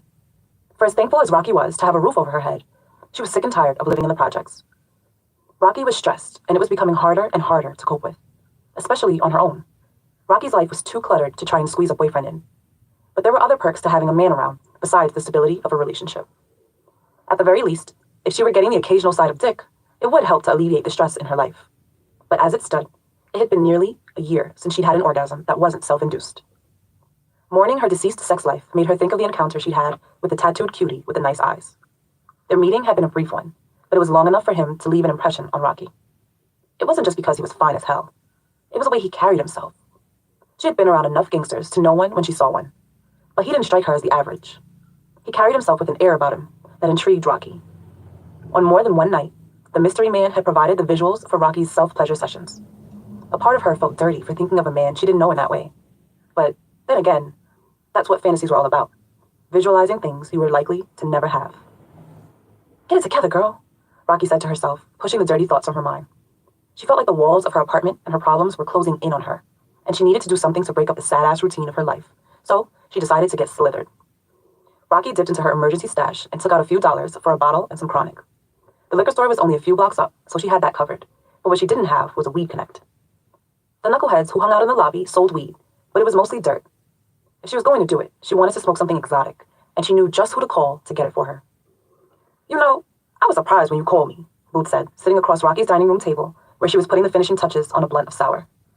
"So was I, because I really don't fuck with you like that," was what Rocky wanted to say, but instead she opted for, "Do you know I don't fuck with too many people in this neighborhood to have them all in my business?" "You smart," Booth said, licking the ends of the blunt to seal it. "These bitches around here ain't about shit. All they do is chat you up all friendly like, then put all your business out in the streets. You gotta watch these project holes, Rocky." "So I've noticed," Rocky said, giving her the side eye. As expected, when she offered Boots the opportunity to get high and drunk for free in exchange for procuring the weed, she was all for it. Rocky copped a pint of Hennessy, and Boots called some dude she knew who sold nickel bags of sour diesel and got them a 4 for $15 play. She'd cuffed the $5 change from the 20, but Rocky let it slide. "So," Boots sipped from her plastic cup, "I heard you and Claudette started a riot at the welfare office." "I didn't start anything. It was Claudette who kicked all that craziness off," Rocky clarified. Boots shook her head. "That girl is always in some shit. You better watch yourself running with her, Rocky." "On another note," Rocky changed the subject, "I've been meaning to ask you something. Was that you I saw on that paternity test show a couple of weeks ago?" The question caught Boots so off guard that she nearly choked on her Hennessy. "Girl, hell no, that wasn't me," she lied. "Really? Then you must have a twin out there in the world because the girl on the show sure looked like you," Rocky said. "I get that all the time, Rocky. People always mistake me for someone they've seen on TV. If life had played out different, I would have probably been an actress. God knows I got the looks." Boots tightened the faded green scarf on her head. The two girls sat around for a while longer, sipping, smoking, and shooting the breeze until the munchies eventually kicked in. Rocky's fridge was running on vapors, so they decided to walk up the street to the Chinese restaurant. It wasn't until Rocky got outside and the sun hit her that she realized she was slightly tipsier than she thought. If she didn't get some food in her system soon, she was going to have a situation. Boots was the only person Rocky knew who could turn a 5-minute walk into a journey that lasted nearly 40 minutes. It seemed like they couldn't make it a half block without Boots stopping to talk to someone she knew. Rocky lingered off to the side, fighting the pangs in her stomach, while Boots ran her mouth.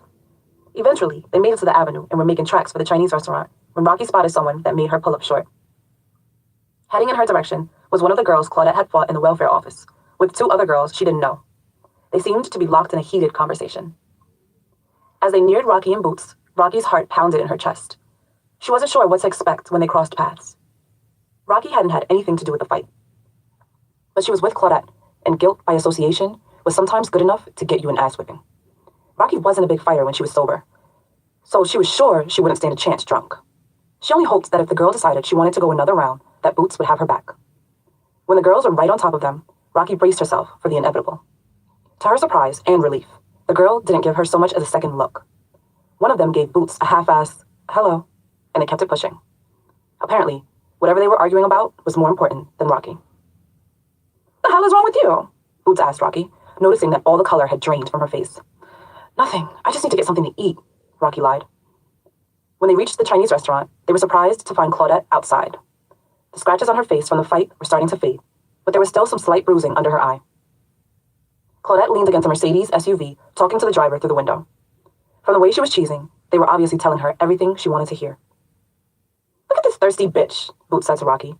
When they reached Claudette, she was just finishing her conversation with the driver of the SUV. Rocky saw him hand Claudette a few dollars before pulling off into traffic. "Hey, boo," Boots greeted Claudette happily as if she hadn't just been throwing shade at her. "What up, though, Boots? I'm glad I bumped into you because I've been meaning to ask you about something," Claudette told her. "What's good?" Boots asked excitedly, thinking she was about to get the opportunity to spill or sip some tea. She loved gossip. "Little Nate from the other side said you and Bernie were on TV. Is that true?" Claudette asked. Rocky snickered. "Oh my God, I wish people would stop asking me that," Boots said in a frustrated tone. "I know who my baby daddy is, so what the fuck would I look like going on the show to try and find out?" "You'd look like the bitch who was on the show," Claudette laughed. "I'm just fucking with you. Where y'all coming from?" "Shit, me and Rocky was at the crib getting faded. We just came out to grab something to eat," Boots told her. "Damn, y'all had a session and couldn't even call the bitch? That's shady as hell," Claudette said. "It wasn't my smoke. Rocky lit me up." Boots threw her under the bus. "Is that right?" Claudette turned her attention to Rocky. "And since when did Miss Goody Two-Shoes become a pothead? Every time I try to get you to smoke with me, you be acting funny." "Stop lying, Claudette. We've smoked together before. But you know I don't indulge like that. I just do it when the mood strikes me," Rocky told her. "From the way your eyes are all low, the moon must have hit you like a motherfucker today," Claudette capped. "So what up? Wish I got on the next bag. I'll throw in on it." "All I got on me is $3 to get some wings and fries. But I think we got a little Henny left," Rocky said. "You know I ain't got it." Boots turned the pockets of her sweatpants out, showing there was nothing in them but lint and loose cigarette tobacco. Claudette sucked her teeth. "Boots, how the hell are you broke when you and two of your kids just got your checks on the 1st? "Once I paid all my bills and my rent, I didn't have too much of nothing left," Boots said. "But your rent is only $400. Boots shrugged. "Social Security checks don't go as far as they used to." Claudette shook her head. "I swear you get on my nerves with that cheap shit. Luckily, I came into some good fortune. I'll spring for a blunt, but I ain't making the trip to get it. Say no more. I'll go holler at Scrams and them down the block. Just give me the bread." Boots extended her hand. "And bring my change back, too." Claudette placed a 20 in her hand. Boots mumbled something under her breath and went off in search of the weed man. "That is one janky-ass broad," she said when she was out of earshot. "Boots is okay," Rocky said. "You feel like that now, but wait until you really get to know her. That chick is pure slime, and everybody in the hood knows it. She out here fronting like that wasn't her whole ass on the show. I ain't surprised that she don't know who her baby daddy is, because she'll fuck anything with the pulse. If you got a man, don't bring that nigga around Boots." "Well, I'm single, so I don't have to worry about that. Oh, before I forget, you'll never guess who I saw a while ago." "Who?" Claudette asked. "One of the girls we got into it the other day at the welfare office." "You mean that I got into it with while your ass laid out in the cut?" Claudette corrected her. "Anyway, where did you see the hoe?" "On the Ave." "On the Ave? What Ave? This Ave?" Claudette motioned towards the strip. "Yeah, she was with two chicks, but I don't know who they were." "You think they were looking for you?" Rocky asked. "I wish the fuck some off-brand bitches would call themselves rolling up in my projects looking for a problem. Best believe they would have found one. I already told my cousin and them what went down, and it's on site wherever we catch them broads. You know the Shower Cat Posse don't fuck around," Claudette said heatedly. The Shower Cat Posse was a group of hood buggers that Claudette's cousin hung out with. They were notorious for swarming on women, and sometimes men, in packs, and dishing out ass whippings. "Damn, I wish you would have called me as soon as you saw them." She slams her fist into her palm. "I wasn't thinking about it. Besides, it looks like you had your hands full with dude in the car." "Who was that anyhow?" Rocky asked.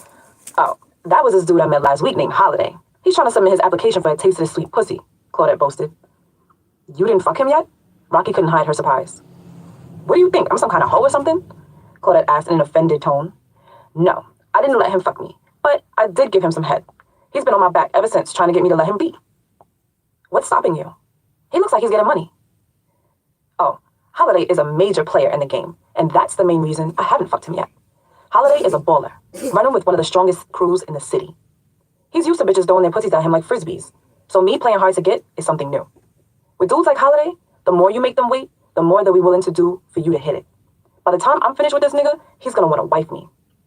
"Damn, you got it all mapped out," Rocky said. "Hell fucking yeah. Bitch, I'm tired of being broke and living in these slum-ass projects. I ain't too proud for a sponsor, and you need to get you one too. As a matter of fact, you should roll with me tomorrow night.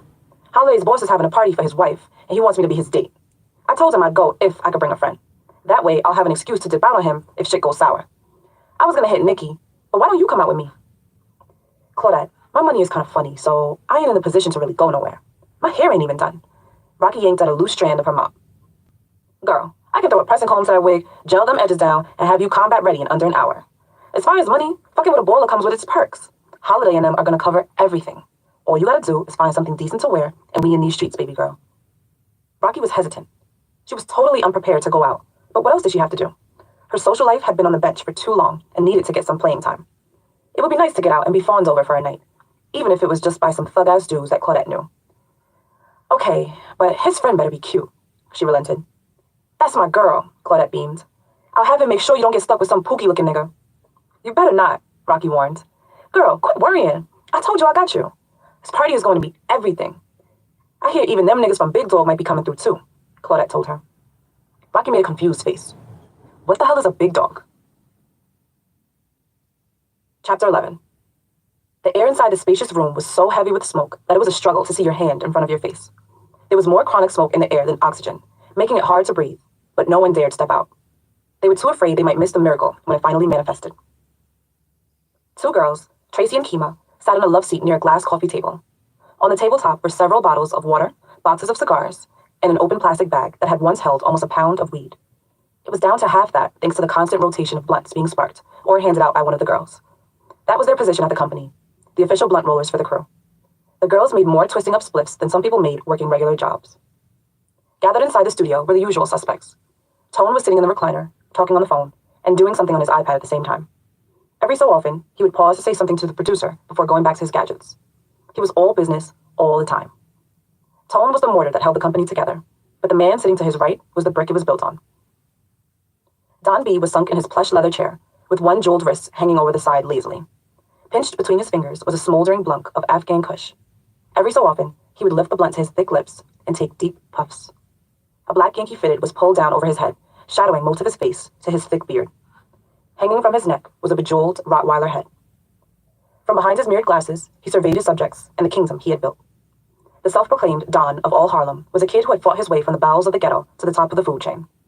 The former crack dealer turned music mogul had used the money he'd made on the streets to build one of the most successful record labels in the last decade. But for as successful as Big Dog and its founder were, they were equally notorious. Don B's name, as well as his company, had been mentioned in several homicide investigations over the years, including those of some of its own artists. The running joke about Big Dog was, you had to die to go platinum. Still, even with the rumors surrounding the company, it didn't stop hungry young artists from seeking out Don B. Two such artists were in the studio that afternoon. Working the huge control panel of lights and knobs that dominated a good portion of the room was one of the newer members of the family, an Asian kid named Charlie Wong, who adopted the moniker of Keys. He was wearing a white t-shirt, black Atlanta Falcons fitted cap, and black skinny jeans. Over his ears, he wore large headphones, which funneled sound from the recording booth into his brain. As he bobbed his head to the melody of his latest track, the small Rottweiler pendant at the end of his gold chain clanked against the control panel. Chink's skin might have been yellow, but he had more soul than most black folks did. Keys was a musical genius who could play several different instruments. His ear for music was unmatched, and when he created tracks, it was like he was anointing it with the Holy Spirit. In under a year, Keys had produced 8 songs, which all hit the Billboard charts. He was one of 2 of the record company's most prized assets and top earners. Inside the recording booth was the other one. She was hailed as the second coming of Mary J. Blige, possessing a soulful sound and around-the-way girl appeal. The media couldn't get enough of her and her hard luck story, and everyone knew she would be the next big name in music. But before that, she had simply been Vera Petty, a former gospel singer from a small town in Texas. She showed up in New York on a bus with little more than the clothes on her back, the Bible her grandmother had given her, and stars in her eyes. That all changed when Don B had taken her under his wing and remade Vera in his image.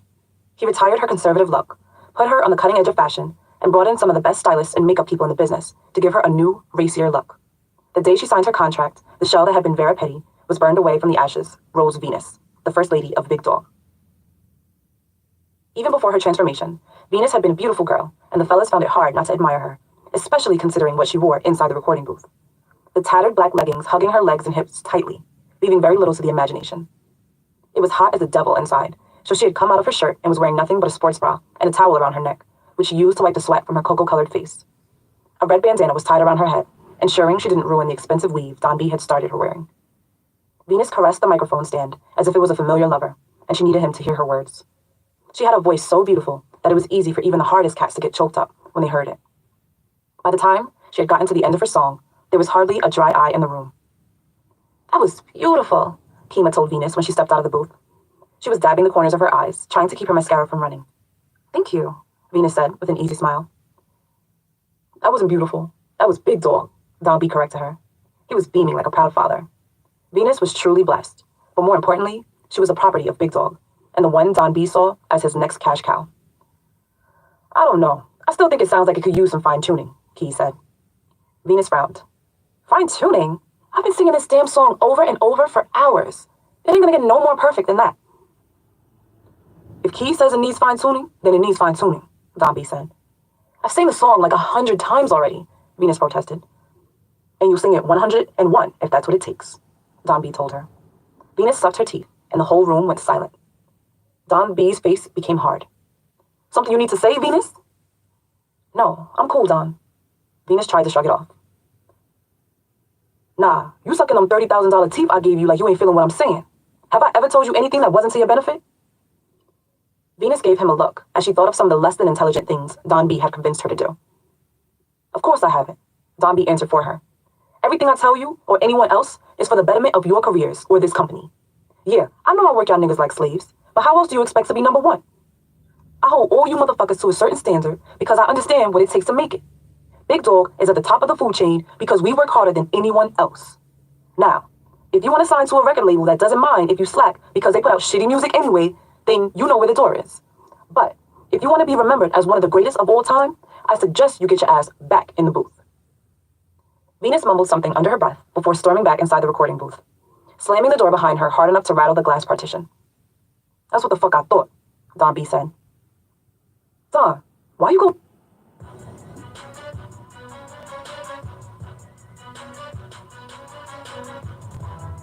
I'm about my money, don't play. Time equals money, equals time. I be grinding all day. I'm about my money, don't play. I be on my grind. I said my time is money equals time. Money and cars, we make shit happen. Living like stars, we make shit happen. Money and cars, we make shit happen. Living like stars, we make shit happen. Stack 100, flip 100, turn 100 to some more. Stack 100, stash 100, now you got some type of dough. Ain't no time to slack up, go for more, go harder, play the game smarter. No bitches over here, we all starters. I'm from Fort Lauderdale, Florida. Walk on Freeman, shout out to my people all across the land. Is where I'm about to freelance. And long as God with me, I ain't worried about a thing. Plus I'ma do my thing, you must not know my name, Milkman.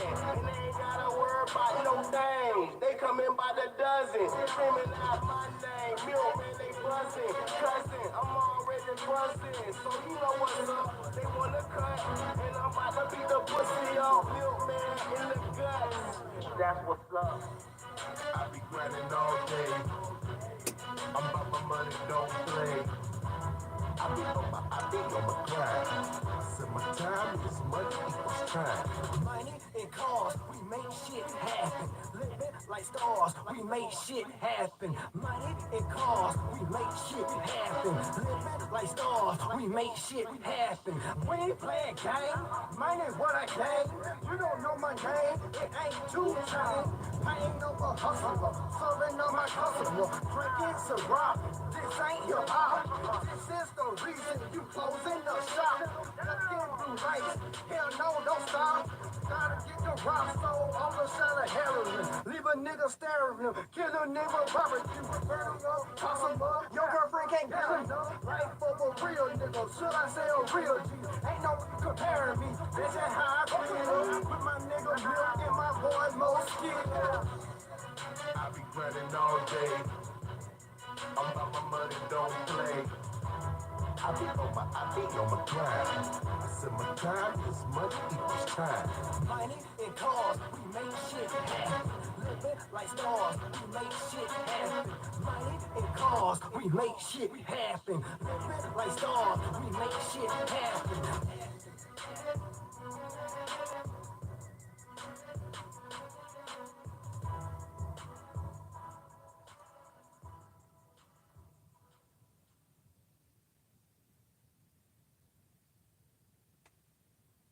Son, why you go so hard on that girl? I think the song sounded good, Tone said. He had taken a break from his networking to add his 2 cents on Venus's behalf. Oh, it was perfect, but I ain't gonna tell her that. If you don't keep these bitches hungry, they start to get complacent, and you know we can't have that, Don B explained. Must y'all throw the B-word around so freely in the presence of ladies? Tracy asked. Her brown eyes were red and hanging low from all the weed she had smoked. She was a short, dark-skinned chick with thick hips and a slick mouth. You ain't no lady. You're a fucking employee, and I don't recall censoring what comes out of my mouth as being part of your job description. Now, stop bumping your gums and roll me another blunt before I send your ass back to the unemployment line, Don B snapped. Kima, he addressed the other girl. You got a problem with me using the word bitch too? Kima raised her hazel eyes from the blunt she was about to light. Nope. My baby daddy calls me a bitch all the time, and I ain't getting a crumb from him, so it don't bother me none when you say it as long as you cutting a check. Kima didn't particularly care for her arrogant employer, but as long as he kept her bills paid and money in her bank account, she would turn a blind eye and a deaf ear to his bullshit. See, that's what I'm talking about. Kima is a team player, Don B said. Tracy, you need to take some pointers from your girl and loosen the fuck up. Whatever, nigga, Tracy said and went back to her blunt rolling. Their banter was broken up by the buzzing of the intercom. Hope that's the food we ordered. I'm hungry as hell, Don B said. Me too, Venus said from inside the booth. They hadn't realized the two-way mic was on. You'll eat after you lay the song, Don B told her. I'll check and see who it is, a grumbling voice said from a dark corner near the door shortly before a man with a shaggy beard and long cornrows emerged. G had been so quiet they'd almost forgotten he was in the room. G did everything quietly. Even when he spoke, it was rare that he ever raised his voice. G was the newest addition to Don B's security detail. He joined them during a chance encounter in Florida when he had been instrumental in saving Don B's life. Devil, who was the head of security, had been against recruiting the stranger. They didn't know much about G, except what he told them, and Devil was distrustful of men with secrets. Still, Don B felt like he owed him a debt and agreed to let G eat from the big dog bowl. When G looked at the security monitor, he frowned when he saw the two men standing in the lobby. He didn't particularly care for either of them, but they were a part of the dysfunctional-ass family he'd joined, so he buzzed them in. A few seconds later, Zala and Wise came ambling into the studio. Greetings, fellow scumbags and degenerates. Dala gave that to all the men in the room. When he got to G, the quiet man looked at Dala's hand as if it was something vile. Word? It's like that?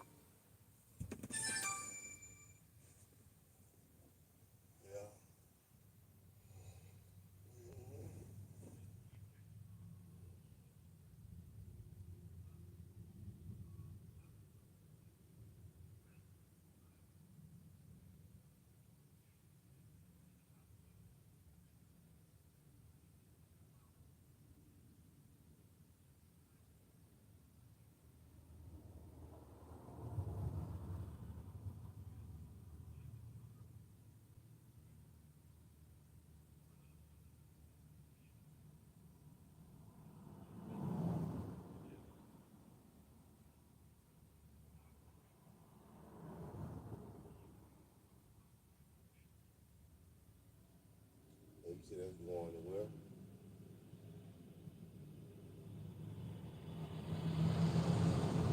The next one.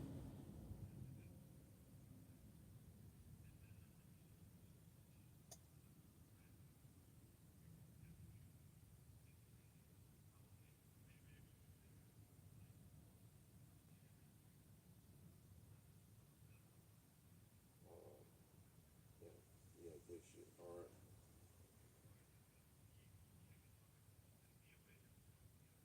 All right.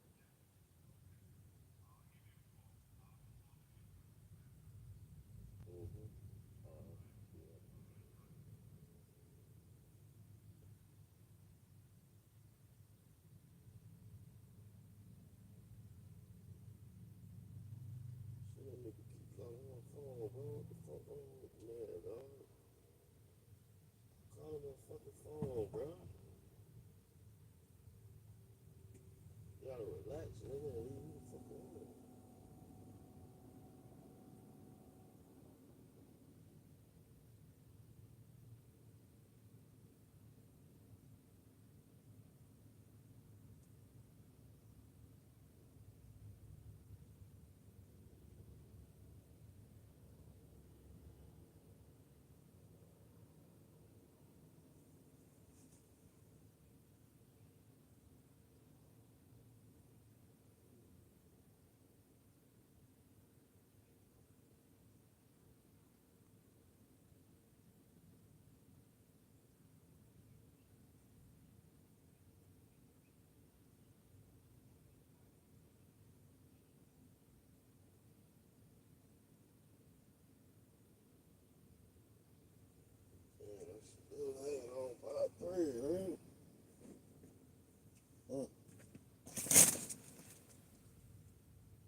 It's like that?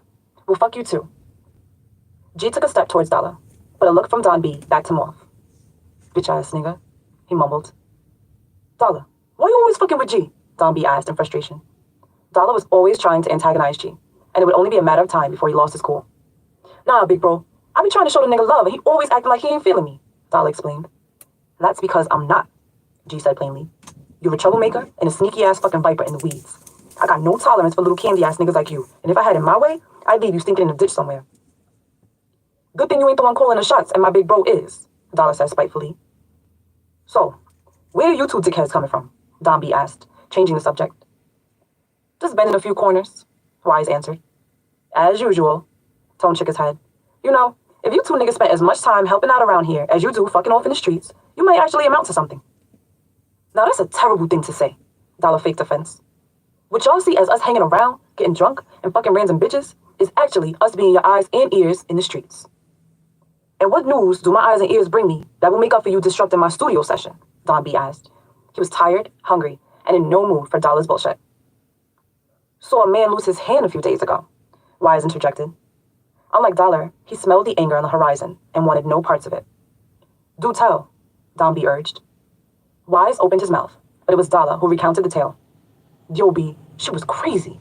One of them old niggas from the projects landed on the wrong side of Shay Clark and got dealt with. He went on to tell Don B the story of how Carl had lost his hand, embellishing certain parts here and there. Word up, like the kid had like 100 blades on him and used every last one on Carl. It was ugly, B. Damn, he cut him up that bad and nobody called the police? Tracy asked. Dollar looked at her as if she was the dumbest person on earth. Who in their right mind is gonna call the police on one of Shay Clark's boys, especially the Turk? The Turk? What the fuck is a Turk? Don B asked, as he was unfamiliar with the name. The butcher's boy, G spoke up. They call him the Turk on account of his father being Turkish. His daddy, Ahmad Kaplan, was a legend in his day. As the story goes, the butcher was the one you went to if you wanted somebody to go missing and never be found. They say he'd hack up bodies in the back of his butcher shop on Saturday and sell the meat half price to the church ladies on Sunday mornings. Papa Clark used him on a bunch of contract jobs back in the 80s and 90s. Just then, Tone's phone rang. He looked at the number on the screen and smirked. Speak the devil's name and he shall appear. He excused himself to take the call. Sounds like a cool piece of work. Don B was still stuck on the story of the butcher. We could use a man like that on our side. Last I'd heard, Ahmad Kaplan was retired, G said. That's a shame, but maybe his kid has inherited some of his skills, Don B suggested. Do you know him well enough to get close to him? He asked Dollar. Yeah, I know him. Dollar lied, which got him a dirty look from Wise. Well, he ain't my right-hand man or nothing, but we and Wise can get at him if you want. Do that, Don B told him. Well, it looks like you guys spoke Shay up, Tone said as he was ending his call. That was Shay on the line? Don B asked in surprise. Nah, it was his mouthpiece, Swan, Tone told him. Shay is throwing a birthday party for his wife tomorrow night, and apparently, Don B is one of her favorite artists. Swan says Shay would greatly appreciate it if you agreed to perform at the event. Don B frowned. Fuck do I look like? Some clown who can be hired for birthday parties and bat mitzvahs on a whim? I'm a rock star. Call that nigga back and tell 24 hours isn't enough notice, and that he should find himself another circus act to entertain his bitch. You sure you want to play it like that, Don? G asked. It's not often that the boss of bosses calls on you for a personal favor. Well, he ain't the boss of me. I don't give a fuck who he is. Nobody orders the Don around, Don B said. Maybe you should stop looking at it as being given an order and start looking at it as an opportunity, G suggested. How you figure that, G? Don B asked, curious to hear G's take. His insight into the criminal mind had often proved helpful to Don B. Well, if Shay Clark is throwing a party for his main lady, you know the guest list is going to consist of a lot of heavy hitters. People that less than savory cats like us would normally be able to get next to. There's no telling what kind of networking opportunities for Big Dog may come of this. Or problems, Tone countered. Shay knows as many gangsters as he does businessmen, and we ain't the most well-liked motherfuckers in the streets. A very valid point, Tone, but I seriously doubt if Shay's going to mix those two crowds, especially at a family function. But of course, this is just my humble opinion. The Don of Dons calls the shots. He mock bowed. You know what? You're right. Don B agreed with G. Tone, hit Swan back and tell him I'll do it. Once that was settled, they went back to focusing on Venus's recording session. G returned to his shadowed corner, smiling inwardly. What he had said was true about it being a great networking opportunity for Big Dog. Shay loved to show off, especially when it came to honey, so there would definitely be some power players in attendance, all looking to earn the favor of the young king of New York. It was a golden opportunity for Big Dog, but G had his own agenda. Chapter 12. You know that nigga has got an agenda, don't you? Was the first thing out of Shooter's mouth when he re-entered Marcus's office. Wayne had cut out, but Shooter lingered around until after Trap and Moochie had gone. When does he not? Marcus said, pouring himself another drink. But I'll bet that didn't stop you from agreeing to whatever he came here and asked you for, Shooter said. He didn't need Marcus to confirm or deny. The look on his face said it all. Damn, Marcus, how long you gonna keep playing the fool for this dude? I ain't playing the fool for nobody, Shooter. You don't even know what Trap wanted, and you jump into conclusions, Marcus pointed out. I don't need to know what he wanted. I know what he's about. Trap is a gangster, and you're a businessman. Mixing those two worlds is a recipe for disaster, Shooter warned. I'm good enough in my comfort zone to know better than to step out of it, Marcus assured him. Trap didn't come to me for anything illegal. He just needs a solid, he lied. Shooter snorted. The last time Trap needed a solid, an innocent man ended up shot, and you found yourself indebted to me for 50 large. Or has the weed completely wiped your memory clean? Back when Marcus and Trap were still running tough, Trap had asked Marcus to take a ride with him to see some Haitian kids he was doing business with. It was supposed to be a simple pickup of some guns Trap had bought, but in the blink of an eye, it turned into something else. The parcel of guns was short by one, a small .38. Trap didn't even give the dudes a chance to explain before he accused them of trying to cheat him, to the displeasure of the Haitians. They had impeccable reputations and felt like Trap's accusation was disrespectful. Marcus tried to be the voice of reason, but the situation spiraled out of control quicker than he could get a handle on it. Trap, being the hothead that he was, shot one of the Haitians, and everything went downhill from there. As it turned out, the gun dealer that Trap had shot was connected to some very serious people who didn't take kindly to one of theirs being put in the ICU and were out for blood. Marcus ended up the victim of a kidnapping, and there was no doubt in anyone's mind that they intended to kill him. Fortunately for Marcus, Shooter had a relationship with their leader and was able to negotiate for Marcus's life, but not without compensation. That was a turning point for Marcus, and he decided to focus solely on his legitimate holdings and leave the streets for those who still had the stomachs for it. It's not going to be like that this time, Shooter, Marcus said, sounding surer than he actually was. Well, so you hope. But shit happens, especially when dealing with a man like Trap. Marcus, I'm from the streets, so I understand how the code works. Your sense of loyalty to your former comrade is why you can't bring yourself to turn Trap away when he needs you. But you ain't a soldier no more, and the rules no longer apply. The only person in this world you have an obligation to is that gal you plan on marrying in a few days. You're a grown man, and I can't force you to do anything. But what I can tell you is to be careful and to be smart. If it comes down to a choice between you and Trap, don't be no hero. You feed that nigga to the dogs. You hear me? Yeah, I hear you, Marcus said. I'm about to cut out. Got a hot date in a couple of hours, and I want to make sure I'm powder fresh for this young tender. Shooter patted his processed hair. Marcus shook his head. The consummate pussy hound. You better believe it. I've paid my debt to the marriage gods, and what's left of this life of mine will be spent rested, dressed, and knee-deep in bitches half my age. Shooter gave him a wink and left. Long after Shooter had gone, his words still rang in Marcus's head. Dealing with Trap was like handling a viper. Sometimes they bit you, not out of malice, but because it was their nature. Marcus grabbed a bottle of scotch and deposited himself on the chaise lounge. After pouring himself a stiff drink, he fished a half-smoked blunt from his pocket and fired it up.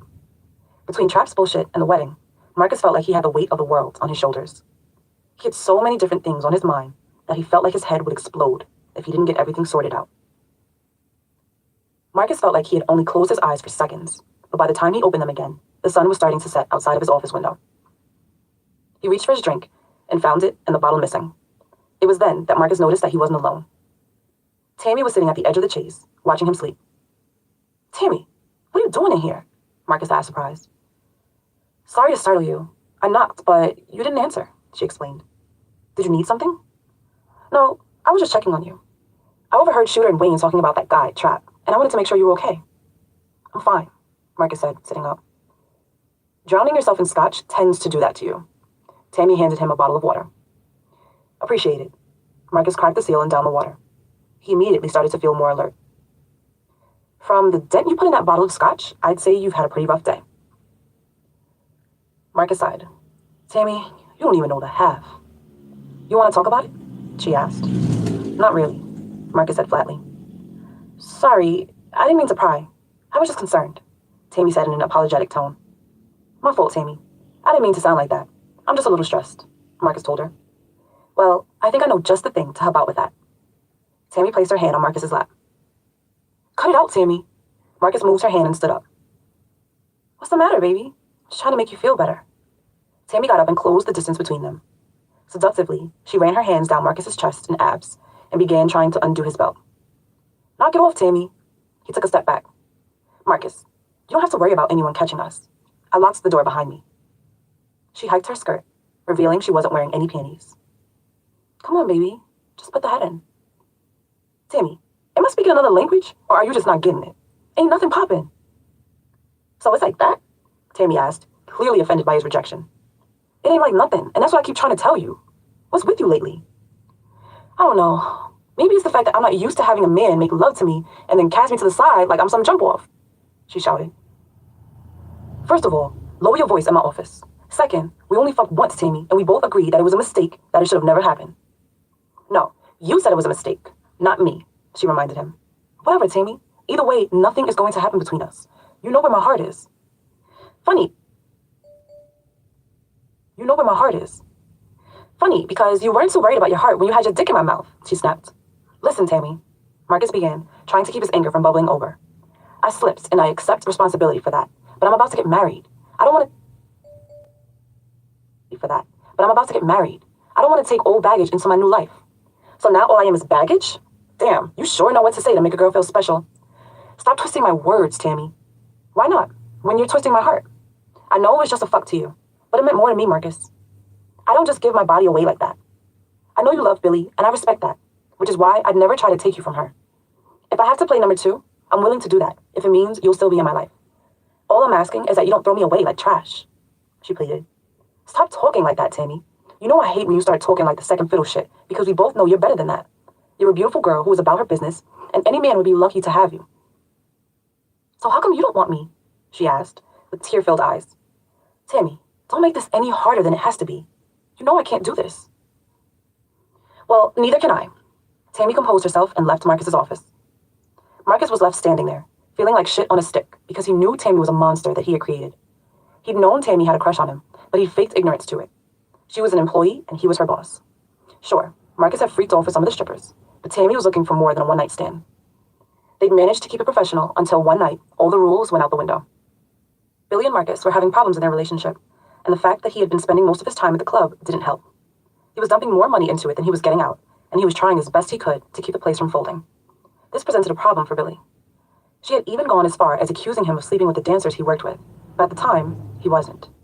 He tried to get Billy to understand what was going on with him and the club, but she couldn't put her jealousy aside long enough to see that he was trying to grind them out of the hole. It eventually caused a rift between them, and that opened the door for what was to come. One night, Billy and Marcus had gotten into a big argument over something trivial, and rather than go back and forth with her, he left and went to spend the night at Shooter's.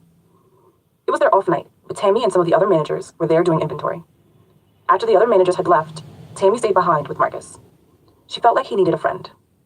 Marcus couldn't speak for her intentions. He had no plans on sleeping with Tammy that night. It was something that just ended up happening. That night, he had some of the most mind-blowing sex of his life. Tammy did things to Marcus, and let Marcus do things to her that Billy would never go for. It was definitely memorable. Tammy was fun, but Billy was his heart, and the guilt of being unfaithful was killing him. So he cut his adventures with Tammy short. Tammy took it better than he had expected. Of course, she was hurt, but she understood. For a while, things seemed back to normal. Tammy flirted.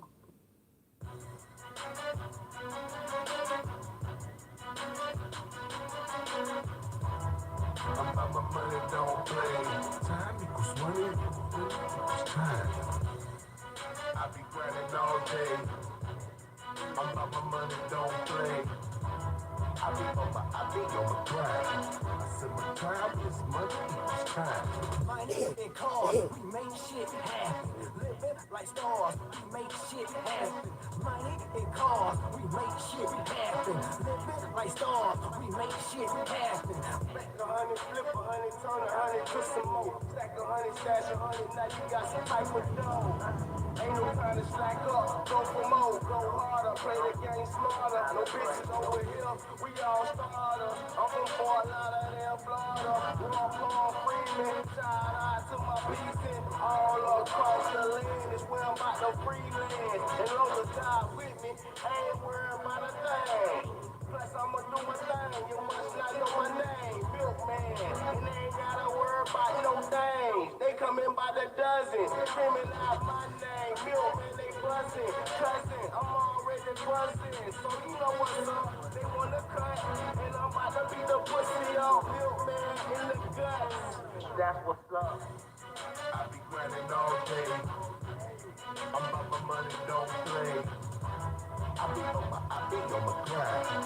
So my time is money equals time. Money and cars, we make shit happen. Living like stars, we make shit happen. Money and cars, we make shit happen. Living like stars, we make shit happen. We ain't playing game, mine is what I came. You don't know my name, it ain't too chain. I ain't no hustler, serving on my customer. Drinking Ciroc, this ain't hip hop. This is the reason you closing the shop. Looking through race, hell no, don't stop. Gotta get the rock soul off a shot of heroin. Leave a nigga staring, kill a nigga barbecue. Burn up, possible, your girlfriend can't get him. Life of a real nigga, should I say a real G? Ain't no comparing me, this is how I feel. With my nigga Milk and my boy Mo Skill. I be grinding all day. I'm about my money, don't play. I be on my grind. I said my time is money equals time. Money and cars, we make shit happen. Living like stars, we make shit happen. Money and cars, we make shit happen. Living like stars, we make shit happen.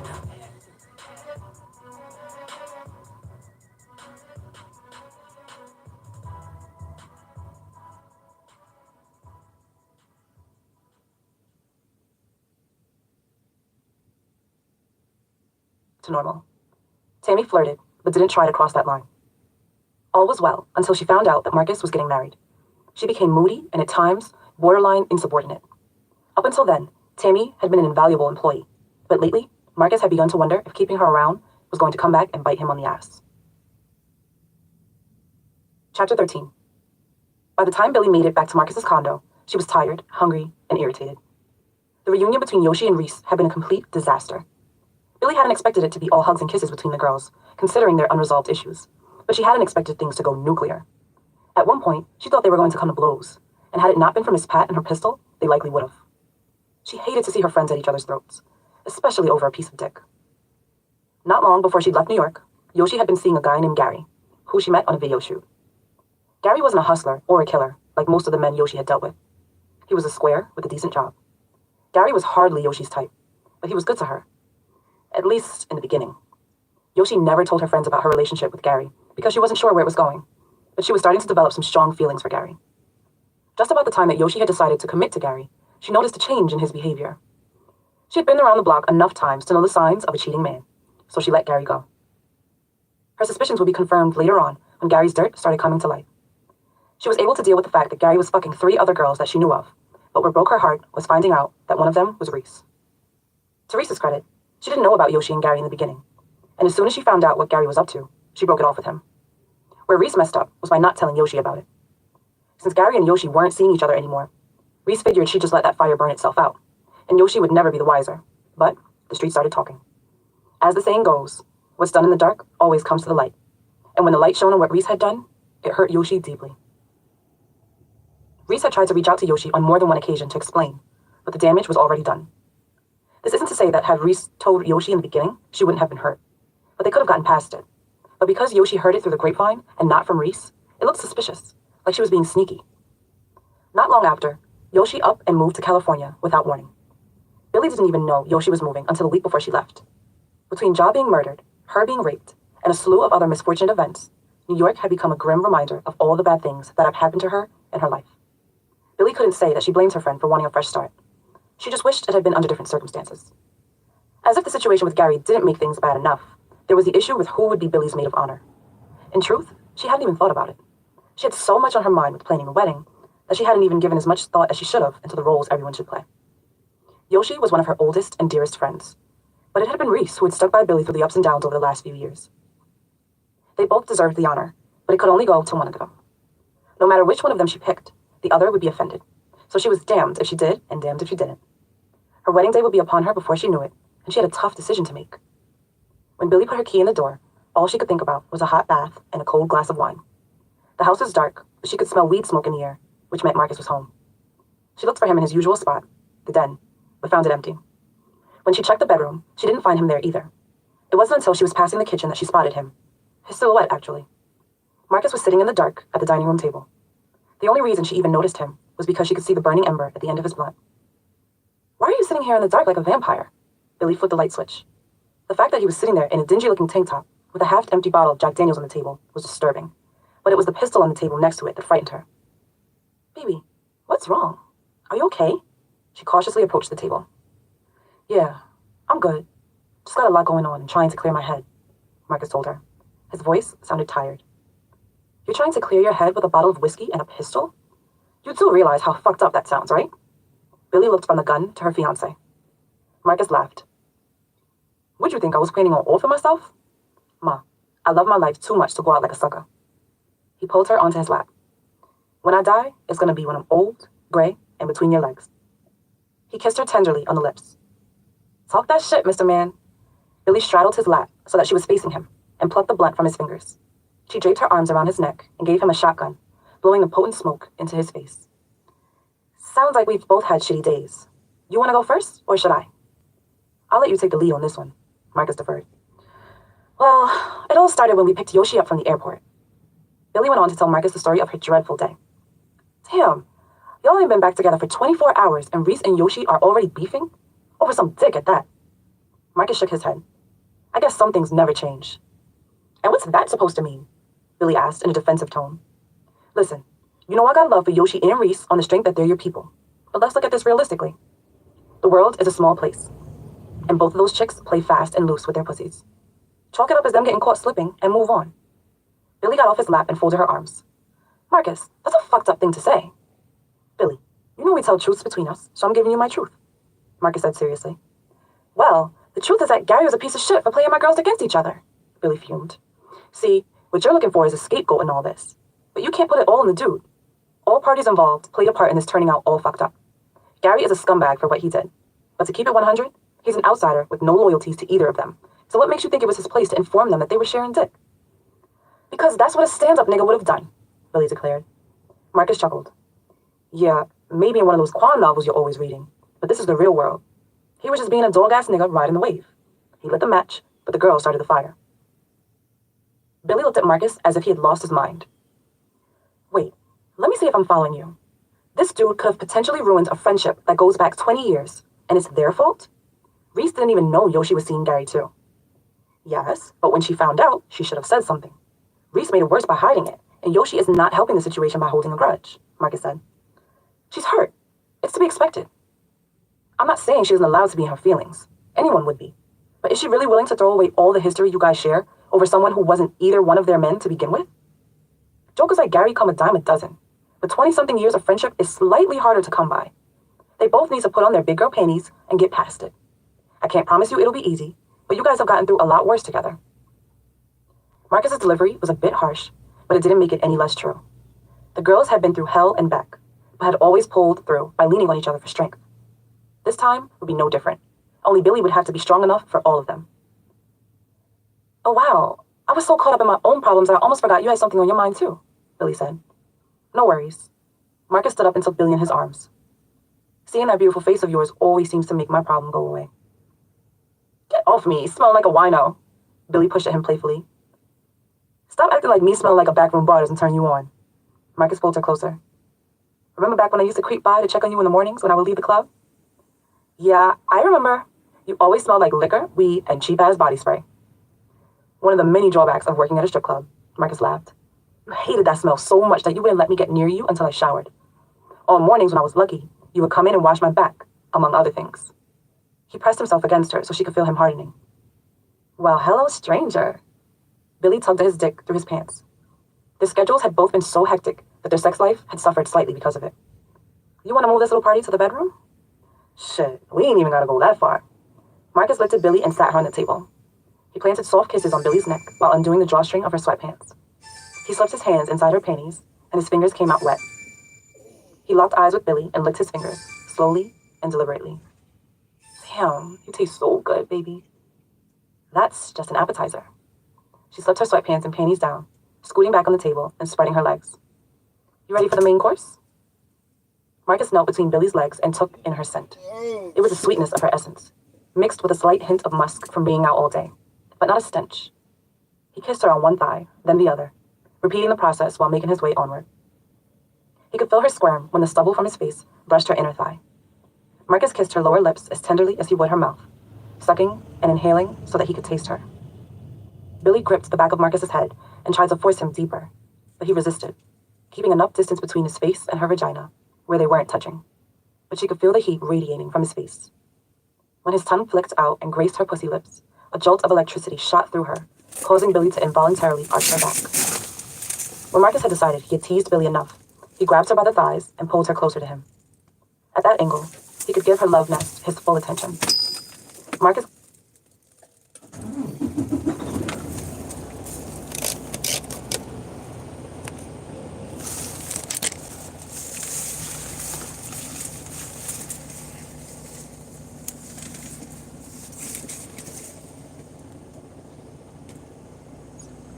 Billy propped herself on her elbows and looked down at the top of Marcus's wavy face. His head bobbed up and down, and then in circular motions, causing the muscles in her stomach to constrict. 101 different reasons as to why she loved him popped into her head.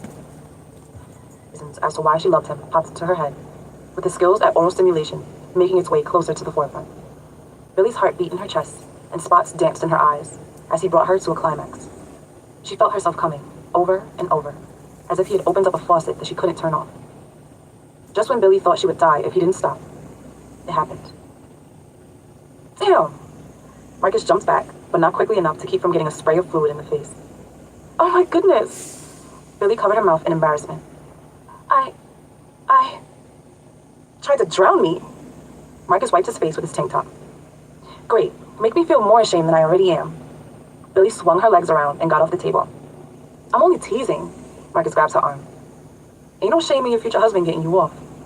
And now that I've gotten you off, how about a little show of appreciation?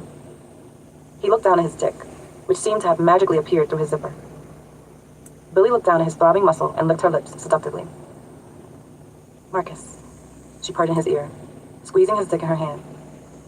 I would love nothing more than to suck you until you moan my name, but you stink. She abruptly let his dick go and brushed past him. Marcus was dumbfounded. Hold on, so you just gonna leave me like this? He held his dick. You've been in the streets all day and your balls smell like salami. See about me after you've showered. Billy, that's some cold-blooded shit. I made you squirt for the first time, and this is how you repay me? Billy stopped short and looked back at him. And who says it was my first time? She winked and disappeared into the bathroom. Billy, don't make me fuck you up, he called after her, but she couldn't hear him over the sound of the spray in the shower. Chapter 14. Sitting in a hotel room, waiting the minibar, and flipping through channels is not how Yoshi envisioned her return to New York when she boarded the plane at LAX, but there she found herself. The plan had been for her to stay at Billy's crib while she was in town. They were going to eat ice cream, smoke weed, and reminisce like they used to do when they were younger, but that plan went out the window when she and Reese had their falling out. There was no way she could be under the same roof with her, let alone the same room, and trust herself not to try and kill her friend. Before she agreed to attend Billy's wedding, she had told herself that she was going to let the past be the past and forgive Reese, and she meant it. But seeing her face after all these years reopened old wounds that she thought were healed. When she looked at Reese, instead of seeing one of her closest friends who had been there for her through some truly dark times, she saw the bitch who had slept with the man she had opened her heart to. Yoshi was more hurt than angry over the whole thing. After losing Ja, she had given up on finding love, but over time, opened herself up to the idea of a little happiness. In Gary, she saw someone who wasn't like the other men she'd dated. He worked a legal job and didn't live in the hood. She thought she had finally found someone different, but as it turned out, he was just like the rest. The more Yoshi thought about it, the crazier it made her. When she looked up at the mirror on the wall of the room, above the writing desk, she didn't recognize a person staring back at her. Through the abuse, the rape, and the murder of her soulmate, she had always pulled it together and stood tall. She was not some weak basket case who went all to pieces when she got her feelings hurt. She was a warrior, a survivor. Somewhere along the line, she had lost that part of herself and needed to find it again. Billy's wedding was still the focal point of her trip back home, but that night, it would be all about Yoshi. Yoshi pulled herself out of bed and went about the task of preparing herself. She dumped her suitcase on the bed and pieced together an outfit that reflected her mood. After a quick shower, she beat her face and did her hair. After dressing, she stood in front of the mirror that had earlier reflected who she had become and now saw what she used to be. Throwing on her sunglasses, she smiled wickedly. You wanted her? You got her. The bitch is back. No matter how much New York had changed, some things would remain the same. Or so Yoshi hoped. She took a taxi from Midtown to 147th and Broadway. Back in the day, there had been an after-hours spot up that way that Yoshi sometimes frequented when she was feeling especially adventurous. When Yoshi reached the block, she was disappointed to find the rundown storefront she was looking for had been replaced by a small floral shop. It saddened her, because she had been looking forward to revisiting some of her old stomping grounds. Seeing a familiar face or two was just what she needed to pull out of her slump, but she wouldn't find it there. She was about to tell the taxi driver to take her to a different spot when something struck her as odd. The security gate, which obscured the view inside, was secured across the main window, but not the doorway. Upon closer inspection, she thought she saw shadows moving behind the smoky glass door.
Stupid ass battery keep dying.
ain't smarter. No bitches over here, we all starters. I'm from Fort Lauderdale, Florida. War Palm Freeman. Shout out to my beastin' all across the land. It's where I'm about to freelance. As long as God with me, I ain't worried about a thing.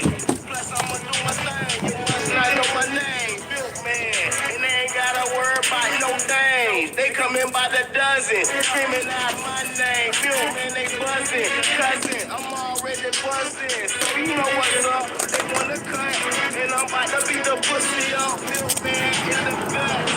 That's what's up. I be grinding all day. Money don't play.